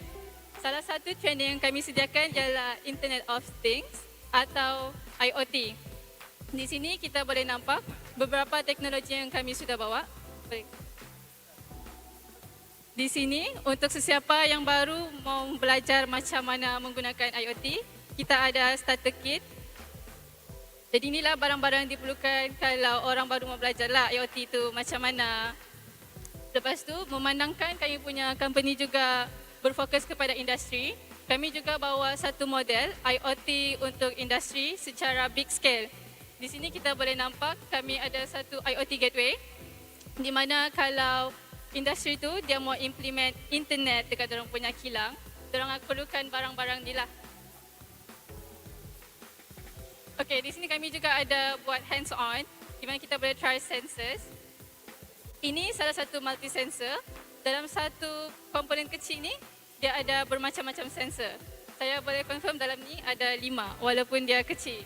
Salah satu benda yang dia boleh cek ialah light. Okay. Contoh di sini kalau gelapkan, dia bacaan dia akan jadi kosong. Tapi kalau saya terbalikkan, bacaan light tu akan jadi tinggi. Macam itulah sensor berfungsi.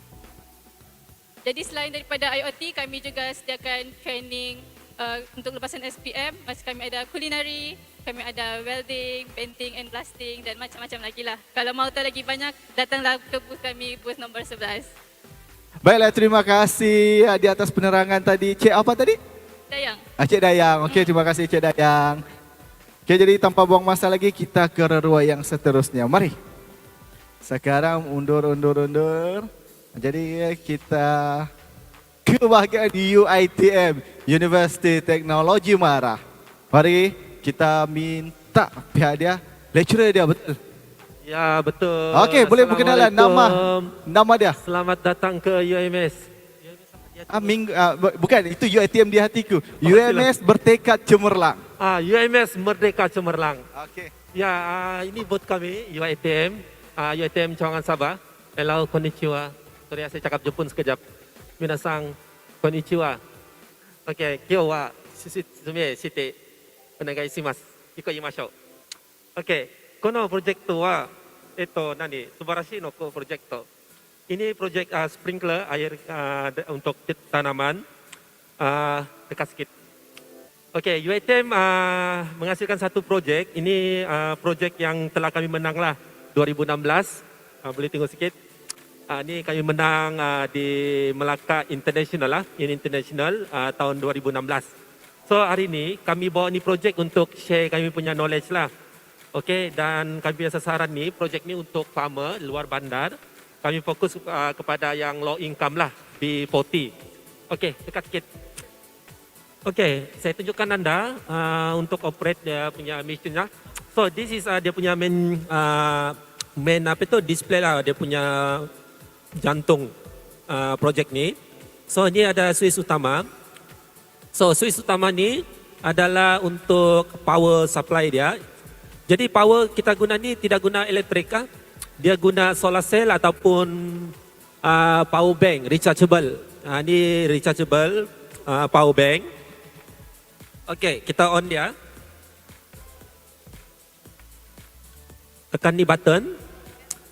So kemudian circuit dia, ini litar motherboard dia.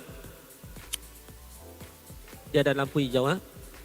So kita on yang ini, tekan.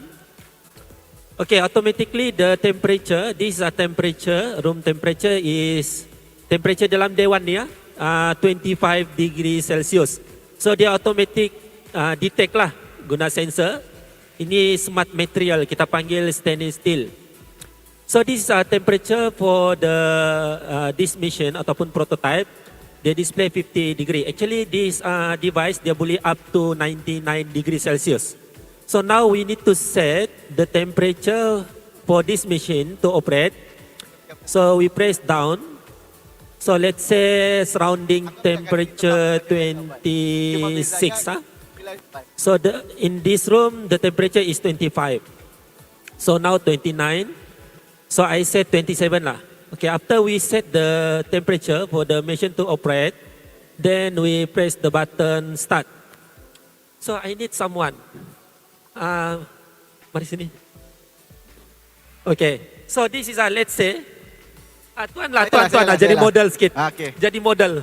Okay, kita let's say ini bala matahari, so kena gosok pelan-pelan ni tuan, jangan tercabut. Okay, gosok pelan-pelan. Ya, so sekarang 25. Okey, sekarang dia on sudah, automatic. Okey, boleh zoom sikit. Terkejut. Okey, zoom sana, jangan nanti zoom bahasa kita nanti.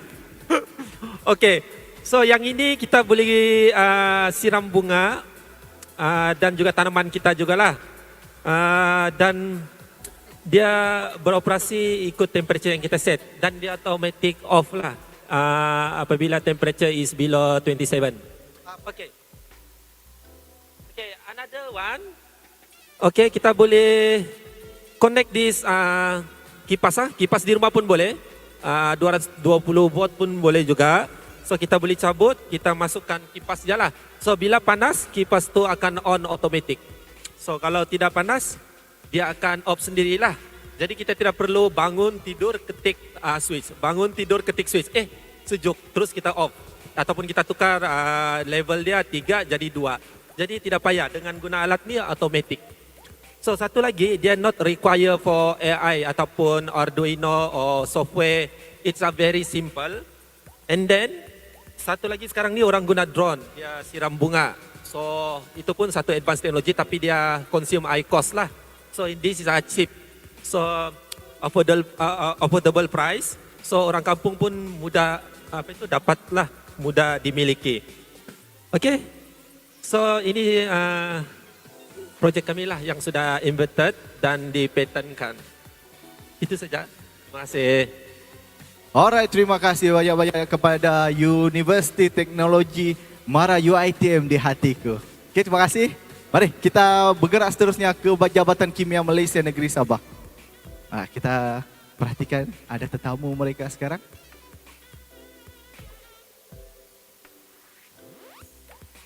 Okey puan, boleh saya berkenalan puan?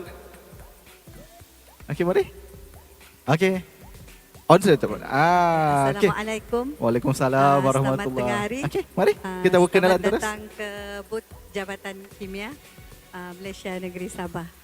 Okey, booth kami ada menyediakan bahan pameran lah untuk pengunjung mengenali lebih langsung secara langsung apa perkhidmatan yang diberikan oleh Jabatan Kimia. Okay, Jabatan Kimia kalau rasanya ramai tidak tahulah apa fungsi sebenarnya kan. Dia lebih kepada memberi perkhidmatan analisis saintifik kepada agensi kerajaan dalam penguatkuasaan undang-undang ataupun dalam program-program yang diadakan oleh agensi kerajaan lain lah, seperti Kementerian Kesihatan, bagi mematuhi akta-akta yang ada lah. sebagai contoh kalau kita masuk ke booth pameran kami ni lah kan, ada di sediakan bahan-bahan pameran, contoh eksibit-eksibit yang pernah dihantar ke jabatan kami lah. Contoh macam yang untuk bahagian forensik, kami lebih kepada membantu jabatan polis lah dalam menguatkuasakan undang-undang, memberi servis-servis perkhidmatan bagi kes-kes yang pernah dihantar lah ke Jabatan Kimia. Mari sini datang tengok. Macam contoh ni, kalau pengunjung mau tahu lah kan jenis-jenis dada yang pernah dihantar ke Jabatan Kimia lah kan. Boleh tengok, boleh close up lah. Ini antara bahagian dalam Jabatan Kimia itu sendirilah. Puan, maafkan saya. Ni memang original, Puan. Sekadar display. Tapi lebih kurang begini. Lebih kurang beginilah. Kalau tengok kan jenis-jenis dadah yang pernah ditangkap lah, dirampas oleh polis lah. Tapi kadang-kadang dihantar pun kamilah yang analisis dan akan menentukan, dan hasil keputusan itu sama ada dia betul-betul benda-benda yang dibawa akta dada berbahaya ni. Selain daripada dada, ada juga ubat-ubat. Ini lebih kepada Jabatan Kesihatan lah, agensi yang menguatkuasakan undang-undang. Ini contoh kalau ada kes-kes yang melibatkan jenayah, rogol, pembunuhan, polis akan hantar sampel lah, berupa contoh untuk pengenalpastian mayat, DNA. Jadi ini ada, kita boleh close up, boleh tengok contoh-contoh eksibit yang dihantar oleh polis. Tengok sini, ada gigi, ada tulang, rokok. Ini sebenarnya rokok ni bukan rokok yang kita mau tunjukkan lah. Ada DNA di rokok tu lah. Dada, blood specimen. Untuk kriminalistik, ini contoh-contoh penggunaan jenayah menggunakan mercun. Mercun ni sebab kita ada mercun punya, kita tidak boleh gunakan mercun lah sebenarnya. Dan untuk penggunaan senjata, kami ada juga menyediakan perkhidmatan analisis inilah. Tapi kami lebih kepada agensi kerajaan lah. Polis. Polis. Bukan orang persorangan lah. Jadi kiranya senjata tu Puan diberi kepada pihak Jabatan Kimia untuk buat analisis. Bukti. Itu tengok. Kalau polis hantar ini, inilah yang kami analisis. Sebab contoh kalau macam ada jenayah melibatkan pembunuhan kah ataupun kemalangan kah, kan? Kalau dia hantar jenayah tu bukti dia gunakan pistol, kami akan siasat ikut inilah. Sebab pistol tu sendiri ada orang cakap specialty dia lah, peluru yang keluar dari pistol tu sendiri, dia orang bilang ada identiti dia sendiri. I see. Jadi maknanya kalau saya gunakan pistol tersebut, setiap kali saya buat tembakan, jadi peluru tu ada. Ya, ada dia punya identiti. Pengenalan dia lah. Kita mau faham jadi kita pengenalan dia beritahu lah. peluru tu keluar dari pistol ni. Macam kalau kita tengok CSI itulah. Tapi kami hanya bagi bantuan analisis. Penguatkuasaan tu dibuat oleh agensi-agensi penguatkuasaan. Kalau selain forensik ni, dia ada juga partner orang panggil non-forensik jugalah. Non-forensik tu bermaksud yang bukan di bawah agensi polis. Mungkin dia di under Kementerian Kesihatan untuk penguatkuasaan akta makanan ataupun program air minum. Kemam. Untuk memastikan air minum yang kita provide kepada rakyat tu selamat. I see. Jadi kepada bakal-bakal penjenayah di sana, di luar, janganlah kamu buat jenayah. Sebab kamu tahu, sedangkan ini rokok pun boleh tahu kamu punya DNA, apalagi kalau menggunakan senjata api. Jadi kalau niat mau buat jahat tu batalkanlah. Jadi Puan, macam di sini macam best pula, ada aktiviti yang best pula sini Puan. Ini kami ada bagi budak chance untuk belajar dalam penggunaan peralatan yang kami gunakan dalam makmal. Jadi kami inilah bagi dorang praktis macam mana cara gunakan pipet. Ini antara peralatan yang kami gunakan untuk menganalisis lah dalam makmal. Mungkin boleh zoom sikit kita tengok boleh zoom. Bagaimana. Sekarang ni kita ajar dorang macam mana cara handle this peralatan dan actually kita minta dia buat coding warna lah. Buat coding warna. Jadi kita actually kalau dia betul-betul follow coding yang ada sini, dia akan reveal apa yang sepatutnya dapat lah. Oh, I see. Bukan contoh kalau DNA kan, kalau betul coding dia tu match, itulah yang kita akan dapat. Okey, anda didapati bersalah lah kiranya. Contoh kalau dia betul-betul dapat buat begini, dia akan jadi hasil beginilah. Okey. Jadi marilah datanglah sini kalau mau coba. Datang sini kalau mau coba macam mana kita gunakan peralatan dalam makmal. Sini lebih kepada inilah micropipette. Walaupun nampak simple, tapi kalau tidak pandai ni susah jugalah. Kalau kita tidak ikut coding dia betul-betul ni memang tidak akan jadi. Jadi kepada para pengunjung, anda masih berpeluang untuk membuat aktiviti ini sehingga pukul 4 petang. Jadi jangan segan, jangan malu, jangan segan, jangan silu. Datang sejak ke sini ke Jabatan Kimia ni sebab mereka pun sangat-sangat ramah untuk melayani adik-adik kita. Macam sekarang ni tengok. Adik-adik ni tengah bermain-main tapi bukan bermain kosong. Dia ada skill untuk menggunakan apa tadi? Micropipette. Micropipette. Nasib betul juga saya sebut. Baik Puan, terima kasih banyak-banyak Puan sudi bersama dengan kami. Terima kasih. Okey, mari kita ke sebelah lagi. Sekarang kita berada di Jabatan Tenaga Atom, tapi sekarang ni mereka tengah sibuk. Jadi mari kita ke belakang sedikit. Kita ke Akademi Sains. Kita ke Akademi Sains Malaysia. Puan. Okey.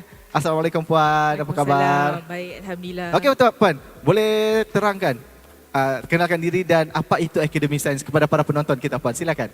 Okey, nama saya Nurhanisa daripada Akademi Sains Malaysia. Okey, Akademi Sains Malaysia ni adalah satu badan berkanun di bawah Kementerian Sains, Teknologi dan Inovasi. Kita telah ditubuhkan pada tahun 1994. Jadi function ASM ni adalah kita menjalankan projek dan juga kajian yang menjadi dasar kepada pembangunan dasar negara. Jadi untuk kebaikan sains, teknologi, inovasi dan ekonomi kerajaan. Sebagai salah satu contohnya aktiviti yang projek yang kita jalankan di bawah ASM adalah Malaysia Open Science Platform, di mana platform ni adalah satu platform perkongsian data mentah penyelidikan, di mana data daripada 5 universiti dan 3 agensi kerajaan kita kongsikan supaya orang boleh refer, supaya orang boleh tengok dan kajian tu boleh diakses oleh orang awam. Jadi kalau berminat untuk tengok lebih lanjut, boleh pergi ke mysp.gov.my. Selain daripada Malaysia Open Science Platform, kita juga ada buat aktiviti awareness seperti Kembara Sains Borneo yang baru sahaja dijalankan ke Kota Marudu, Pitas dan Kudat. Kita ingin memupuk nilai-nilai sains dalam pelajar-pelajar di Sabah. Jadi kita jalankan Kembara Sains Borneo ni.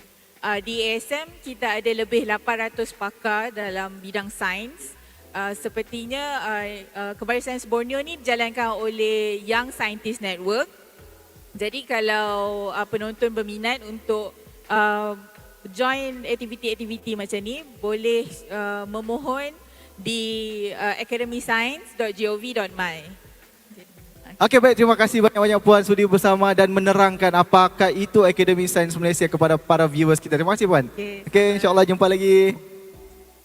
Okey, jadi sekarang tanpa buang masa lagi kita terbang daripada Akademi Sains Malaysia kita ke IPG Campus Scan. Mari. Okey, bersama dengan saya, siapa nama? Boleh kenalkan? Okey, nama saya Isaac Celestine anak Francis dan kami dari IPG Campus Scan. Alright. Okey. Jadi pada hari ini kami ada booth yang akan membentangkan mengenai robotik. Di sini robotik. Di sini pula make paperclip float, iaitu mengenai konsep sains. Di sini ada Tower of Hanoi dan di belakang tersebut ada petak jam ajaib yang mengaplikasikan konsep matematik. Okey, baiklah. Kalau kita fokuskan di sini mengenai robotik, kita ada beberapa set, iaitu ini merupakan Wheel of Science, ini merupakan model untuk remote control dan kereta. Ini pula transformer, tapi disebabkan ada masalah teknikal seperti bateri lemah, maka kami tidak dapat untuk tunjukkan dengan lebih baiklah, dengan lebih mendalamlah. Dan di sini pula sama juga, dan fungsi robot ini dia akan mengagihkan blok tersebut mengikut warna-warnanya tersebut. Okey, itu mengenai robotik. Okey, kita beralih kepada konsep eksperimen sains, iaitu make a paperclip float. Dan di sini kami akan menggalakkan pelajar untuk datang ke booth kami dan menyuruh mereka, mencabar mereka untuk floatkan mereka punya paperclip. Dan jika berjaya, kami akan memberikan mereka ganjaran lah. Okay. Dan ini sahaja untuk konsep sains. Dan untuk di bahagian matematik, iaitu Tower of Hanoi. Dan misi dia adalah untuk mengalihkan tower ni ke tower yang lain. Dengan ada syarat lah, iaitu petak yang kecil tidak boleh berada di bawah yang besar lah. Okay.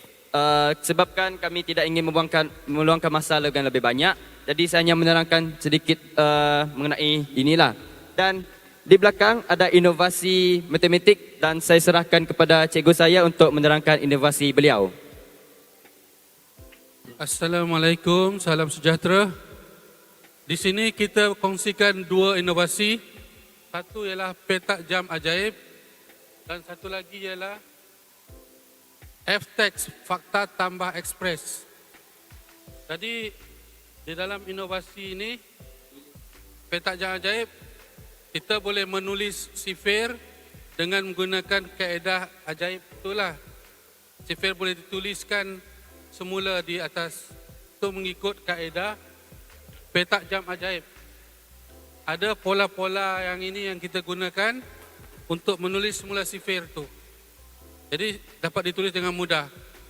Dan satu lagi kita ada inovasi fakta tambah ekspres tu, yang mana kita menginovasikan fakta tambah tu dengan guna sempua tangan, sempua tangan. 1, 2, 3, 4, 5, 6, 7, 8, 9. Inovasi ialah kita menggabungkan 1 tambah 1, 2, 1, 2, 3, 1, 3, 4, 1, 4, 5, 4, 4, 8, 5, 5, 10, 6, 5, 11, 6, 7, 5, 12, 8, 5, 13, 9, 5, 14. Kena pegang tu, okey. 99, 18. Jadi fakta asas tambah itu sifar tambah sifar sehingga 9 tambah 9 semua ada di tapak tangan. Jadi ini adalah satu inovasi yang terbarulah untuk bantu murid-murid menguasai fakta asas tambah lah. Kajian awal yang saya buat, rata-rata murid masih lemah dalam fakta asas tambah. Jadi alat ini diharap dapat membantu mereka menguasai fakta asas tambah. Itu sajalah sikit perkongsian. Baiklah, terima kasih banyak-banyak Cikgu Aslan. Dan untuk maklumat para ibu bapa, perlu datang ke sini, jumpa sendiri dengan Cikgu Aslan kalau mau dengar penerangan mengenai fakta tambah ekspres ni. Jadi, terima kasih diucapkan sekali lagi kepada pihak IPG Campus Ken. Terima kasih banyak-banyak Cikgu. Sikit tambahan. Boleh. Sila.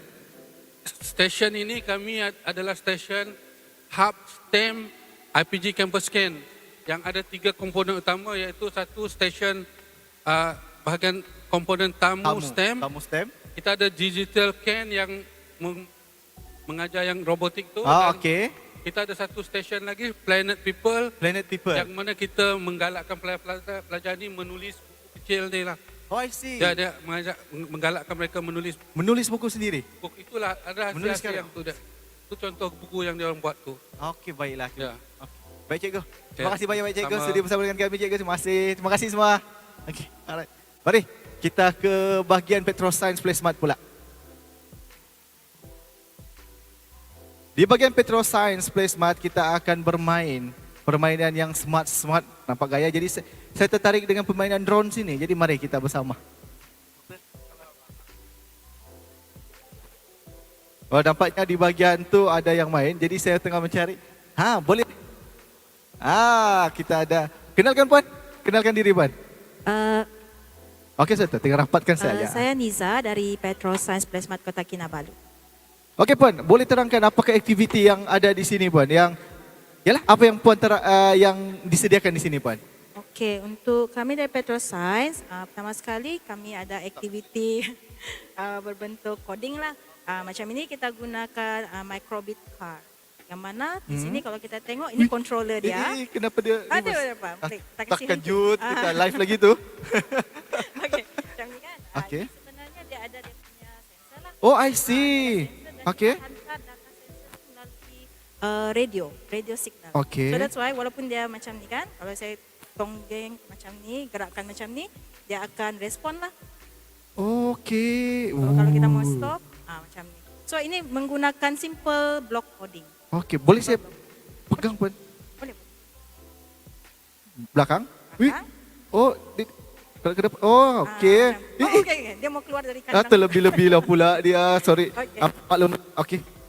Bikin takut pula tau. Kita kasih stop. Okey.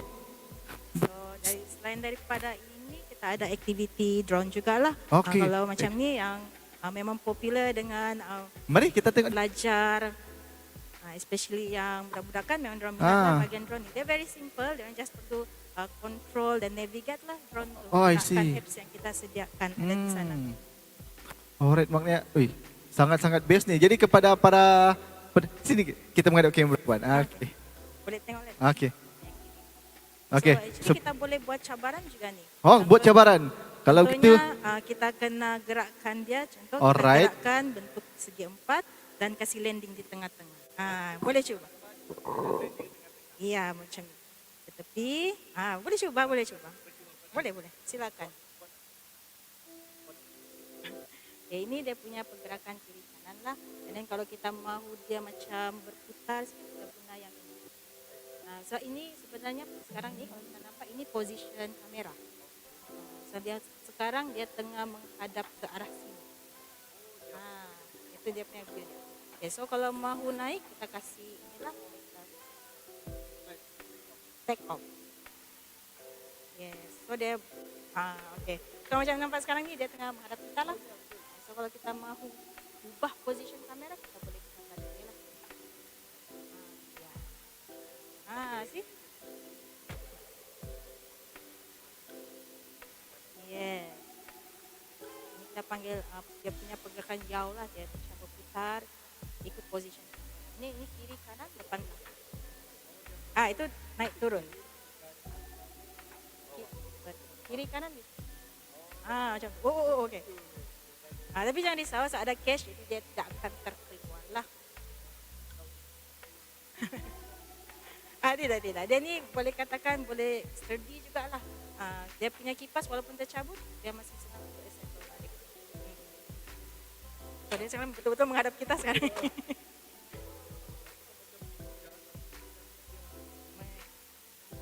Ya.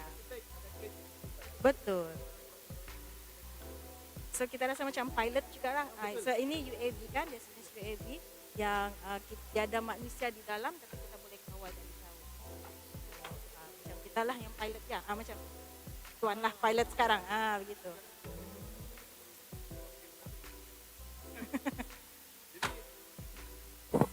Datanglah ke sini sebab sangat-sangat best. Okey, sebelum tu sudah terbang kita kasih landing dahulu. Sekarang landing, tekan ni balik. Tap to land. Betul. Dia turun. Okey, terbaik. Selamat. Excited pula. Excited. Baiklah Puan, terima kasih banyak-banyak sudi bersama dengan kami Puan. Terima kasih. Kita ambil balik ke. Alright, thank you. Jadi sekarang kita akan ke bahagian SK Kiba Baik Penampang. Mari kita bertemu ramah cikgu-cikgu mereka. SK Kiba Baik. Dengan siapa saya boleh interview? Marilah. Kita di sini macam-macam ada tahu. Jadi boleh Puan? Okey, boleh kenalkan diri dan dari mana dan apakah produk yang Puan tunjukkan Puan? Kami daripada SK Kiba Baik.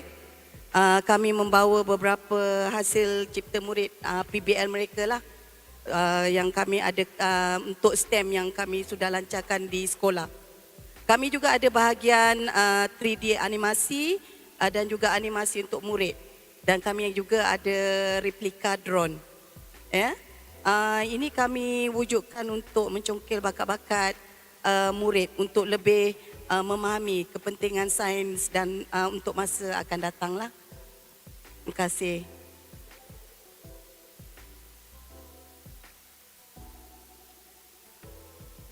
Okey, lagi puan tidak apa lagi yang ingin diterangkan sebelah sini pihak puan juga. Oh, sebelah sana ya. Sekejap ya, Cikgu Aziz. Tidak apa, tidak apa. Pelan-pelan. Okey. Mari.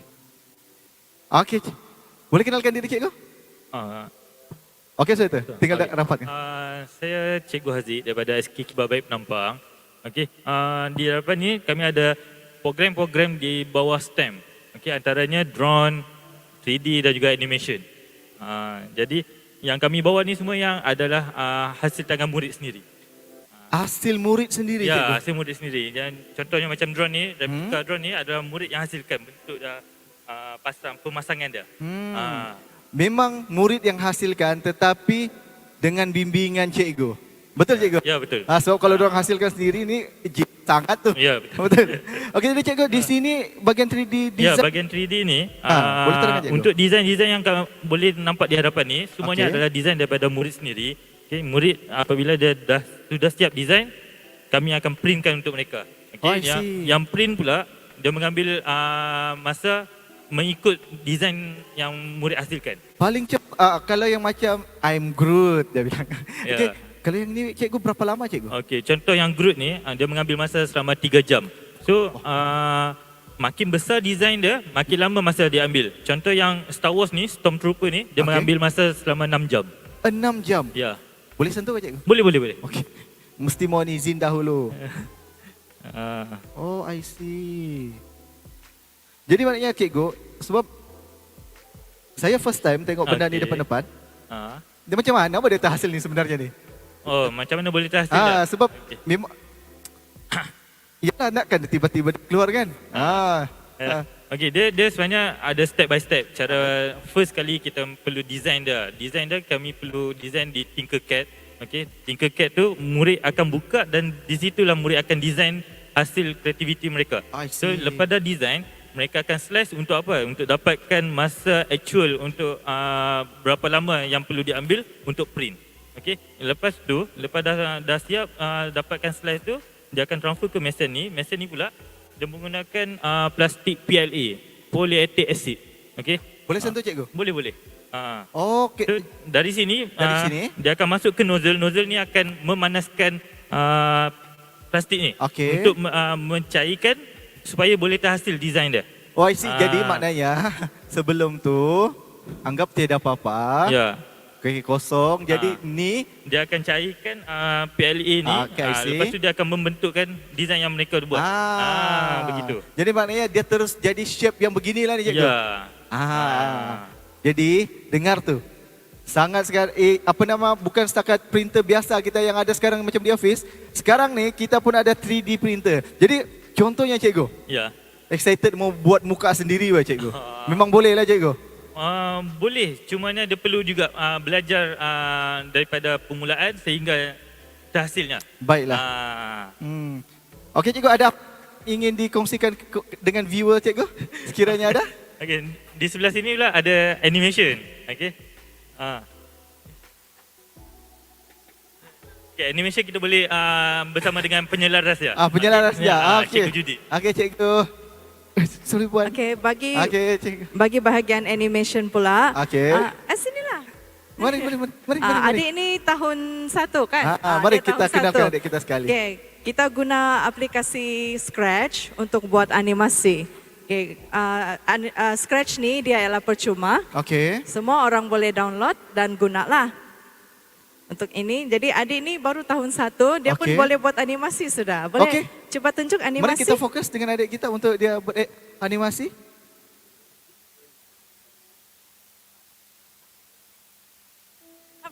Ini adik yang buat lah. Apa nama dek? Dira. Tira. Datang dengan siapa? Mak. Mak. Mak di mana? Mak dia ada di belakang sebenarnya. Okey, jadi baiklah, terima kasih banyak-banyak cikgu. Terima kasih. Okey, SK Kibar Baik, terima kasih. Okey, boleh zoom, boleh rakam dulu kan? Alah, lambat sikit SK Kibar Baik. Okey, terima kasih banyak-banyak cikgu. Okey, sekarang kita berada di SMK Tamparuli. Jadi sekarang ni kita boleh lihat apa yang sedang berlaku. Jadi kita biarkan dulu mereka melayan tetamu. Jadi kita just fokus apa yang mereka buat.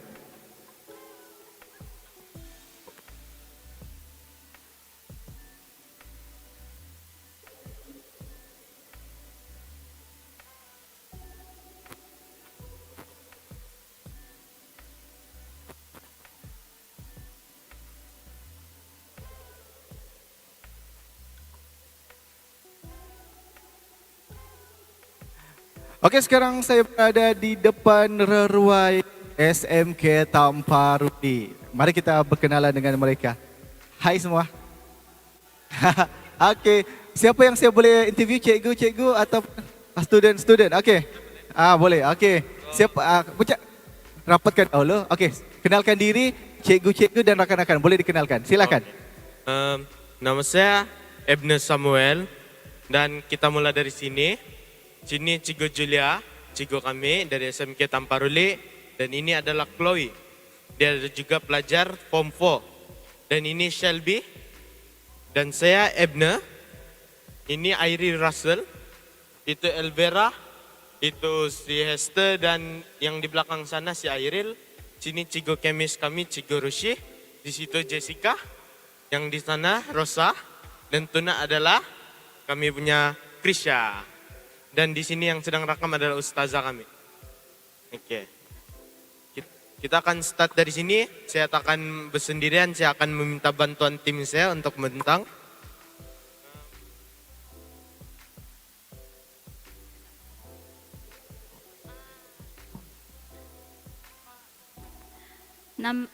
Kami punya grup buat nih produk nama dia Magical Loka. Kenapa kami buat nih? Kenapa Loka? Sebab lotion dan candle. Ini kejap tolong pegang dulu Dek, maaf. Ini apa nih? Lotion. Lotion? Ya. Lotion untuk? Lotion untuk moisturize kulit. Betul? Iya. Boleh betul. try kata? Boleh. Sapu-sapu. Mau juga. Iya. Ini mau sapu di muka nih. Ini Muka jangan. muka jangan. Muka masih dalam proses. Masih dalam proses. Jadi ini untuk tangan sajalah. Iya, tangan dan badan. Tangan dengan badan. Iya. Jadi teruskan. Saya sapu di badan dulu. Oke. Ini lotion nih, bahan utama yang kami guna isi belimbing. Kenapa kami guna isi belimbing? Sebab isi belimbing boleh kasih mempercepatkan penyembuhan luka dengan parut selain kasih lembut nih kulit. Selain kasih jadi lotion, boleh juga kasih jadi lilin. Boleh kena nyala nih.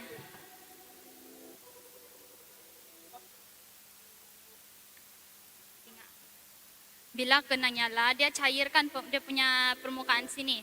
Lepas sudah cair, bolehlah kita sapu-sapu. Kalau takut kena terbakar, tiup lah. Terus sapu-sapu lah dekat kulit nih. Terus ada juga tuh dia punya peningkatan. Setakat nih tidak ada side effect. Kami sudah coba. Jadi itulah Magical Loka kami.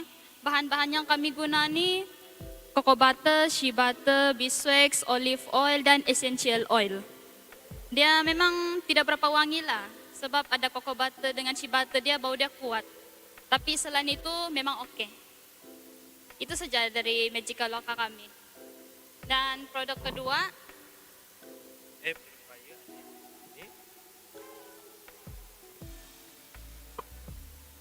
di sini kami ada purifier. Kami buat dia dalam inovasi ja.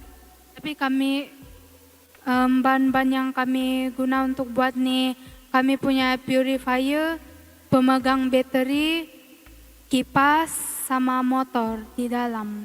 Sama dia punya pemegang di sini. Kami rancangan kami masa depan, kami harap ni purifier kami dapat buat besar supaya dia dapat menapis udara dalam kuantiti satu bilik atau satu rumah. Next. Dan kami punya project yang seterusnya adalah kami panggil drug plant. Drug plant consists of two, that is the super absorbent polymer atau kami panggil hydrogel. Dia seperti kapas, tapi selepas dia menyerap air dia akan crystallize macam baby crystal. Dia bukan kapas kan nih? Boleh sentuh gak tuh? Boleh. Ini bukan kapas kan nih? Iya, bukan. Saya sangka kapas. Dia macam kapas, tapi dia bukan kapas. Apabila dia menyerap air, dia akan menjadi crystalless begini. Oh, sini. Boleh tengok di sini. Selepas dia menyerap air, dia akan begini. Oke. Untuk bahagian kedua kami ada drug plant, yaitu bersama dengan hydrogel kami. Oke. Yaitu dia baja, tapi baja dia adalah dari tumbuhan hijau yang kering. Oke. Jadi maknanya ini sesuai untuk baja tumbuhan lah. Ya, tidak sesuai untuk pokok getah atau pokok yang besar, tapi sesuai yang untuk tumbuhan yang tumbuh dalam pasu. Oke. Jadi kalau pokok besar dalam pasu boleh? Boleh. Oke. Alright, lagi. Teruskan. Oke, ini produk yang seterusnya. Ini kami punya produk automatic penyiram air. Kalau dengar automatic mesti menarikkan. Oke, ini produk dia mula-mula guna apa namanya ini? Mari kita tengok. Water pump. Ini nah water pump. Di sini ada air, terus itu water pump dia bersambung pakai bateri sini. Oke, saya kasih tunjuk dulu ya. Oke, itu dia.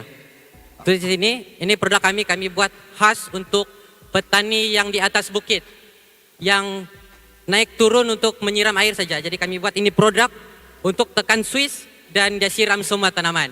Oh, I see. Gitu. Jadi gitu sajalah kami punya produk yang otomatis penyiram air ini. Dan sangat-sangat bermanfaat untuk para petani kita. Dia bukan nampak macam simple, tapi sebenarnya dia banyak manfaat yang dia akan berikan kepada petani kita. Hai, kami ada greenhouse building. Actually ini hanyalah mock-up, tapi in the future kami berharap ni greenhouse kena buat in real life sebab dia tidak memerlukan bekalan elektrik yang kita bayar pada setiap bulan.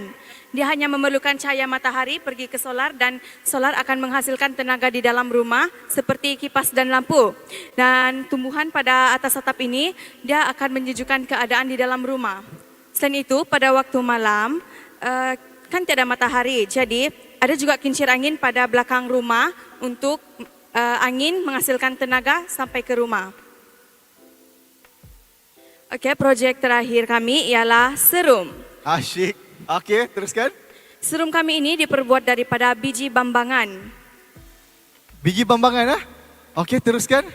Serum ini diperbuat daripada 4 bahan, essential oil, argan oil, aloe vera dan juga kernel bambangan. Dia diekstrak menjadi satu serum dengan bantuan dan kerjasama daripada UMS. Dan dia juga mempunyai beberapa kebaikan, banyaklah kebaikan dia seperti kalau kita bekerja di bawah aircon, kulit kita akan kering. Betul. Dan kalau kita meletak ni serum akan menghasilkan sel-sel baru dalam kita punya kulit. Selain itu juga, satu kali touch, ni serum akan membuat kulit kita lebih segar dan fresh. Cool. Okey, serum tu boleh selamat digunakan di muka atau tidak? Kami belum berani untuk letak di muka, tapi kami sudah pernah cuba dengan pelajar yang sensitif kulit. Kami letak pada bahagian tangan dan dia tidak mempunyai simptom-simptom negatif. Okey, kalau begitu. Jadi maknanya, projek daripada SMK Tamparuli ini sangat bermanfaat. Bukan setakat untuk diri sendiri, tapi sebenarnya sangat bermanfaat untuk masyarakat kalau anda perasan. Sebab daripada projek daripada awal, daripada lotion, which is saya sudah ambil satu tadi, boleh ambil satu tadi kan? Okey, terima kasih. Memang sudah bawa balik. Dan teruslah sehingga ke bagian-bagian siraman automatik yang sangat bermanfaat kepada para petani kita. Dan sehinggalah ke bagian serum tadi. Jadi tahniah, terima kasih tahniah sekali lagi kepada SMK Tamparuli. Mari kita lambai dahulu beramai-ramai. Okey, kejap kami. Okey. Ada apa-apa mau cakap? Okey, tiada? Kami berterima kasih kepada UMS untuk menjemput kami datang ke sini pada hari ini untuk 3 hari. Kami sangat bersyukur kerana kami Form 4 mendapat experience beginilah first time. Alright, terima kasih banyak-banyak. Kita lambai sekali lagi. Okey. Alright, terima kasih. Terima kasih cikgu. Terima kasih murid-murid. Semoga berjaya. Terima kasih cikgu. Okey, ada slogan. Kena pegang tu. Ada orang ada slogan. Okey. 1,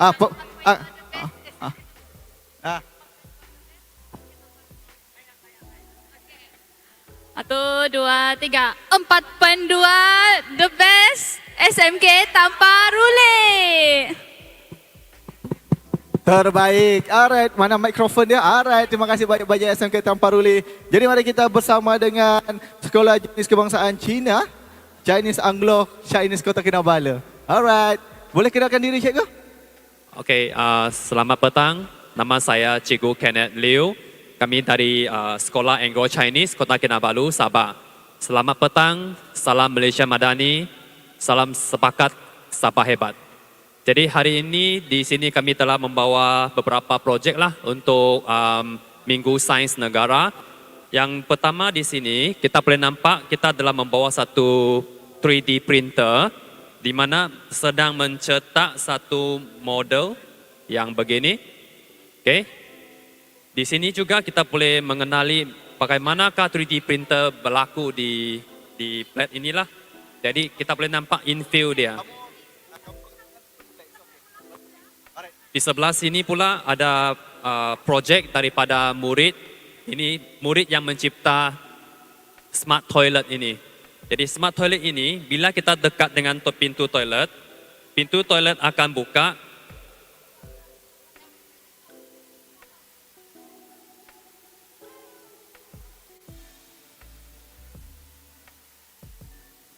Okay, pintu toilet akan buka sendiri dan di dalamnya kita telah lengkapkan dengan humidifier, temperature dan juga satu sensor yang dipanggil air quality sensor. Jadi konsepnya apabila tandas air quality tandas itu kotor, dia akan menghantar satu pesanan message kepada cleaner. Dan cleaner itu akan datang ke tandas untuk membuat cleaning lah. Ini adalah konsep dari budak bernama Willy. Okey, seterusnya kita ada satu game lah. Di mana game ini dihasilkan oleh satu murid yang berumur 11 tahun.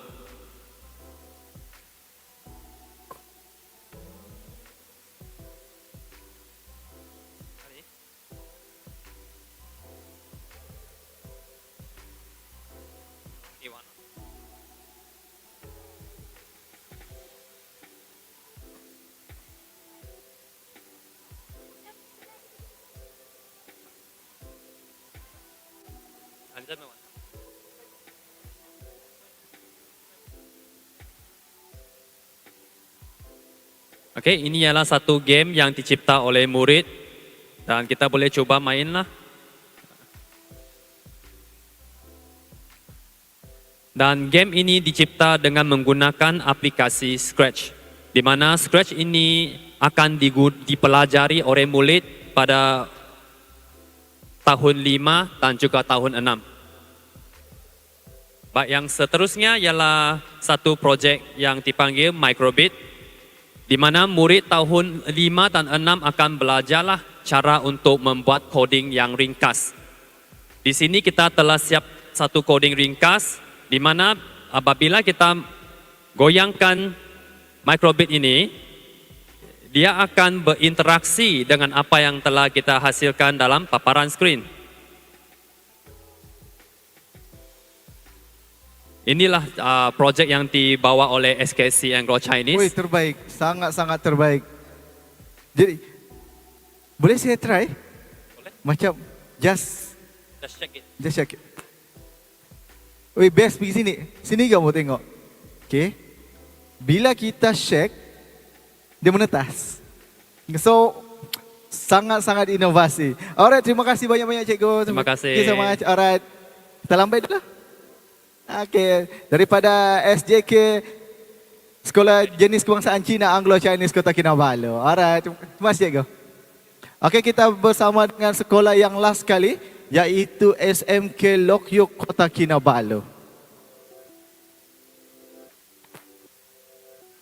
Okay, sebelum kita ke Jabatan Tenaga Atom, kita bersama dengan adik-adik kita dulu. Okay, siapa abang boleh bagi? Okay, jadi tanpa buang masa lagi, abang serahkan kepada adik kita. Kenalkan diri dan daripada sekolah mana dan apa yang persembahkan pada hari ini. Nama saya Edrafael. Saya dari sekolah SM Lokyuk dan saya berumur 14 tahun. Projek kita adalah pandan bioplastik. So, what is pandan bioplastic? Pandan bioplastic is a biodegradable material made from natural resources. The reason why we use pandan bioplastic is because to reduce the usage of conventional plastic and encourage people to use bioplastic and lessen the impact of conventional plastic. So you guys know that plastic have become an integral part of our daily lives. So that even though plastic has been integral part of our daily lives, because we use plastic bottles, plastic cups, plastic container, plastic chair, plastic table and all. But some of them are very harmful to the environment. For example, if you throw the plastic to soil, it will cause soil pollution. If you throw it at the river, it will affect the marine's life. So we need to create an healthier and safer alternative of plastic so that we will not add any harmful effects to the environment.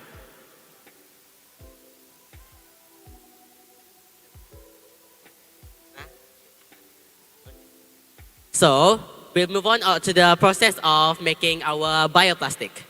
Okay, the ingredients of our bioplastic is, the first ingredient is pandan water or pandan essence. So how do you do the pandan water? You could either blend the pandan and water together, and it's supposed to create something like this. Ambibika. So you will have to pour the pandan water inside the beaker.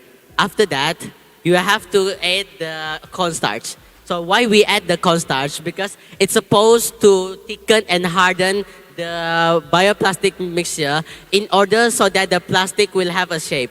Begitu simple.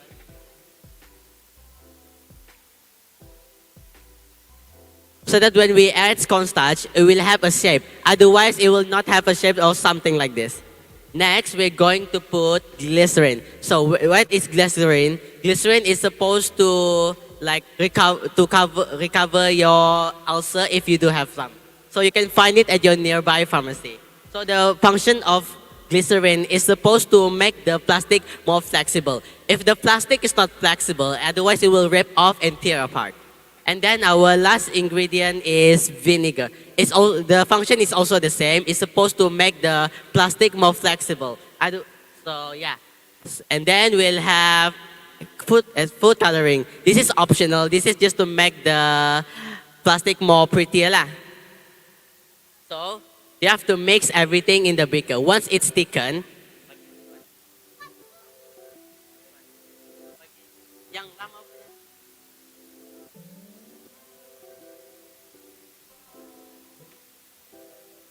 so once the mixture is thickened, all you have to do is just pour it into your mold.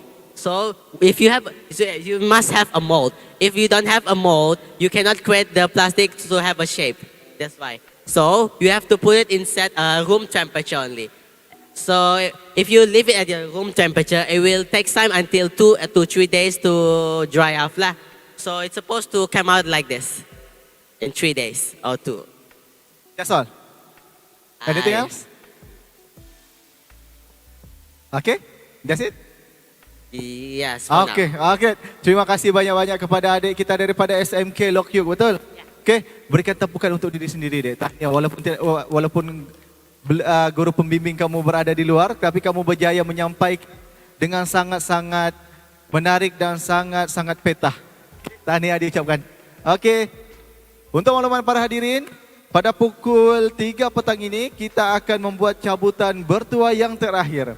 Adakah anda akan memenangi sebuah basikal ataupun akan memenangi sebuah tab? Siapa tahu, tapi sebelum itu ingin saya ingatkan di sini, jangan lupa membuat imbasan kod QR yang berada di hadapan pintu masuk di luar Dewan ini. Dan untuk makluman para hadirin, di bahagian luar Dewan ini kita ada cerapan matahari.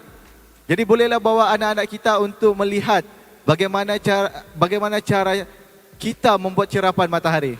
Jadi kita berehat, lepas ni kita berehat sebentar. Tapi sebelum itu kita akan pergi ke booth yang terakhir. Mari.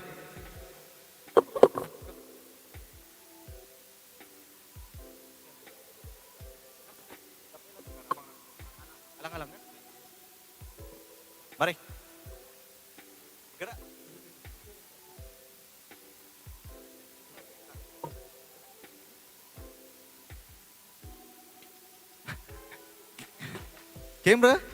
Kamera, jabatannya top.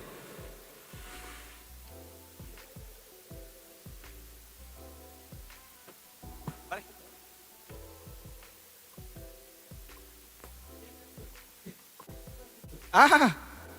Saya baru mau interview seorang ibu bapa di sini. Okey. Boleh kenalkan nama dan apa? Okey, on sudah tu. Apa perasaan berada di Minggu Sains Negara? Oke, saya Hazmi. Menariklah untuk kenalkan anak-anak dengan apa yang diorang belum jumpa dalam bidang sains. Betapa menariknya untuk diorang terokai alam sains yang memang menariklah dan berguna untuk masa depan diorang. Jadi hari ini datang dengan isteri kah ataupun sendiri? Itu yang penting soalan dia tu. Dia datang sendiri dengan anak-anak kah ataupun dengan isteri kah ataupun dengan Datang dengan family lah, dengan isteri dan anak-anak. Dengan anak-anak. Boleh panggil di mana anak-anak tu? Ada sini. Mari anak-anak, mari. Jadi alang-alang kita interview. Okey, sini. Macam kembar pula dorang dua ni. Ini kembar ke ni? Iya. Nama? Putra Idil Haris bin Azmi. Okey, kalau yang ini? Putra Idil Ilan bin Azmi. Yang ni pula? Putri Elisha Dena binti Azmi. Okey, jadi ini kakak kah ini atau ini yang abang ni? Abang. Ini kakak. Jadi sulung lah. Ini yang sulung. Yang sulung.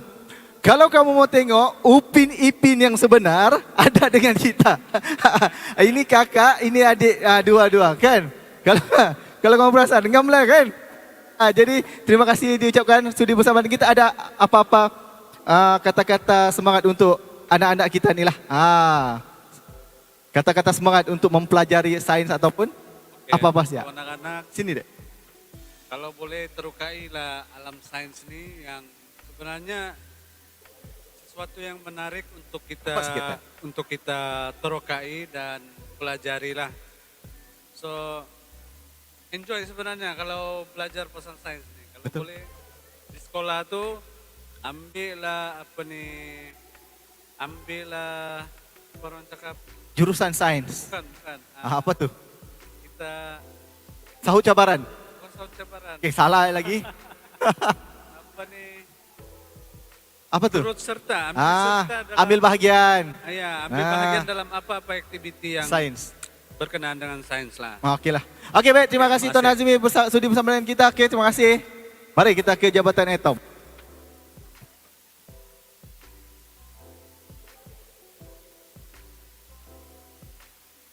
Okey, sekarang kita bersama dengan Lembaga Pelesenan Tenaga Atom.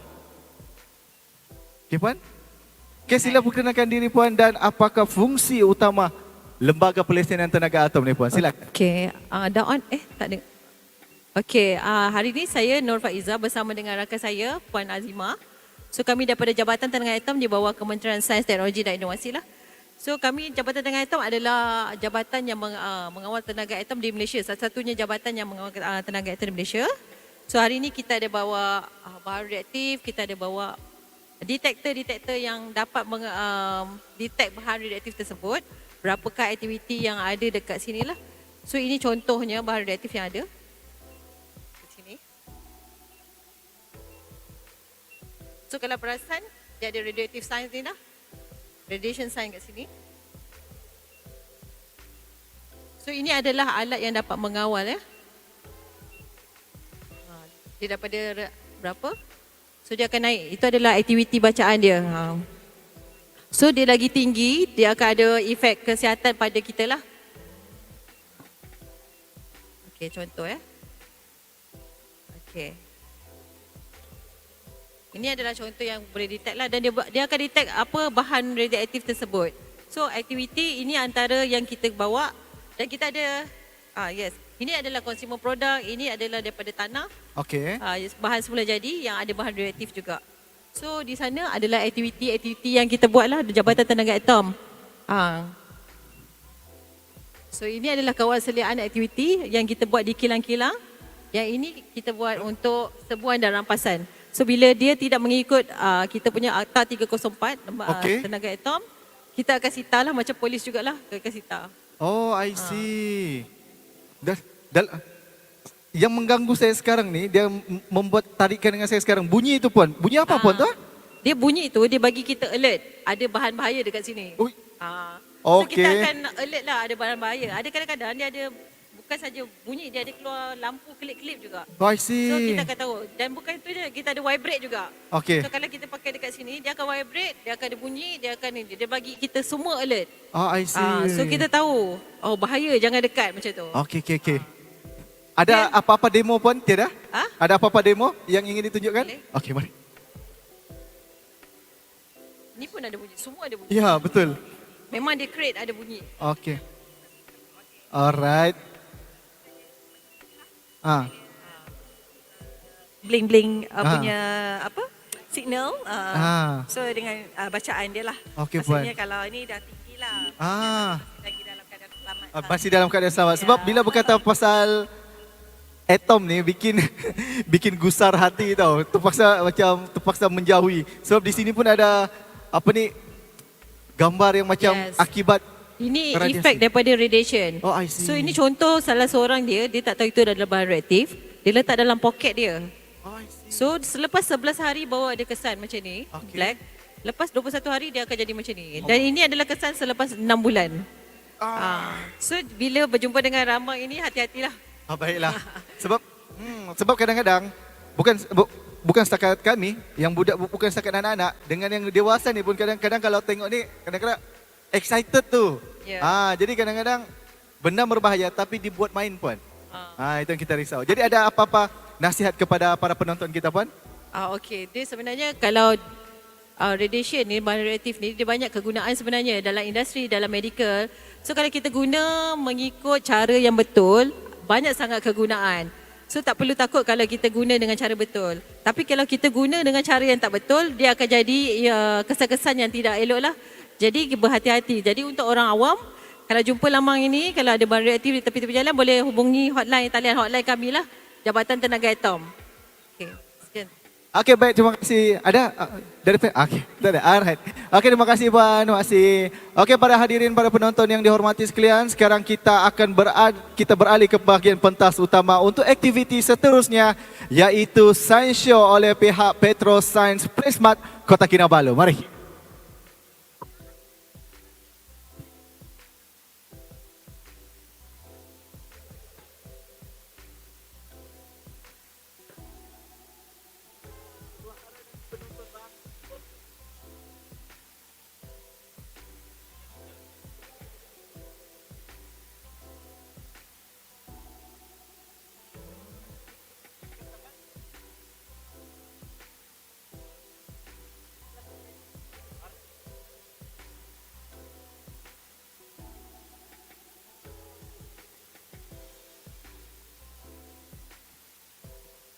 Baiklah para hadirin yang dihormati sekalian, sekali lagi saya ingin mengucapkan selamat datang ke Minggu Sains Negara 2023 peringkat negeri Sabah. Untuk makluman para hadirin, sebentar lagi kita akan adakan aktiviti sains.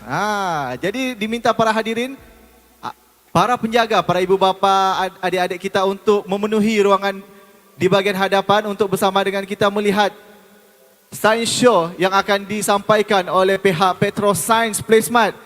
Dan selepas itu kita akan adakan upacara cabutan bertuah. Sama ada anda bertuah ataupun tidak, itu terpulang kepada nasib masing-masing. Jadi untuk cabutan bertuah yang grand ni, kita ada dua. Satu adalah basikal dan yang satu lagi adalah tape. Dan peraturan dia sangat ketat. Saya hanya berikan kepada yang berada di hadapan pentas dan pihak pempamer sahaja. Jadi kalau para rakan-rakan yang masih berada di luar, insya-Allah anda tidak akan bertuah lah. Jadi mari penuhi ruangan di hadapan kerana kita berada di kemuncak upacara sudah acara kita pada hari ini. Jadi marilah kita bersama-sama untuk meriahkan program kita ini. Dan kepada para penonton, kita akan berehat sebentar. Terima kasih.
Jadi tanpa membuang masa lagi, saya dengan ini mempersilakan pihak Petro Sains untuk game show, science show mereka. Dipersilakan.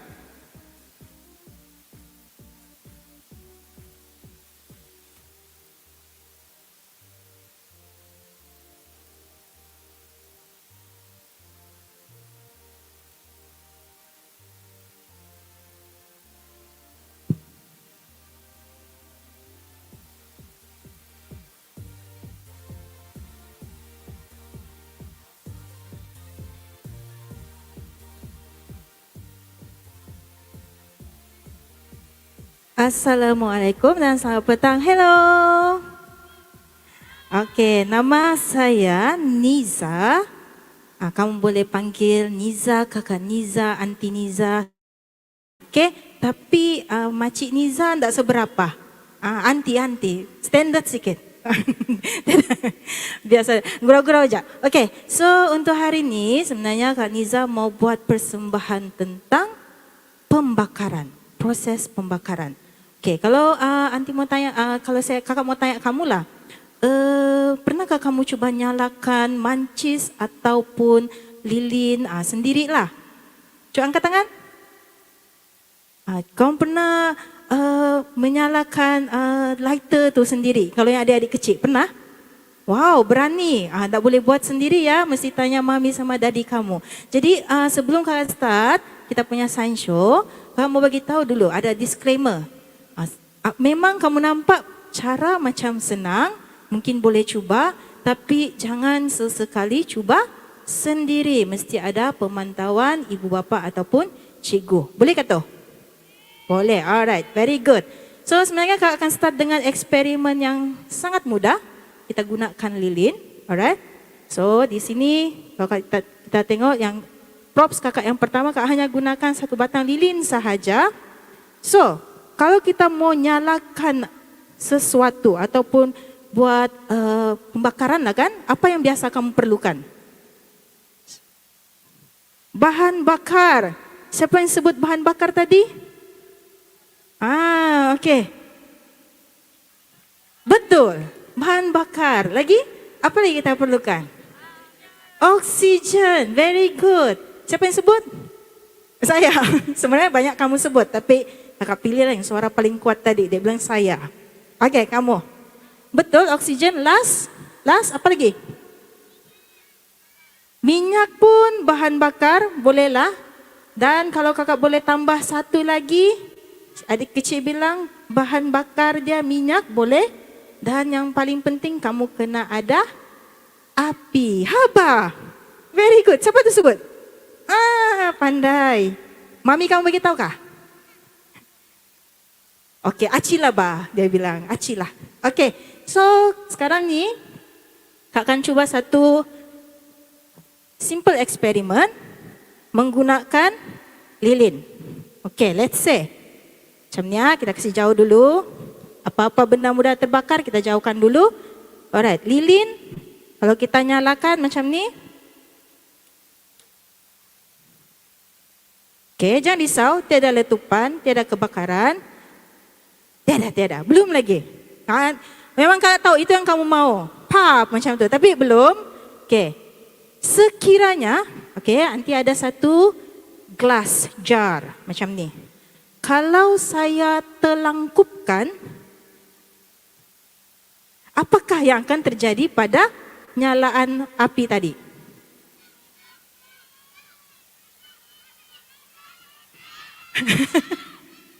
Siapa kata padam? Okey, sebut padam. Okey, siapa kata tidak padam? Rata-rata sebut padam lah. Betulkah tidak? Okey, kakak cek. Okey, kita tutup macam ni. Okey, sama-sama kira. 10, 9, 8. Tidak sempat habis, sudah pun padam. Kenapa ya? Siapa tahu, siapa boleh bagi jawapan sama Kakak Niza? Ini lah, angkat tangan. Sebab tiada udara. Tiada udara. Setujukah adik-adik? Setuju. Memang sebenarnya sedikit sebanyak kerana kurang oksigen lah. Kalau kurang oksigen artinya bahan pembakaran proses pembakaran itu tidak dapat berlaku. Very good adik. Okey. Sekarang ni memandangkan kamu kata kalau tutup tiada udara. Anti rasa, Kakak Niza rasa mau ubah sikit eksperimen ni. Kita buka separuh macam ni. Macam mana? Okey, coba kita nyalakan dulu.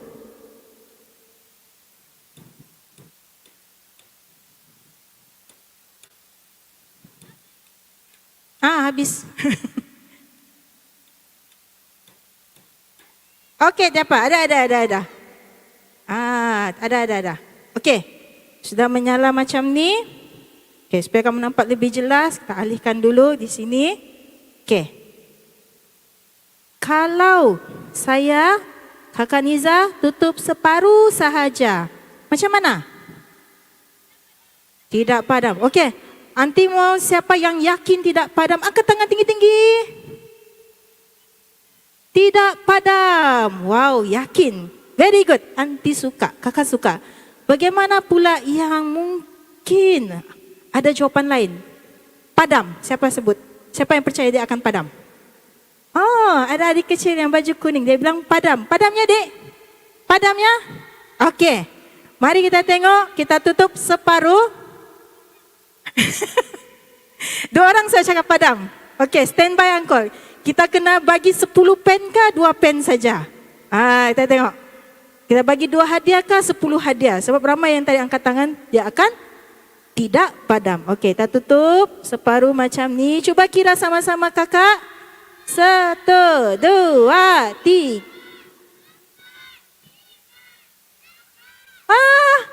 Padam. Siapa tadi yang cakap padam? Nah, Uncle kena bagi dengan dia orang. 2 orang tadi yang angkat tangan, dia kata padam. Jadi, anti mau tanya, kakak mau tanya. Kamulah yang yakin padam. Kalau kamu dapat jawab, dapat 2 hadiah. Kenapa dia padam? Kenapa dia padam? Baru 1 hadiah. Sebab ada udara. Kalau ada udara boleh terbakar kan? Jadi adik tadilah yang cakap padam.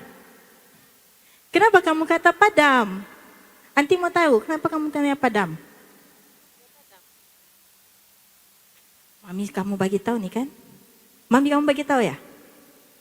Oke, jadi kenapa dia padam? Kalau betul jawaban anti bagi 1 lagi hadiah.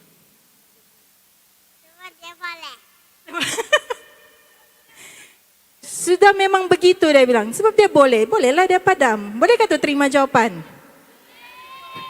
Andoba, bagilah Chan, dia bilang. Okey, kerana keberanian dia menjawab, Angkol, bagilah dia satu hadiah lagi.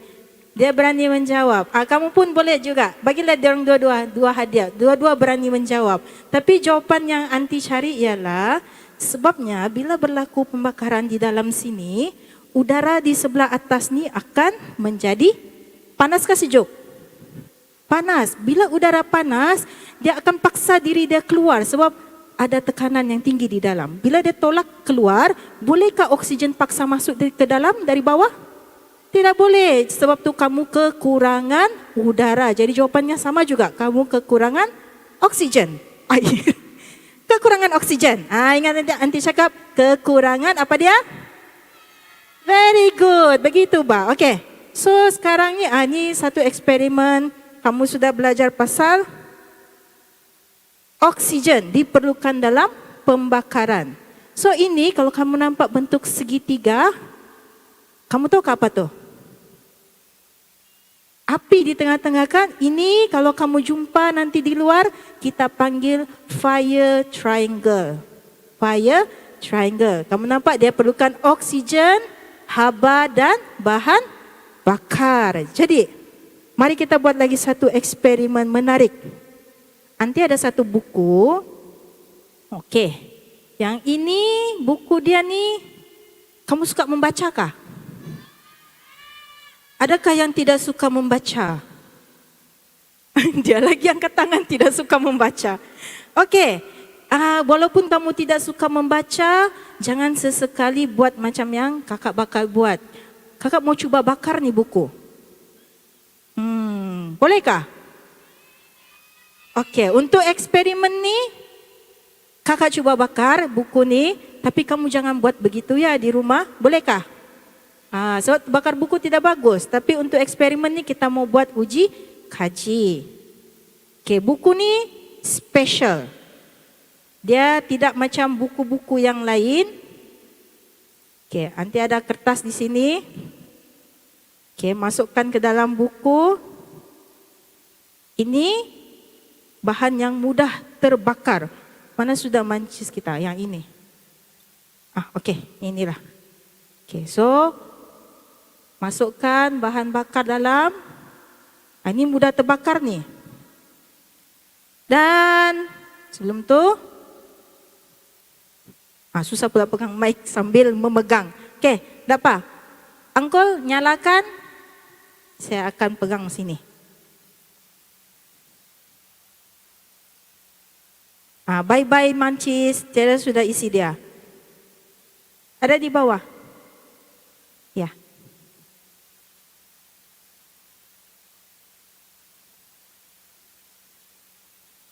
Kita coba yang ini. Ada api, tutup. Siapa rasa apa yang terjadi dengan api di dalam? Okey, anti mau tengok, kakak mau tengok siapa yang yakin dia padam, angkat tangan tinggi-tinggi. Anti mau pilih yang orang belakang lah. Berapa peratus kamu yakin dia padam?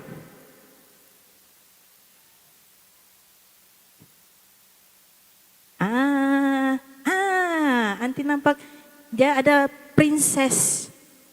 Dia punya crown. Bolehkah princess? Nanti mau suruh kamu coba buka buku ni. Okey, kamu yakin dia padamkah? Okey, memandangkan dia berani sini, tengah-tengah. Sini. 1, 2, 3. Princess, ada api kah di dalam? Tiada. Bagi tepukan sama princess. Princess dia yakin, dia tidak takut pun. Okey, bermaksud kenapa api itu padam? Kerana tiada oksigen. Jawapan yang bagus. Kamu paham sudah. Kalau kita halang oksigen, ada haba, ada bahan bakar. Bolehkah pembakaran berlaku? Tiada oksigen ni? Tidak boleh. Maksudnya mesti 3-3 lengkap baru kamu dapat pembakaran. Baru kamu dapat api. Okey? So, sekarang ni Kita uji bahan yang kedua. Jika kakak hilangkan bahan bakar, maksudnya bahan bakar habis. Ada oksigen, ada haba. Bolehkah pembakaran berlaku? Bahan bakar tiada ya, kita cuba. Okey. So ini nanti kakak ada satu kertas. Kita letak di sini. Okey.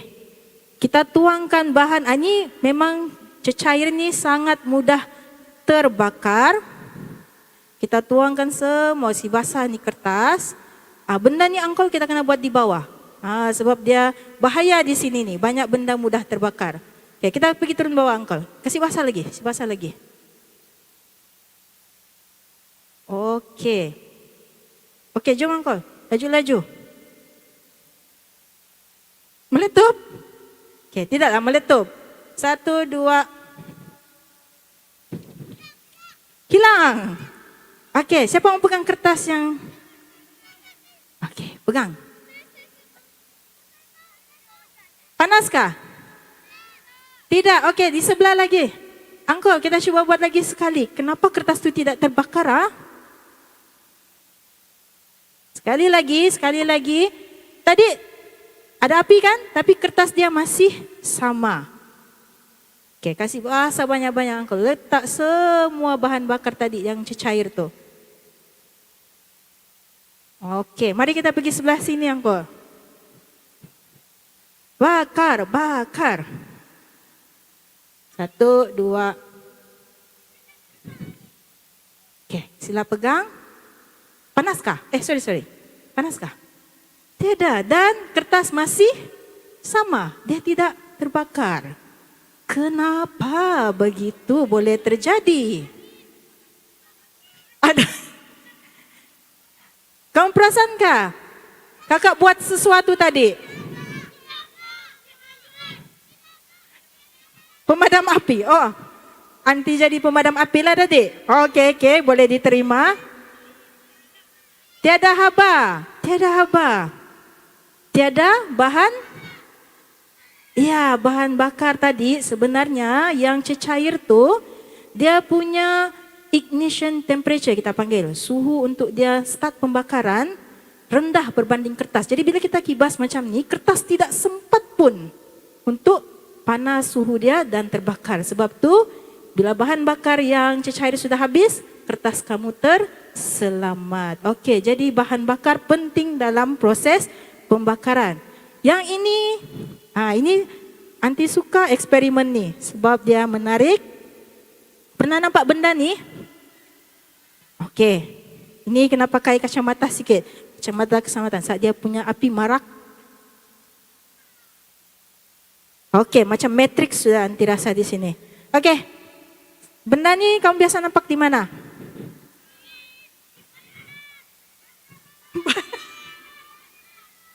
Di Bataras dia bilang. Di Hawaii. Di rumah tiadakah? Ada. Apa kegunaan dia? Usir nyamuk, usir lipas, serangga, degil. Siapa sini lipas, nampak lipas, pijak tu lipas? Siapa sih? Oh, berani juga kamu. Anti tidak berani. Kakak tidak berani dengan lipas. Jadi anti selalu guna inilah untuk usir serangga macam lipas. Halo. Mana. Bahaya, jangan sampai di sini. Okey. So, di sini kamu tahukah bahan ni sangat mudah terbakar? Cikgu tidak, belum pun sampai soalannya cikgu. Okey. Sangat mudah terbakar. Walaupun sudah kosong, bolehkah kamu dekatkan dengan api? Tidak boleh sebab di dalamnya ada gas yang sangat mudah terbakar. Betul. Okey. Memandangkan di sini Kakak Niza ada satu cecair, isi dia air dan juga sabun yang sangat banyak buih dia. Tahukah buih di dalam buih itu ada apa? Udara biasa, betul? Okey. Sekarang ni bukan udara biasa, kita cuba buat buih guna Kita punya, ya, ini pam serangga ni lah, pembunuh serangga ni. Spray serangga ni kita buat buih banyak-banyak. Okey, bermaksud buih ni bukan lagi buih yang biasa kerana dia ada bahan gas yang mudah terbakar. 1, 2, 3, sama-sama. 1, 2. Wow, tapi sekejap sahaja. Kenapa tu adik-adik? Sebab air kasih padam dia. Good question, good answer. Lagi apa lagi sebab dia?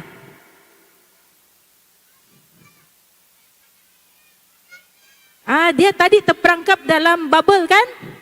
Bila buih pecah, bahan bakar pergi mana? Hilang. Tiada sudah bahan bakar, jadi bahan bakar kamu pun sudah habis, pembakaran tidak boleh berlaku. Okey, ini persembahan terakhir dari Kak Niza, dari Aunty Niza. Ini berkaitan dengan keselamatan lah di petrol station. Mana sudah hadiah-hadiah kita, Uncle? Hadiah-hadiah tambahan. Oh, sini. Ini Aunty ada soalan lah. Kak Niza ada soalan mau tanya kamu.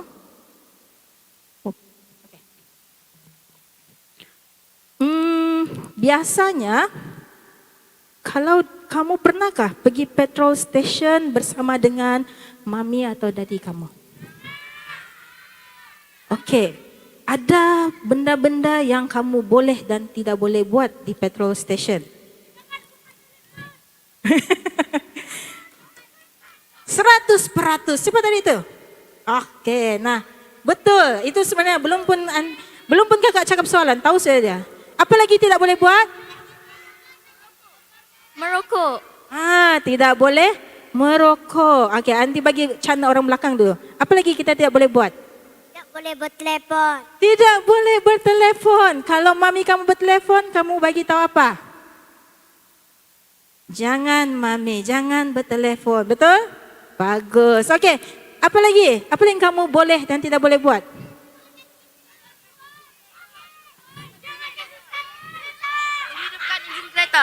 Menghidupkan enjin kereta. Very good.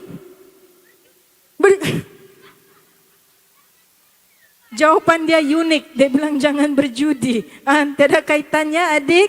Di petrol station memang tidak boleh berjudi. Di mana-mana pun tidak boleh berjudi. Okey, lagi ada jawapan lagi kah selain itu? Ya? Kasih mati enjin kereta. Ada jawapan adik tadi sama. Tapi bagus, jawapan kamu betul. Okey, tiada sudah jawapan. Ada lagi satu yang biasa orang bilang sentuh badan kereta. Sebab manusia ni ada electrostatic charge. Pun bahayalah, dia boleh mencetuskan kebakaran. Jadi sekarang ni, dalam botol ni, tadi apa yang kawan kakak buat, dia isikan alkohol, goncang, dan alkohol itu dibuang. Tinggal udara yang penuh dengan gas-gas alkohol yang meruap.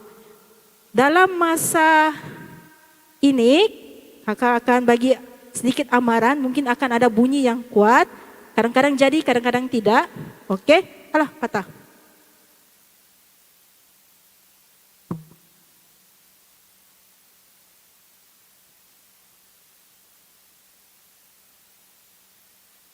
Okey. Kita kira, kamu tengok warna api dia ya. 1, 2. Apa warna yang kamu nampak? Hijau? Biru. Okey, kenapa warna api itu biru? Mari kita tengok sama-sama. Siapa tahu sebelum bagi tengok jawapan dia, kenapa? Ada lagi hadiah? Mana sudah hadiah? Habis sudah. Janganlah, tiada begitu. Okey, sebab dia angkat tangan tinggi-tinggi. Mari, ada lagi. Kita coba, ada tinggal sisa-sisa sudah. Okey, yang angkat tangan tinggi-tinggi tadi, mungkin dia memang ada jawapan nih.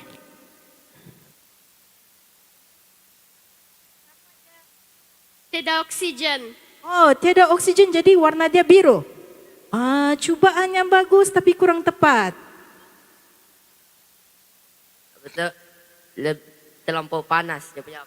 Terlampau panas api. Tapi betul, api yang biru lebih panas daripada nyalaan kuning. Api yang nyalaan kuning kurang panas berbanding dengan warna biru. Walaupun bukan itu jawapan yang anti cari, kakak cari. Kita cuba lagi sekali. Oksigen tinggi. Wow, jawapan tu kamu dapat dari mana? Okey, dari mami, okey. Dari internet, Anda Aci. Okey, manakan mami yang bagi? Betul, bagi tepukan dengan adik kamu. Adik yang pakai baju Mickey Mouse ni dia bilang sebab oksigen terlampau tinggi. Maksudnya banyak oksigen, jadi kamu akan dapat combustion yang berwarna biru. So, kalau kita tengok sini, dia ada dua jenis nyalaan lah. Okey, ada yang api kuning dengan api biru. Kalau api biru dia lagi panas dan banyak oksigen. Sebab tu dia dapat pembakaran lengkap. Kalau dia kuning, maksudnya oksigen kurang, dia pembakaran separah lengkap. Sebab tu dia berbezalah dia punya warna nyalaan. Sebab tu kadang-kadang kalau kamu tengok bintang, kadang-kadang ada nyalaan bintang kekuningan, ada nyalaan bintang kebiruan dan keputihan. Sebenarnya itu menunjukkan sedikit sebanyak maklumat bahawa bintang ni berbeza suhu dia. Itu fun fact untuk kamu lah. Nanti kamu boleh explore lagi-lagi, lebih lagi. So setakat ini itu saja persembahan daripada Kakak Niza, dari Petro Science. Terima kasih semua. Thank you. Bye-bye.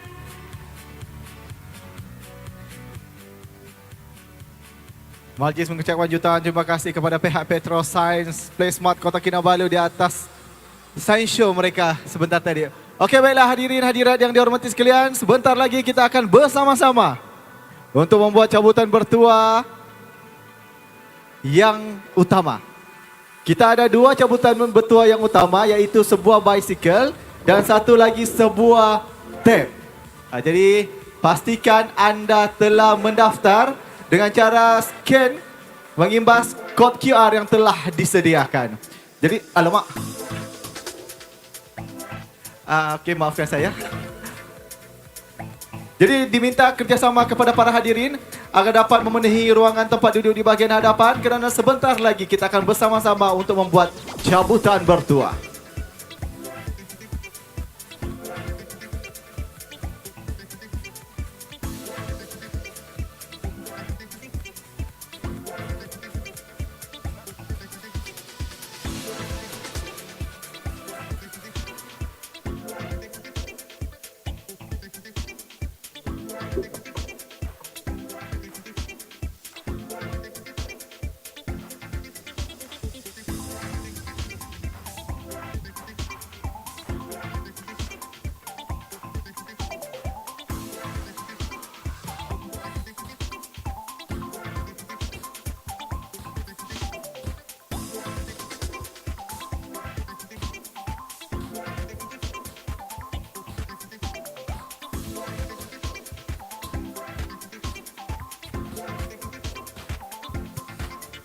Sekali lagi saya ucapkan selamat datang kepada para hadirin ke Minggu Sains Negara 2023 peringkat negeri Sabah. Untuk makluman semua, sebentar lagi kita akan menutup acara kita. Jadi dipersilakan kepada para pempamer, para hadirin untuk memenuhi ruangan tempat duduk bahagian hadapan utama pentas untuk sesi kemuncak kita iaitu cabutan bertuah. Mungkinkah anda yang bertuah? Dan untuk makluman, untuk hadiah utama, peraturan dia ketat sedikit. Sekiranya anda tidak ada di bahagian hadapan, saya akan bugi untuk orang lain. Terima kasih. Kecuali para pempamer lah sebab mereka tengah membuat persiapan. Persiapan untuk mengemas. Alright, terima kasih.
Okey, Assalamualaikum warahmatullahi wabarakatuh. Selamat sejahtera, salam hormat, salam Sabah Maju Jaya dan salam Malaysia Madani. Dari tanpa membuang masa lagi, kita akan ke acara cabutan bertuah yang pertama, iaitu 3 cabutan hamper yang pertama. Dengan ini saya mempersilakan yang berusaha Dr. Hanafi Ahmad Hijazi, Dekan FKI, untuk bersama dengan saya di atas pentas untuk menyampaikan hadiah kepada pemenang cabutan bertuah yang bertuah.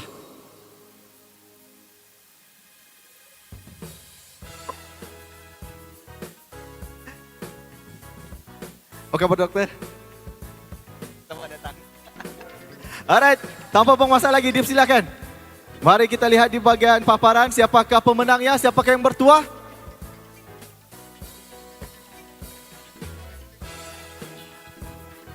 Melviana Madius.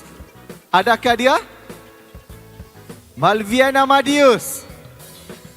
Malviana Madius. Sekejap kamu, Malviana. Melviana Madius. Oh, sabar. Melviana Madius. Okey, kita kira sama-sama. Boleh? Oh, semangat tanpa ruli. Okay, ready? Melvia. Sampai salah nama saya sebut. Melviana Madius. Melviana Madius. Melviana Madius. Suka kamu. Okey Kak, next. Okey, jadi diingatkan kepada para hadirin untuk bersama dengan kami di hadapan pentas. Mana tahu anda bertuah. Dan pemenangnya adalah, nak kau panjangnya, Carolina Emilia binti Naim. Wow, cikgu yang semangat cikgu. Okey, siap. Sekali lagi, manakah dia Carolina Emilia binti Naim? Sebab saya dari atas pentas ni, kami masih boleh tengok. Kemarin dia datang, kendal pula. Okey, kita kira sama-sama. Saya sebut Carolina, siap kamu sebut number dia, boleh? Okey, Carolina. Carolina. Carolina. Okey.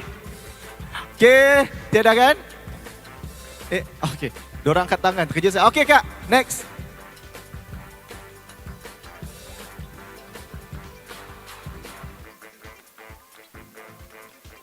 Dan pemenangnya Sabahia Abdul Karim. Sabahia Abdul Karim, unik nama dia. Sabahia, pulang sudah. Sabahia, sabar. Sabahia, di manakah anda? Masih di... Itulah saya cakap unik nama dia tadi. Sabahia, okey kita kira sama-sama. Sabahia. Sabahia. Sabahia. Okey, alhamdulillah ada chance lagi aku menang. Okey Kak, next.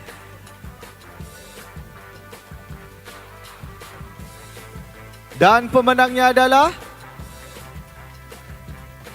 Muhammad Akil Qaim bin Muhammad Azrul. Saya rasa adik-adik sekolah kita ni kali. Muhammad Akil. Muhammad Akil. Belum, sabar kau. Muhammad Akil. Adik. Adik Muhammad Akil. Muhammad Akil. Come on. Okey, kita kira sama-sama, okey? Muhammad Akil. Muhammad Akil. Muhammad Akil. Okey. Dengan kuasa bulan kita teruskan, Kak.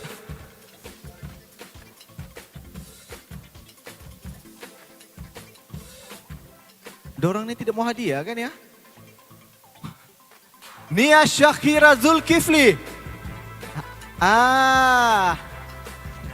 Sini. Kejap. Sini. Tengok depan. Siapa nama? Nia Syakira. Dari mana? SJKC Lokyok Munggatal. Datang sini dengan siapa? Mami. Mami mana? Lambai mami dulu. Sebab ada mami kau menang tuh. Okay, alright.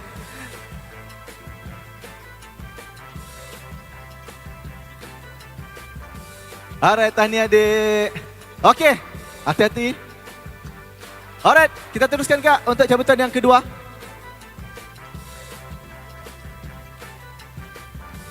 Dan pemenangnya adalah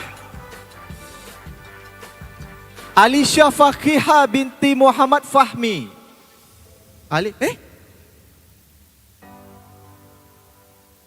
Dek, ke sini. Ke sini. Okey, kita menghadap depan dulu. Apa nama Dek? Alisha Fakiha bin Muhammad Fahmi. Confirm lah tu. Jadi berapa umur? 9. 9. Ada hinya. Okey.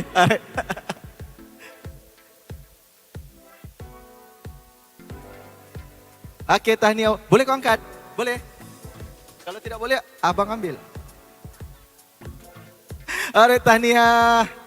Dan cabutan yang terakhir, lepas ni jangan risau, lepas ni pukul 3.30 kita akan sambung cabutan yang seterusnya. Okey, dipersilakan. Dan pemenangnya adalah Awang Muhammad Irfan bin Awang Japar. Awang Muhammad Irfan bin Awang Japar. Adakah anda? Kalau ada tolong angkat tangan. Saya mau tengok daripada belakang. Ada. Okey, tahniah diucapkan. Encik Awang Muhammad Irfan bin Awang Japar. Okey, dipersilakan ke atas pentas. Dia tidak boleh wakil lah, dia mesti orang dia. Okey, dipersilakan. Jadi kecewa, jangan kecewa. Sebab diorang menang hamper, mungkin anda berpeluang memenangi basikal ini. Mountain bike ataupun ini ada orang punya sudah. Ada. Okey, tahniah.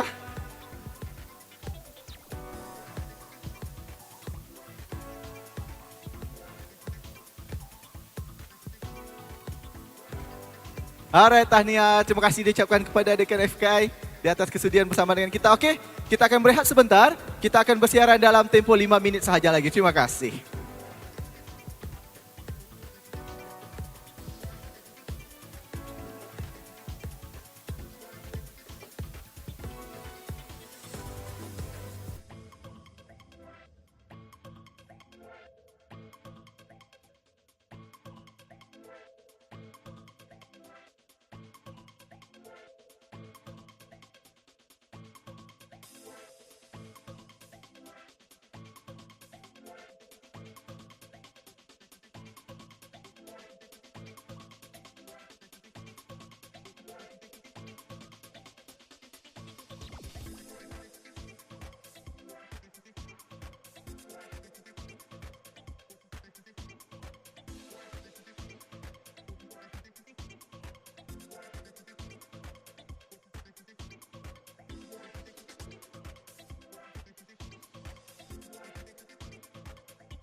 Bersama dengan kita di atas pentas, dipersilakan.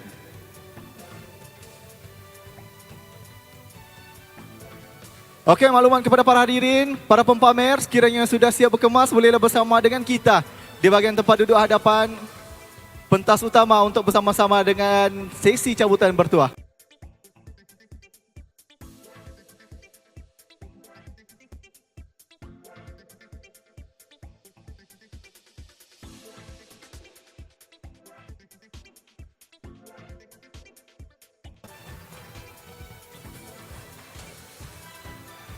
Dan pemenangnya adalah Eldon Eldrick Eric, Triple E. Kalau kemarin ada Triple J, kali ini kita ada Triple E. Di manakah dia? Eldon Eldrick Eric. Si Eric si ada. Si Eldon tiada. Eldon, di manakah anda? Eldon, kami perlukan anda di atas pentas. Kita dengar suara ramai, kalau ada, kita bugi, kita bugi. Okey, kita kira sama-sama. Boleh? Okey, saya sebut Eldon Eldrick. Susah betul Eldon saya sebut. Okey, Eldon. Eldon. Eldon. Okey, kita bugi. Teruskan, Kak. Maknanya bukan rezeki dia. Siapakah pemenang dia?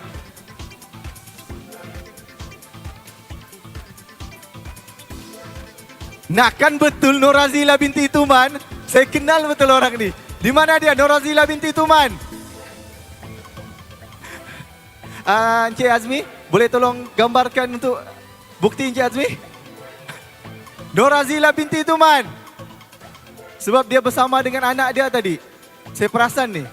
Norazila binti Tuman. Okey, kita kira sama-sama. Norazila binti Tuman. Norazila binti Tuman. Norazila binti Tuman.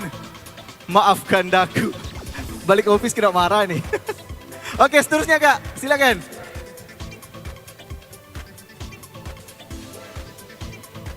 Untuk makluman para hadirin, Norazila binti Tuman tu asal ada cabutan bertuah, insya-Allah confirm dia menang. Asal di mana-mana insya-Allah dia akan menang. Nakkan dia lagi. Okey, remove dulu. Tiada Kak.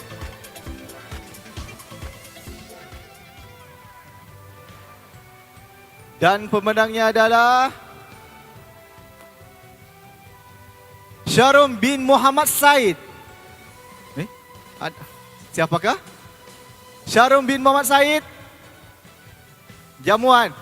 Saya bagi masa 1 minit Syarum bin Muhammad Said. Sekiranya tiada, kita akan bugi. Syarum bin Muhammad Said. Ada. Dari jauh jelas kelihatan. Okey, boleh percepatkan langkah sedikit? Kita punya urus setia bahagian jamuan.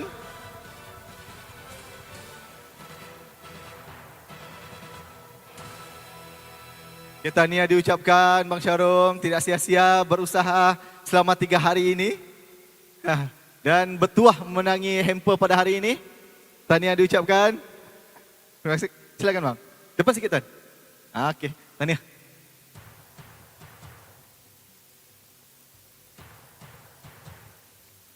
Alright, tahniah Bang, tahniah. Okey, seterusnya, cabutan yang seterusnya. Silakan Kak.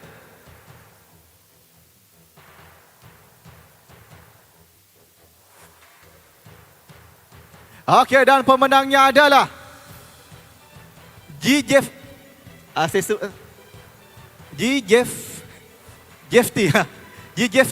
Ngam ke tu? Kalau saya salah sebut, maafkan saya. G5T. Betul ke tu? G5T, adakah anda di sini? Kami memerlukan anda. GG Fighty. Okey, kita kira sama-sama. Sekejap, kita bagi 10 saat. GG Fighty, di manakah anda? Sebelum hak anda saya serahkan kepada orang lain. Okey, GG Fighty. GG Fighty. GG Fighty. Alright, kita remove kak, kita teruskan. Masih banyak lagi yang mau menang di sini nih.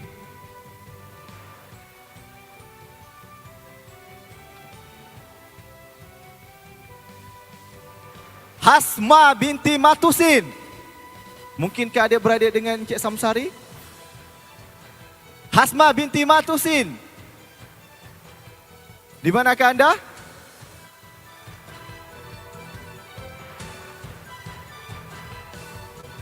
Hasma binti Matusin, di manakah anda?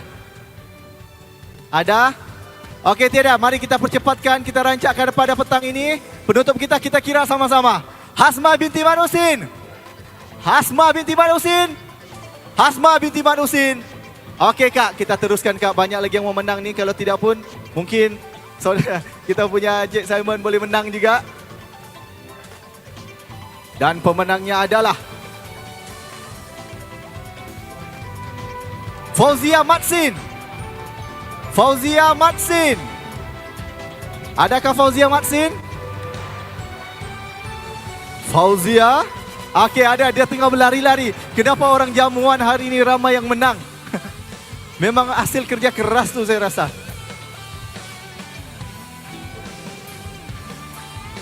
Di mana sudah dia? Hilang sudah? Ada. Okey, disilakan Puan Fauzia Matsin. Tidak apa, yang di depan ni jangan risau. Kita masih ada banyak hadiah lagi. Ada beberapa hadiah lagi.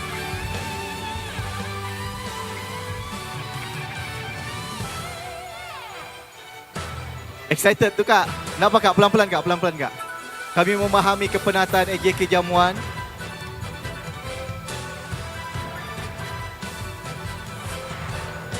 Tahniah kak.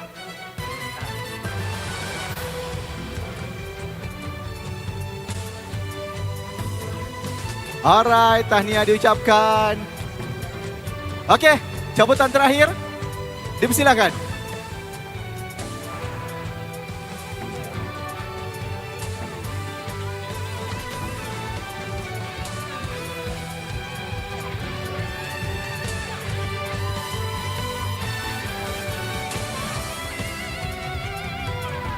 Dan pemenangnya adalah Clara Vanessa Suwani.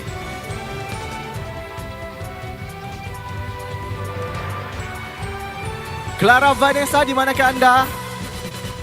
Clara Vanessa.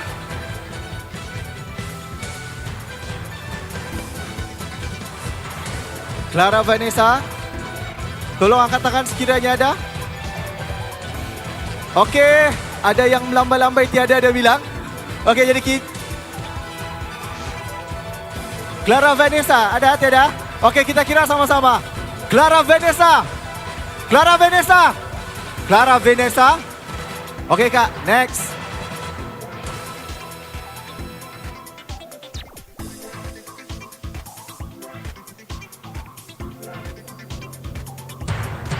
Dan pemenangnya Tun Asania. Tun Asania, di manakah anda? Tun Asania. Sebelah kiri tiada, tengah. Tun Asania. Ada. Tahniah. Ada pemenangnya. Kenapa senyap? Sedih pula orang. Okey, tahniah diucapkan. Kita punya sukarelawan. Tahniah diucapkan. Ada pemenang kita. Alright, tahniah. Okey, terima kasih Encik Simon di atas kesudian bersama dengan kita. Terima kasih. Okey, hadirin sekalian. Tanpa buang masa lagi, kita buat acara cabutan hamper yang seterusnya. Dengan ini, saya mempersilakan Puan Jennifer daripada KSTI untuk bersama dengan saya di atas pentas untuk menyampaikan upacara penyampaian hadiah kepada pemenang cabutan bertuah kita. Dipersilakan.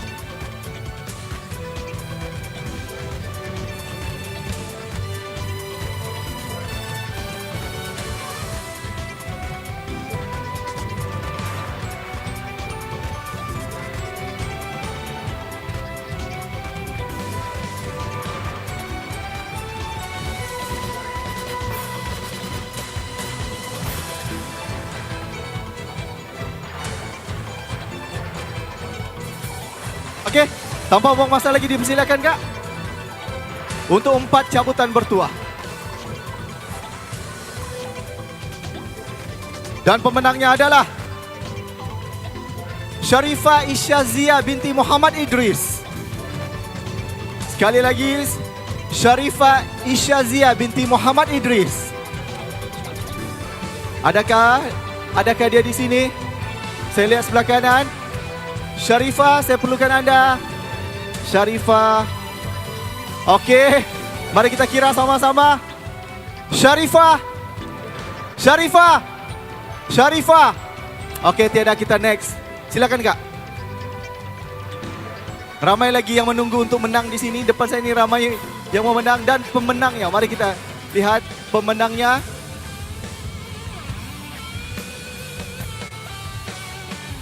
Dan pemenangnya adalah Liska Roger, LLR. Saya sebut nama depan lah. Lerisa, di manakah anda? Lerisa. Oi, penat kita menyebut. Lerisa. Lerisa. Dadah. Sabar. Lerisa. Okey, tidak. Mari kita kira sama-sama. Okey. Lerisa. Okey, next. Sabar dek. Okey, teruskan.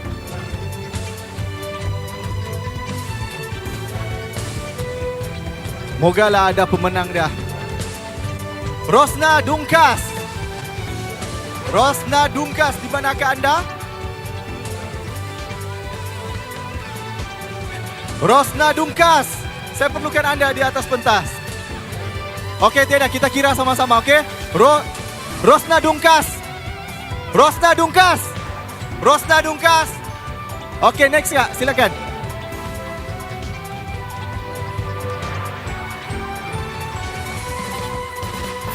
Technical. Teruskan. Next.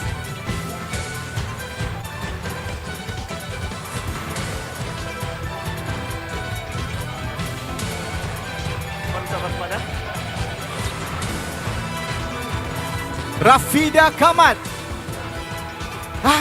Ada pemenang dia di bahagian hadapan. Alhamdulillah. Setelah sekian lama, happy anak dia. Bolehlah bawa anak sekali kalau anak tu mau naik.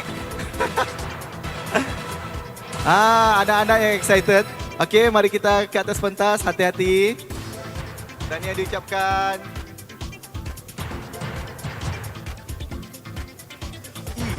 Sepasang.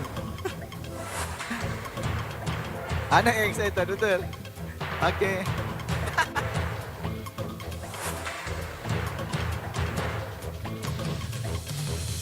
Alright, terima kasih. Hati-hati.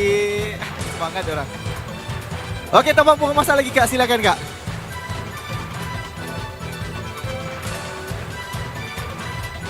Dan pemenangnya adalah Amira Syakira. Ada depan. Sangka Amira Balkis sudah tadi. Amira Syakira, volunteer kita. Betul? Okey, kita lihat depan dulu. Fakulti mana? FKJ. Tahun berapa dek? Last sudah, okey. Tahniah, jadi kawan-kawan bolehlah kenduri bersama-sama. Dan seterusnya, silakan Kak.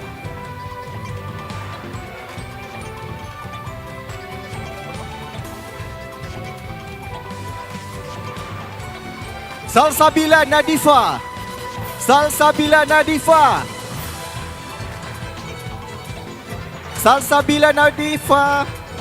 Salsabila, di manakah anda?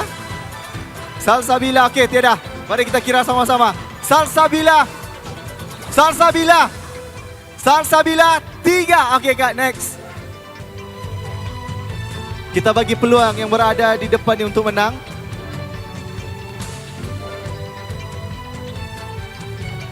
Putri Alisha Adriana binti Hazmi. Tahniah. Tidak sia-sia duduk di bahagian hadapan. Ataupun nama kartun dia Kak Ros. Kenapa dipanggil Kak Ros? Sebab ada 2 adik dia kembar. Upin Ipin saya panggil. Okey, tahniah Putri. Okey, tahniah Putri. Dan hamper yang terakhir. Okey, silakan Kak.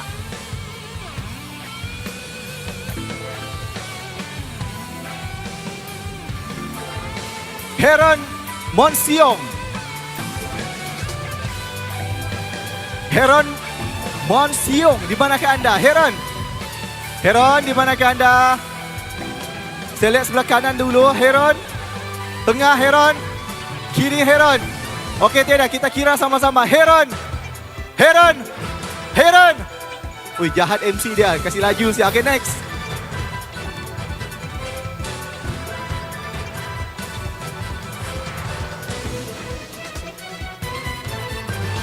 Joel Caesar, di manakah anda? Okey. Tahniah diucapkan pemenang kita yang terakhir. Memakai baju pahak. Okey, kita tengok depan dulu dek. Tengok depan. Siapa nama? Jules. Dari mana? Denom. Denom. Orang awam kah atau student kah atau macam mana? Awam. Orang awam. Okey, tahniah. Ada pemenang kita daripada orang awam.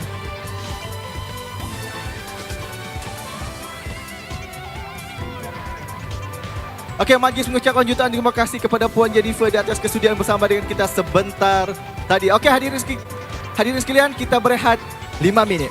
Terima kasih.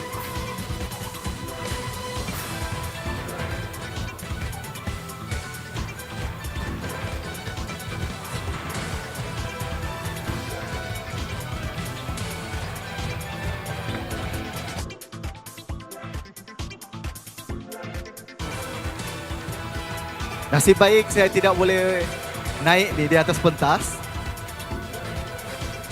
Hadiah yang pertama.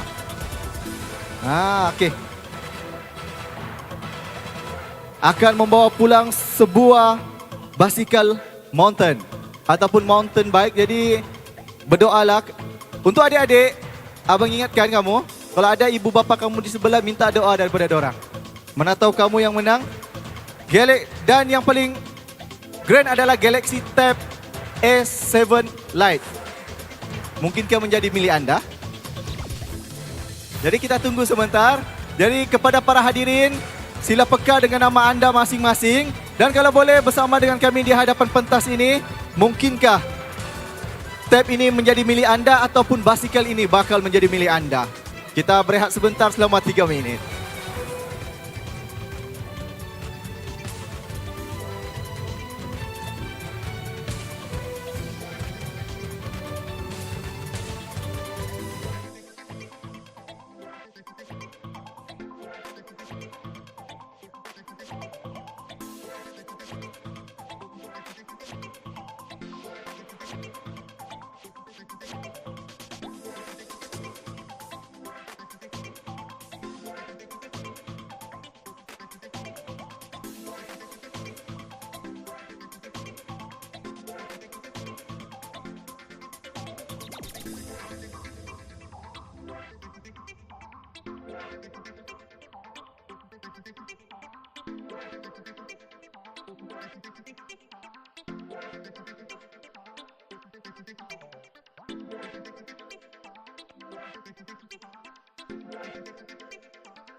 hati saya mempersilakan Tuan Haji Zawawi Datuk T. Yunin, Ketua USAIN untuk bersama dengan saya di atas pentas untuk sesi cabutan bertuah Grand Final ini. Grand Final lah.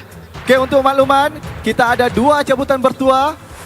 Grand untuk pada petang ini, sebuah basikal mountain bike dan juga Galaxy Tab S7 Lite. Mungkinkah milik anda? Dengan ini, saya mohon kerjasama kepada para pempamer, kepada para hadirin untuk bersama dengan kami di bahagian hadapan pentas utama.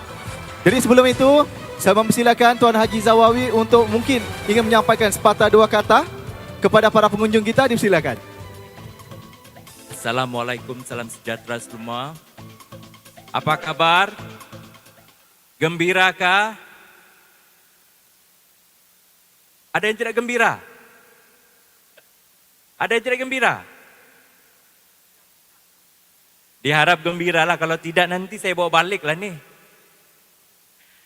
Okey, bagi pihak Kementerian Sains, Teknologi dan Inovasi Malaysia MOSTI, Kementerian Sains, Teknologi dan Inovasi Sabah KSTI, dan juga Universiti Malaysia Sabah serta semua rakan-rakan kita yang telah menjayakan program pada hari ini, yang terlibat dalam pameran dan juga yang terlibat dengan science show dan juga talk, semua yang diadakan daripada hari pertama sehingga hari ini. Pihak kami mengucapkan ribuan terima kasih dan jutaan terima kasih kepada anda semua kerana dapat membantu menjayakan program kita pada hari ini. Ini merupakan program yang pertama di Universiti Malaysia Sabah dan kita berharap program ini akan datang sekali lagi pada tahun depan di universiti ini. Okay? Dan kepada adik-adik semua, kepada abang-abang, kakak-kakak semua, selamat datang ke Universiti Malaysia Sabah. Gunakanlah peluang ini untuk mendapat sebanyak maklumat berkaitan dengan sains dan kita berharap ini akan menambahkan minat dalam bidang sains bagi membolehkan kamu terus menuju ke arah yang lebih maju lagi. Okey, saya tidak mau berucap terlalu panjang, tapi apa-apa pun saya berharap semua berpuas hati. Pihak kami memohon jutaan maaf sekiranya ada kekurangan dan sebagainya ya. Yang baik itu adalah dari Allah dan yang kurang itu memanglah dari kadar kita sendiri. Okey, sekian dan terima kasih. Terima kasih diucapkan kepada Tuan Haji Zawawi di atas ucapan sebentar tadi. Hadirin sekalian, sekali lagi saya minta kerjasama semua untuk berada bersama kami di hadapan pentas. Kerana hadiah utama ini rules dia strict sikit. Kalau saya panggil nama, saya tidak tengok sekali, saya akan bugi. Sokong atau tidak sokong? Kepada pempamer, saya minta bersedia di hadapan untuk bersama-sama dengan kita. Dengan ini, tanpa membuang masa lagi, dipersilakan Kak untuk kita buat cabutan bertuah seterusnya. Dipersilakan.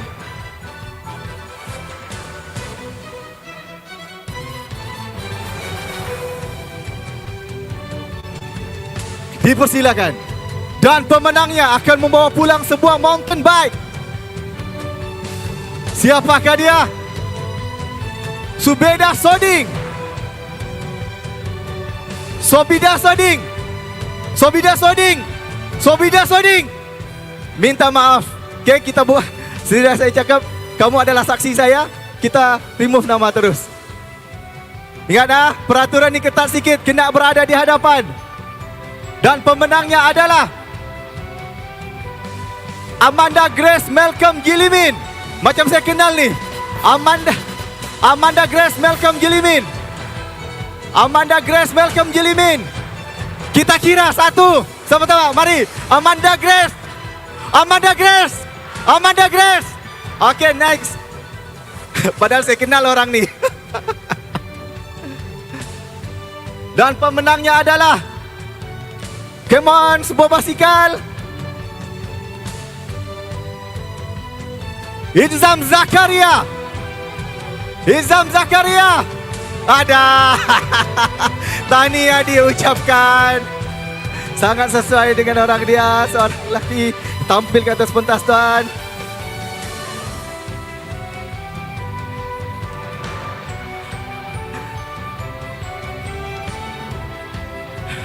Tahniah tuan, tahniah diucapkan. Alright, tahniah. Okay. Boleh? Atau mau bergambar dengan basikal tuan? Okey. Boleh tuan? Okey, tahniah diucapkan. Jangan risau, jangan sedih. Kita masih ada grand prize kita di tangan saya sekarang ni. Samsung Galaxy Tab A7 Lite. Okey? Jadi Kak, tanpa membuang masa lagi, kita teruskan.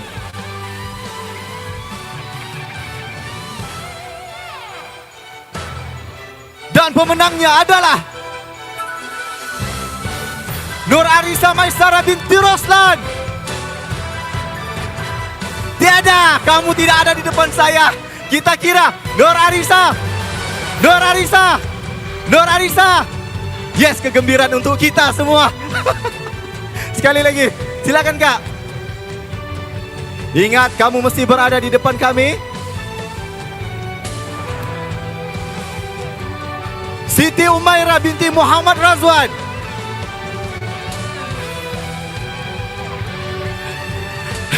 Siti Umairah. Kita kira Siti Umairah. Siti Umairah. Siti Umairah. Okey, kita tukar. Juru kamera, tolong gambar saya dulu boleh?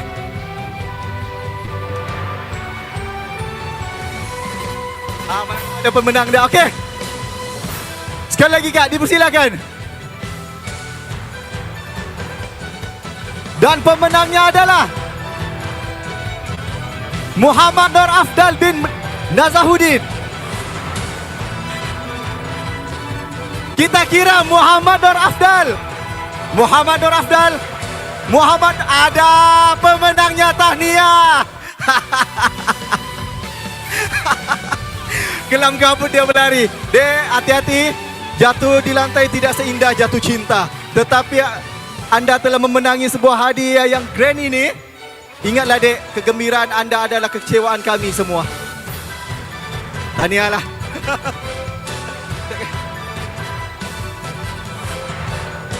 Okey, tahniah diucapkan. Terima kasih kepada para hadirin yang bersama dengan kita.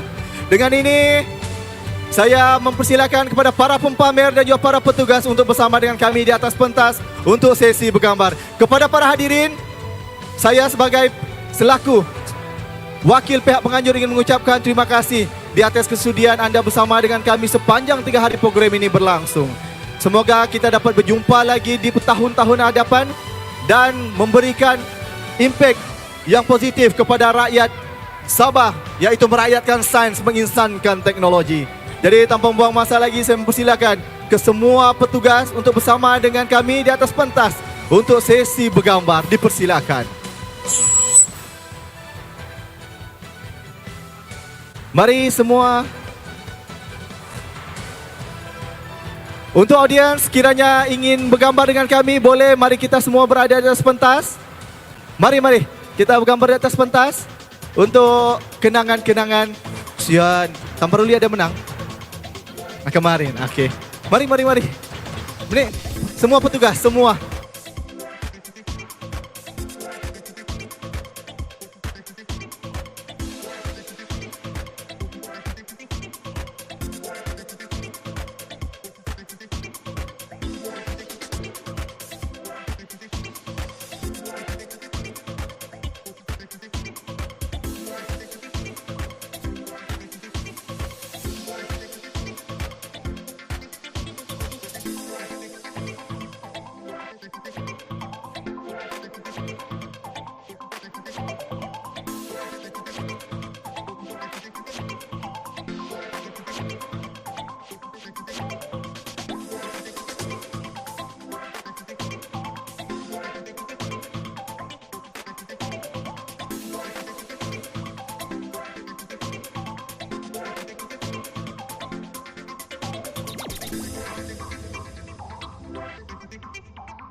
MSN Sabah 2023.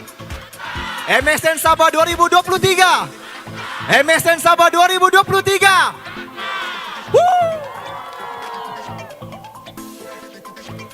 Okey, tahniah diucapkan. Terima kasih atas kesudian bersama dengan kami tadi.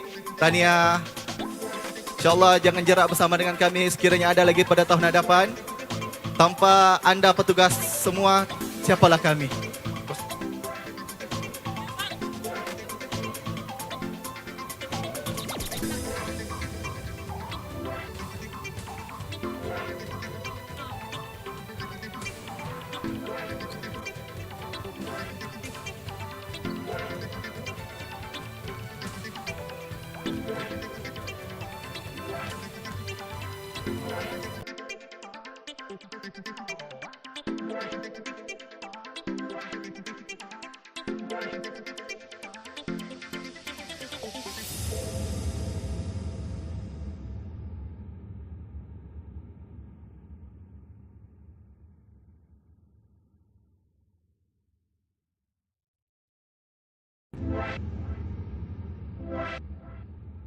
What?